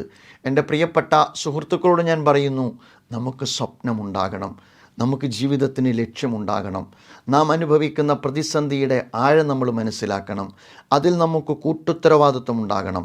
ഞാൻ സമൂഹമാകുന്ന, സമുദായമാകുന്ന മഹാസാകല്യത്തിൽ നിന്ന് മാറി നിന്ന് ഞാൻ എൻ്റെ കാര്യങ്ങൾ നിർവഹിച്ച് കളയാം എന്ന് നിങ്ങൾ ഒരിക്കലും വിചാരിക്കരുത്. അങ്ങനെ നിങ്ങൾ വിചാരിച്ചാൽ നേരത്തെ ഒരു ജൂതൻ പറഞ്ഞതുപോലെ എൻ്റെ കഥകിലും വന്ന് ഫാഷിസം മുട്ടുന്ന കാലം അടുത്തു കഴിഞ്ഞിരിക്കുന്നു എന്ന് നാം മനസ്സിലാക്കണം. പക്ഷേ എൻ്റെ കഥകിൽ ഫാഷിസം വന്ന് മുട്ടിയപ്പോൾ എനിക്ക് നിലവിളിക്കാൻ പോലും, നിലവിളിച്ചാൽ അതിന് ഉത്തരം നൽകാൻ പോലും ഒരാളും അവശേഷിച്ചിട്ടുണ്ടായിരുന്നില്ല എന്ന അദ്ദേഹത്തിൻ്റെ ആ വരികളും നമ്മുടെ മുമ്പിലുണ്ടായിരിക്കണം. അതുകൊണ്ട് മുസ്ലിം സമൂഹത്തെ സംബന്ധിച്ചിടത്തോളം, ഇന്ത്യൻ ജനതയെ സംബന്ധിച്ചിടത്തോളം, ഈ സമൂഹത്തെ സംബന്ധിച്ചിടത്തോളം നമുക്ക് അത്തരം ഒരുപാട് അവബോധങ്ങൾ നമുക്കുണ്ടാകേണ്ടതാണ്. സമുദായം നമ്മുടെ കൺസേണാണ്, സമൂഹവും നമ്മുടെ കൺസേണാണ്. സമുദായത്തിന് വേണ്ടി മാത്രമല്ല, സമൂഹത്തിനു കൂടി പ്രവാചകന്മാരുടെ പാതയിൽ തങ്ങളുടെ ജീവിതം നീക്കിവെക്കുവാൻ കൽപ്പിക്കപ്പെട്ടവരാണ് നമ്മൾ ഓരോരുത്തരും. കുൻതും ഖൈറ ഉമ്മത്തിൻ ഉഖ്രിജത്ത് ലിന്നാസ്, ജനസമൂഹത്തിന് വേണ്ടി ഉരുത്തെഴുന്നേൽപ്പിക്കപ്പെട്ട ഒരു ഉമ്മത്താണ്, ഖൈറു ഉമ്മത്താണ് മുസ്ലിം സമൂഹം എന്ന ബോധം നമുക്ക് ഓരോരുത്തർക്കും ഉണ്ടാകേണ്ടതാണ്. ആ കൂട്ടായ ബോധത്തിൻ്റെ പരിസരത്ത് നിന്നുകൊണ്ടാണ് നിങ്ങൾ ജീവിതത്തെ നോക്കിക്കാണേണ്ടത്, നിങ്ങൾ ജീവിതത്തിൻ്റെ ലക്ഷ്യം നിർണ്ണയിക്കേണ്ടത്, നിങ്ങൾ നിങ്ങളുടെ ജീവിത വീക്ഷണത്തെ കരുപ്പിടിപ്പിക്കേണ്ടത്. അങ്ങനെയെങ്കിൽ സമൂഹത്തെക്കുറിച്ചും സമുദായത്തെക്കുറിച്ചും നിങ്ങൾക്കൊരു സ്വപ്നമുണ്ടാകണം. മഹാനായ പ്രവാചകൻ റസൂലുള്ളാഹി സ്വല്ലല്ലാഹു അലൈഹി വസല്ലം ഏറ്റവും കടുത്ത പരീക്ഷണങ്ങൾ അഭിമുഖീകരിക്കുന്ന ഘട്ടത്തിൽ അള്ളാഹുവിൻ്റെ പ്രവാചകന് സ്വപ്നമുണ്ടായിരുന്നു. പ്രവാചകൻ സ്വല്ലല്ലാഹു അലൈഹി വസല്ലം ആ സ്വപ്നം ഒരു പ്രവചനം പോലെ അവരോട് പങ്കുവെച്ചിട്ടുണ്ടായിരുന്നു. വല്ലാഹി ലയുത്തിമ്മന്നല്ലാഹു ഹാദൽ അംർ, ഇത് പൂർത്തീകരിക്കപ്പെടുന്ന ഒരു കാലം വരും. അതുപോലെ തന്നെ നിർഭയമായ ആളുകൾക്ക് സനാ മുതൽ ഹദറമൗത്ത് വരെ സഞ്ചരിക്കാൻ കഴിയുന്ന ഒരു കാലം, പെൺകുട്ടികൾക്കാരെയും ഭയപ്പെടേണ്ടതില്ലാത്ത ഒരു കാലം, അതുപോലെ തന്നെ ഒരാട്ടിൻ കുഞ്ഞിന് ചെന്നായെ മാത്രം ഭയപ്പെടുന്ന ഒരു കാലം, ഇത് പ്രവാചകൻ ആ ഒരു പ്രവചനം നടത്തുമ്പോൾ പ്രവാചകൻ്റെ ഉടലിന് മുകളിൽ തലക്ക് വില പറഞ്ഞ ഒരു സന്ദർഭമായിരുന്നു എന്ന് നമുക്കെല്ലാവർക്കും അറിയാവുന്ന കാര്യമാണ്. പക്ഷേ ഒരു സമൂഹത്തിൻ്റെ ഭാഗമായി നാം നിൽക്കുമ്പോൾ ആ സമൂഹത്തെക്കുറിച്ചും സമുദായത്തെക്കുറിച്ചും നമുക്ക് കൃത്യമായ ഒരു വിഷനും ഒരു സ്വപ്നവും നമുക്കുണ്ടായിരിക്കേണ്ടതുണ്ട്. നിങ്ങൾ കേട്ടിട്ടില്ലേ മുഹമ്മദുൽ ഫാത്തിഹിനെ കുറിച്ച്? കോൺസ്റ്റാന്റിനോപ്പിൾ, ഇസ്തംബൂൾ കീഴടക്കിയ മുഹമ്മദുൽ ഫാത്തിഹ് എന്ന് പറയുന്ന ചുറുചുറുക്കുള്ള ചെറുപ്പക്കാരൻ. 22-ാമത്തെ വയസ്സിലാണ് അദ്ദേഹം കോൺസ്റ്റാന്റിനോപ്പിൾ അല്ലെങ്കിൽ ഇസ്തംബൂൾ കീഴടക്കുന്നത് എന്ന് നമുക്കറിയാം. അദ്ദേഹം പഠിക്കുന്ന കാലത്ത് ഒരു കഥ പറഞ്ഞു കേൾക്കാറുണ്ട്. പഠിക്കുന്ന കൊച്ചുനാളിൽ അദ്ദേഹത്തെക്കുറിച്ച് ഒരുപാട് പരാതികൾ ഉണ്ടാകാറുണ്ടായിരുന്നു, അതുപോലെ തന്നെ പരിഭവങ്ങൾ അദ്ദേഹത്തെക്കുറിച്ച് ഉണ്ടാകാറുണ്ടായിരുന്നു. ആ ഘട്ടത്തിൽ അദ്ദേഹത്തിൻ്റെ ഉസ്താദ് എന്ന നിലയിൽ അഹമ്മദ് ഖുറാനി എന്ന് പറയുന്ന ഒരു ഉസ്താദിൻ്റെ അടുക്കൽ അദ്ദേഹത്തെ കൊണ്ടാക്കുകയാണ്. അത്യാവശ്യം കുസൃതിയുണ്ട്, അതുപോലെ തന്നെ മടിയനാണ്.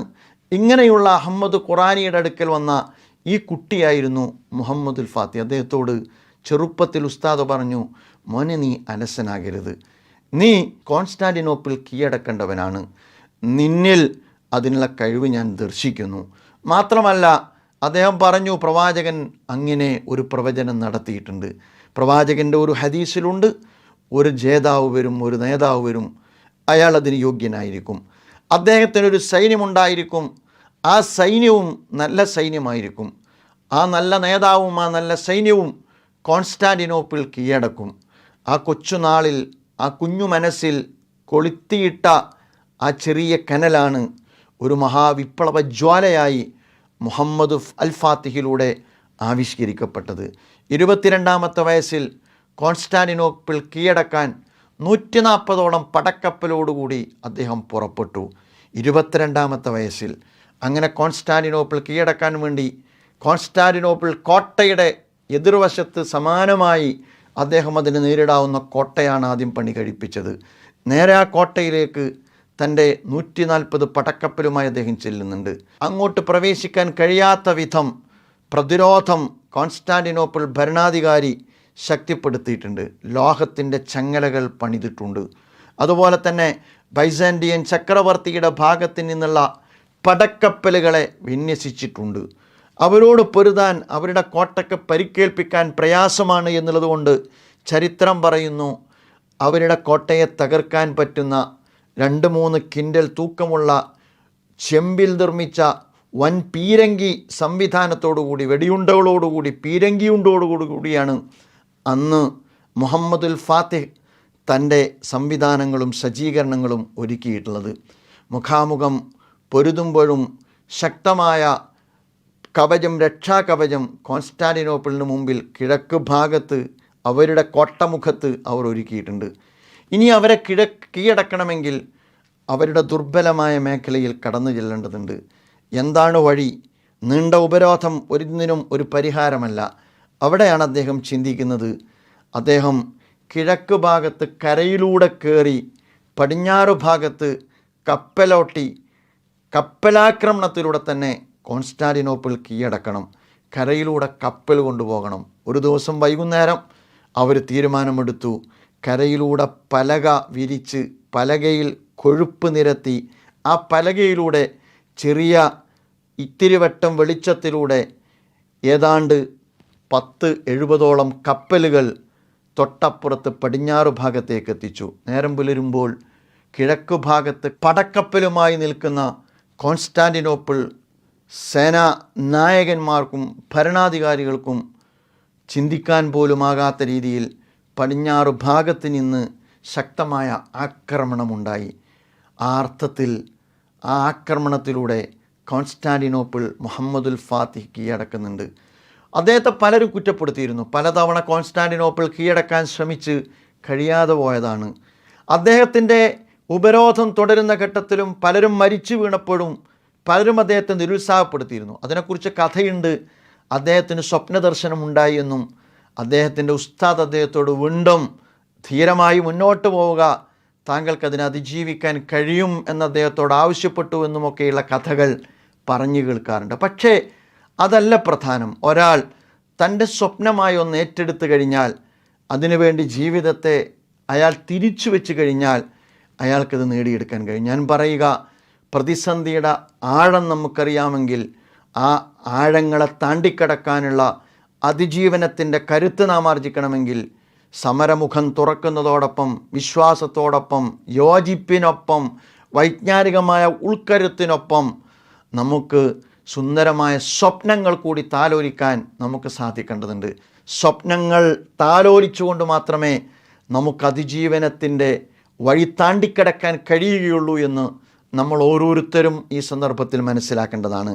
അങ്ങനെയാണ് എങ്കിൽ ആ സ്വപ്ന സാക്ഷാത്കാരത്തിന് വേണ്ടിയുള്ള മുന്നേറ്റമാണ് നമ്മുടെ ഭാഗത്തു നിന്നും ഉണ്ടാകേണ്ടത്. കൂടെ പ്രാർത്ഥന അനിവാര്യമാണ്.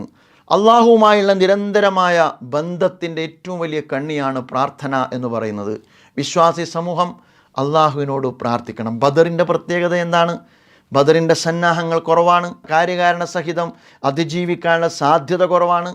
പക്ഷേ എല്ലാ സന്നാഹങ്ങളും ഒരുക്കി പ്രവാചകൻ റസൂലുള്ളാഹി സ്വല്ലല്ലാഹു അലൈഹി വസല്ലം അള്ളാഹുവിനോട് പ്രാർത്ഥിക്കുന്നുണ്ട്. നാഥ, ഇതാ ഇവിടെ എത്തിയിരിക്കുന്നു, ഉള്ള കഴിവ് വെച്ച് ഞങ്ങൾ ഇവിടെ എത്തിയിരിക്കുന്നു. ഞങ്ങൾ ജീവിച്ചാൽ നിനക്ക് സുജൂദ് ചെയ്യാൻ ഒരു ജനത ഇവിടെ ഉണ്ടാകും. ഞങ്ങൾ തുടച്ചു മാറ്റപ്പെട്ടാൽ നിനക്ക് സുജൂദ് ചെയ്യാൻ ഒരാളും ഇവിടെ അവശേഷിക്കാൻ പോകുന്നില്ല. അതുകൊണ്ട് നാഥ, നീ ഞങ്ങൾക്ക് വാഗ്ദാനം ചെയ്ത സഹായമുണ്ടല്ലോ, ആ സഹായം ഞങ്ങൾ ആഗ്രഹിക്കുന്ന സന്ദർഭമാണിത്. ഞങ്ങളെ നീ സഹായിക്കണേ. വമാ റമൈത്ത ഇത് റമൈത്ത വലാക്കിന്നല്ലാഹ റമ.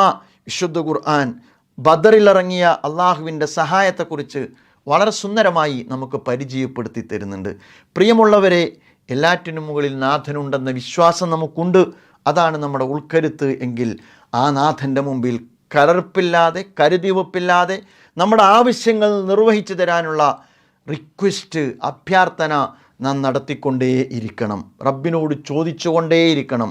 അള്ളാഹു സുബ്ഹാനഹു വ തആല പരീക്ഷിക്കപ്പെട്ട തൻ്റെ അനുചരന്മാരുമായി ബന്ധപ്പെട്ട വിഷയത്തിൽ പ്രവാചകൻ സല്ലല്ലാഹു അലൈഹി വസല്ലമയ്ക്ക് കൊടുത്ത അധ്യാപനം എന്താണ്? പ്രവാചകൻ്റെ ചുറ്റും പലപ്പോഴും പരീക്ഷണത്തിൻ്റെ തീച്ചുളയിലകപ്പെട്ട തൻ്റെ സന്തത സഹചാരികൾ ഒരുമിച്ച് കൂടാറുണ്ട്. അവർ ചോദിക്കും, റസൂലെ മത്താ നസ്റുള്ള, എപ്പോഴാണ് സഹായം വരിക? റസൂലുള്ളാഹി സ്വല്ലല്ലാഹു അലൈഹി വസല്ലം അവരോട് പറയുന്നുണ്ടല്ലോ, ഇസ്തഈനു ബിസ്സബ്രി വസ്സലാത്ത്, തീർച്ചയായിട്ടും നിങ്ങൾ സഹനം കൊണ്ടും അതുപോലെ തന്നെ നമസ്കാരം കൊണ്ടും അള്ളാഹുവിനോട് സഹായം അഭ്യർത്ഥിക്കുക. അള്ളാഹു നിങ്ങളെ സഹായിക്കും. എൻ്റെ പ്രിയമുള്ള സുഹൃത്തുക്കളെ, നമസ്കാരം ഒരു സത്യവിശ്വാസിയുടെ വലിയ ഊർജ്ജസ്രോതസ്സാണ് എന്നുകൂടി നാം അറിയണം. അള്ളാഹുവിൻ്റെ പ്രവാചകൻ പാതിരാവുകളിൽ ധാരാളം സമയം തൻ്റെ കാലിൽ നീര് വരുന്നത് വരെ നിന്ന് നമസ്കരിക്കാറുണ്ടായിരുന്നു. നിരന്തരമായ യത്നത്തിലൂടെ, പ്രാർത്ഥനയിലൂടെ, അള്ളാഹുമായുള്ള ബന്ധത്തിലൂടെയാണ് പ്രവാചകൻ സല്ലല്ലാഹു അലൈഹി വസല്ലം തൻ്റെ കുറഞ്ഞകാല ജീവിതത്തിനുള്ളിൽ ഒരു സമൂഹത്തെ തന്നെ മാറ്റിപ്പണിതത് എന്ന് നമുക്കേവർക്കും അറിവുള്ള കാര്യമാണ്.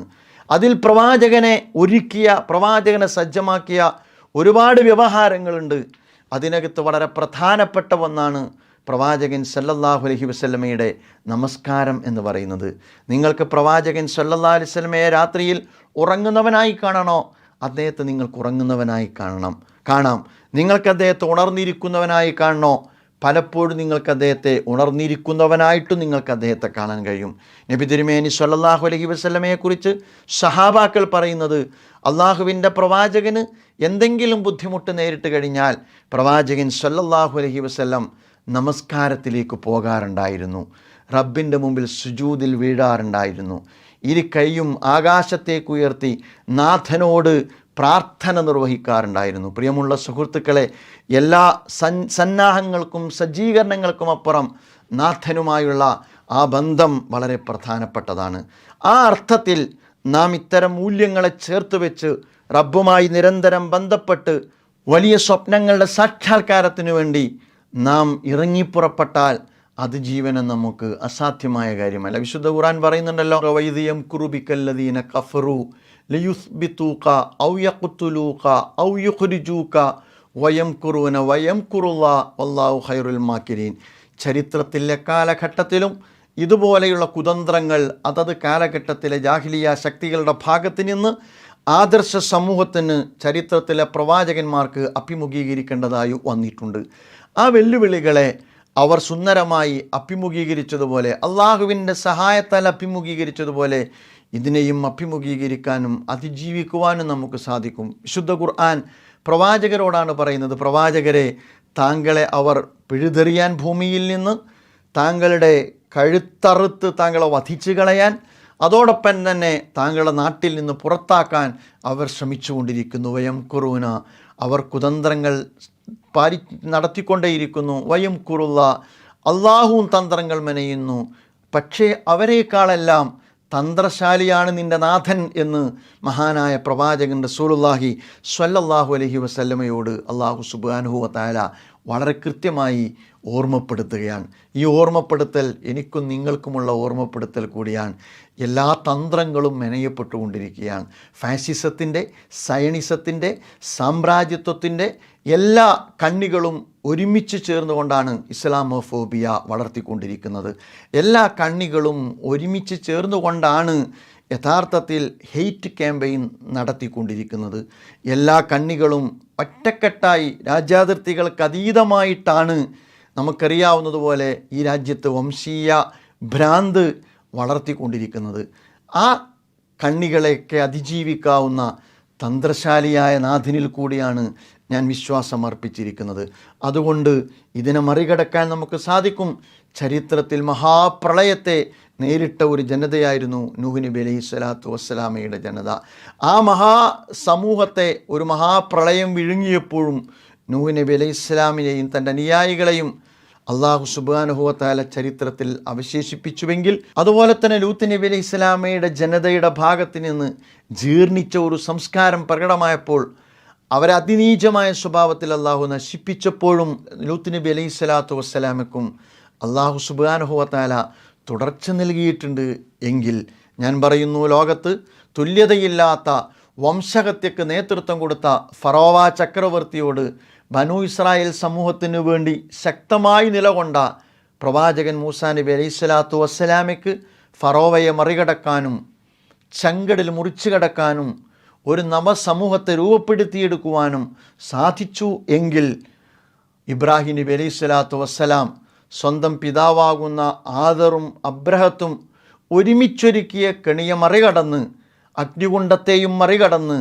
ലോകത്തിൻ്റെ നായകനായി മാറിയെങ്കിൽ, ഇന്നി ജായിലുക ലിന്നാസി ഇമാമ, ലോകത്തിൻ്റെ നായകനായി താങ്കളെ നിശ്ചയിച്ചിരിക്കുന്നു എന്ന അള്ളാഹുവിൻ്റെ ഖലീലുള്ള, അള്ളാഹുവിൻ്റെ ഖലീൽ എന്ന പദവിയിലേക്ക് ഉയർത്തപ്പെട്ടിട്ടുണ്ട് എങ്കിൽ, കിണറ്റിലെറിയപ്പെട്ട യൂസുഫ് നബി അലൈഹി സ്വലാത്തു വസ്സലാം പിന്നീട് ഈജിപ്തിൻ്റെ അധികാരത്തിലേക്ക് ചുവടുവെച്ചിട്ടുണ്ട് എങ്കിൽ, മഹാനായ പ്രവാചകൻ സല്ലല്ലാഹു അലൈഹി വസല്ലമയുടെ തലക്ക് വില പറഞ്ഞ് പ്രവാചകനെ വധിക്കാൻ വരെ ഗൂഢാലോചന നടത്തിയ അബൂജഹലിൻ്റെയും അബൂ സുഫിയാനിൻ്റെയും അതുപോലെ തന്നെ കപടവിശ്വാസികളുടെ നേതാവായ അബ്ദുല്ലാഹിബിന് ഉബയ്യിബിന് സുലൂലിൻ്റെയും തന്ത്രങ്ങളെ മറികടന്ന് ലോകത്ത് തുല്യതയില്ലാത്ത ഒരു സമൂഹത്തിൻ്റെ നിർമ്മിതിക്ക് മക്കയിൽ പ്രവാചകൻ അല്ലാഹു അവസരമൊരുക്കി എങ്കിൽ, ഖുദ്സ് വീണ്ടെടുക്കാനും ഖുദ്സ് ജയിക്കാനും സുൽത്താൻ സലാഹുദ്ദീൻ അയ്യൂബിക്ക് അള്ളാഹു സുബ്ഹാനഹു വ തആല അവസരം നൽകി എങ്കിൽ, അവസാനം ഞാൻ പറയും,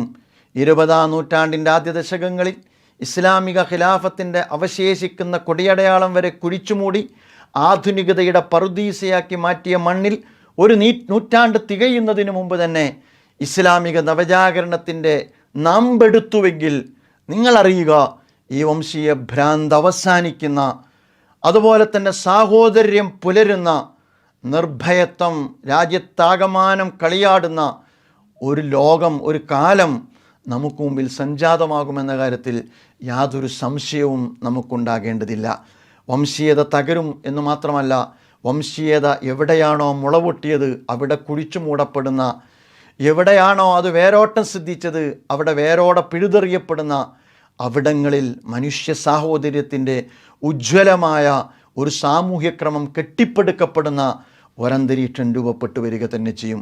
പക്ഷേ അതിന് ഞാൻ നേരത്തെ സൂചിപ്പിച്ചതുപോലെ നമുക്കുണ്ടായിരിക്കണം ഒരു സ്വപ്നം, നമുക്കുണ്ടായിരിക്കണം ആ സ്വപ്ന സാക്ഷാത്കാരത്തിന് വേണ്ടിയുള്ള സമർപ്പണം, നമുക്കുണ്ടായിരിക്കണം അചഞ്ചലമായ വിശ്വാസം, അടിപതറാത്ത വിശ്വാസം, നമുക്കുണ്ടായിരിക്കണം കലർപ്പില്ലാത്ത കരുതുവെപ്പില്ലാത്ത തവക്കുൽ, നമുക്കുണ്ടായിരിക്കണം ആര് വന്നാലും ഇളകാൻ കഴിയാത്ത, ആർക്കും നമ്മെ പിന്തിരിപ്പിക്കാൻ കഴിയാത്ത സ്വബർ, ക്ഷമ. ക്ഷമ എന്ന് പറയുന്നത് അടികിട്ടുമ്പോൾ അടിക്കാതിരിക്കലല്ല, മറിച്ച് കാറ്റും കോളും നിറഞ്ഞ സാമൂഹ്യ അന്തരീക്ഷത്തിൽ പതറാതെ പിടിച്ചു നിന്ന് മുന്നോട്ട് കുതിക്കാനുള്ള നിശ്ചയദാർഢ്യം കൂടിയാണ് ക്ഷമ. നമുക്കുണ്ടായിരിക്കണം പിടിച്ചു നിൽക്കാനുള്ള ക്ഷമ, നമുക്കുണ്ടായിരിക്കണം കാലിടറാത്ത ഇസ്തിഖാമത്ത്. ഈമാനും തവക്കുലും സ്വബറും ഇസ്തിഖാമത്തും ഉള്ളതോടൊപ്പം തന്നെ കിനാവ് കണ്ട സ്വർഗത്തിലേക്ക് എത്തിച്ചേരുന്നതിന് വേണ്ടി ജീവിതം പകരം കൊടുക്കുക എന്ന വിശുദ്ധ ഖുർആനിൻ്റെ ആഹ്വാനത്തെ കൂടി നിങ്ങൾ നെഞ്ചിലേറ്റുന്നുവോ? ഇന്നല്ലാഹ ഇസ്തറാമിനൽ മുഅ്മിനീന അൻഫുസഹും വ അംവാലഹും ബി അന്ന ലഹുമുൽ ജന്ന. സ്വർഗം കിനാവ് കണ്ട് നിങ്ങളുടെ ജീവിതവും നിങ്ങളുടെ സമ്പത്തും ഈ പാതയിൽ അള്ളാഹുവിൻ്റെ മാർഗത്തിൽ കൊടുക്കാൻ നിങ്ങൾ സന്നദ്ധമാണോ? എങ്കിൽ ഞാൻ പറയുന്നു, അതിജീവനം അസാധ്യമായ ഒന്നല്ല, അതിജീവനം സുസാധ്യമായ ഒന്നാണ്. ആ അർത്ഥത്തിൽ ഈ കാലഘട്ടത്തിൻ്റെ വെറുപ്പിൻ്റെ ദർശനങ്ങളെ പരാജയപ്പെടുത്തി വെറുപ്പുൽപ്പാദിപ്പിക്കപ്പെടുന്ന സാമൂഹ്യ അന്തരീക്ഷത്തെ സ്നേഹം കൊണ്ട് കീഴ്പ്പെടുത്തി അള്ളാഹുവിൻ്റെ കാരുണ്യം നിറഞ്ഞൊഴുകുന്ന ഒരു പുതിയ സാമൂഹ്യക്രമത്തിന് അസ്ഥിവാരം പണിയാൻ തീർച്ചയായിട്ടും നമുക്ക് കഴിയും. ഈ റമളാൻ നമുക്ക് നൽകേണ്ടത് ചരിത്രത്തിൽ നിന്നും വിശുദ്ധ വേദഗ്രന്ഥത്തിൽ നിന്നും പ്രവാചകാധ്യാപനങ്ങളിൽ നിന്നും ഈ സമകാലിക വെല്ലുവിളികളെ അതിജീവിക്കാനുള്ള അതിജീവനത്തിൻ്റെ കരുത്താണ്. ആ കരുത്താർജിക്കുക, അടുത്ത തലമുറക്ക് അത് കൈമാറുക. നമുക്കൊരു പക്ഷേ അസാധ്യമായി തീർന്നാൽ നമ്മുടെ അടുത്ത തലമുറയ്ക്കെങ്കിലും അത്തരമൊരു സാമൂഹ്യ അന്തരീക്ഷം സമ്മാനിക്കുവാൻ നാം പ്രവർത്തിച്ചേ മതിയാകൂ. നാഥൻ നമ്മെ അനുഗ്രഹിക്കുമാറാകട്ടെ. നമ്മുടെ വീഴ്ചകളും പോരായ്മകളും അള്ളാഹു നമുക്ക് പുറത്തു തരുമാറാകട്ടെ. ഏറ്റവും നല്ല നേതൃത്വത്തെ ഈ ഉമ്മത്തിന് അള്ളാഹു പ്രദാനം ചെയ്യുമാറാകട്ടെ. പൊതുസമൂഹത്തിനകത്ത് ഇസ്ലാമിൻ്റെ സുന്ദരമായ ആശയങ്ങളെ അതിൻ്റെ ഏറ്റവും തികഞ്ഞ സൗന്ദര്യത്തോടുകൂടി ആവിഷ്കരിക്കാനുള്ള എല്ലാ കഴിവുകളും ഈ ഉമ്മത്തിന് അള്ളാഹു പ്രദാനം ചെയ്യുമാറാകട്ടെ. നന്മ പുലരുന്ന, സ്നേഹം നിലനിൽക്കുന്ന, സാഹോദര്യം സ്ഥാപിതമാകുന്ന, പരസ്പരം മാനിക്കുന്ന, ആശയവിനിമയം സുസാധ്യമായ ഒരു സാമൂഹ്യ അന്തരീക്ഷം, ഒരു നല്ല നാളെ നാഥൻ നമുക്ക് പ്രദാനം ചെയ്യുമാറാകട്ടെ എന്ന പ്രാർത്ഥനയോടുകൂടി നിർത്തുന്നു. അസ്സലാമു അലൈക്കും വറഹ്മത്തുള്ളാഹി വബറകാതുഹു. റമദാൻ സംഗമം 2021 ഇവിടെ തിരശ്ശീല വീഴുകയാണ്. നമ്മളൊക്കെ കാത്തിരുന്ന ആ നിമിഷങ്ങൾക്ക് ഇവിടെ അവസാനം കുറിക്കുകയാണ്. വിജ്ഞാനത്തിൻ്റെയും സ്നേഹത്തിൻ്റെയും അനേകം ഓർമ്മകൾ നമുക്ക് നൽകിയ റമദാൻ സംഗമം 2021. ഇപ്പോൾ നമ്മുടെ മനസ്സ് പാലസ് ഗ്രൗണ്ടിലെ ഇഫ്താർ വിരുന്നിലേക്കും തറാവീഹ് നമസ്കാരത്തിലേക്കും ഒക്കെ ചെന്നിട്ടുണ്ടാകാം. ഇനിയുള്ള റമദാൻ സംഗമങ്ങൾ അത്തരത്തിൽ ഒരുമിച്ച് കൂടാൻ അള്ളാഹു നമ്മെ തുണക്കുമാറാകട്ടെ. തീർച്ചയായും ഈ സംഗമത്തെ വ്യത്യസ്തമാക്കുന്ന ഒരു ഘടകം ലോകത്തിൻ്റെ നാനാഭാഗത്തു നിന്നുള്ള സഹോദരീ സഹോദരന്മാർ ഇതിൽ പങ്കെടുക്കുന്നു എന്നത് തന്നെയാണ്. തീർച്ചയായും അള്ളാഹു ഈ ഓൺലൈൻ സംഗമത്തിലൂടെ വിശാലമായ ഈ സാഹോദര്യത്തിൻ്റെ ഓർമ്മകളാകാം ഉദ്ദേശിച്ചത്. ഇതിൽ പങ്കെടുത്ത, ഇതിനെ വീക്ഷിച്ചു കൊണ്ടിരുന്ന എല്ലാ സഹോദരി സഹോദരന്മാർക്കും ഒറ്റവാക്കിൽ നന്ദി രേഖപ്പെടുത്തുകയാണ്. അതോടൊപ്പം തന്നെ നമ്മുടെ വിലപ്പെട്ട സമയം നമുക്ക് വേണ്ടി മാറ്റിവെച്ച വിശിഷ്ടാതിഥികൾ എല്ലാവർക്കും ഞാൻ നന്ദി രേഖപ്പെടുത്തുന്നു. അതോടൊപ്പം റമദാൻ സംഗമത്തെ ഇത്രയും വലിയ വിജയമാക്കിയ, അതിനുവേണ്ടി ദിനരാത്രങ്ങൾ അഹോരാത്രം പണിയെടുത്ത പ്രിയ സഹോദരി സഹോദരന്മാർ, പ്രസ്ഥാന പ്രവർത്തകർ എല്ലാവർക്കും റമദാൻ സംഗമത്തിൻ്റെ പേരിലും അതേപോലെ തന്നെ ജമാഅത്തെ ഇസ്ലാമി ബാംഗ്ലൂർ ചാപ്റ്ററിൻ്റെ പേരിലും ഞാൻ നന്ദി രേഖപ്പെടുത്തുകയാണ്. ഇങ്ങനെ ഒരു സംഗമം നാളെ ജന്നാത്തുൽ ഫിർദൗസിൽ റയ്യാൻ്റെ കവാടത്തിലൂടെ കടന്ന് ഒരുമിച്ച് ചേരാം എന്ന് ആത്മാർത്ഥമായി പ്രാർത്ഥിച്ചുകൊണ്ട് എല്ലാവർക്കും നന്ദി. അല്ലാഹു സുബ്ഹാനഹു വ തആല നമ്മെ തുണക്കുമാറാകട്ടെ. അസ്സലാമു അലൈക്കും വറഹ്മത്തുള്ളാഹി വബറകാതുഹു.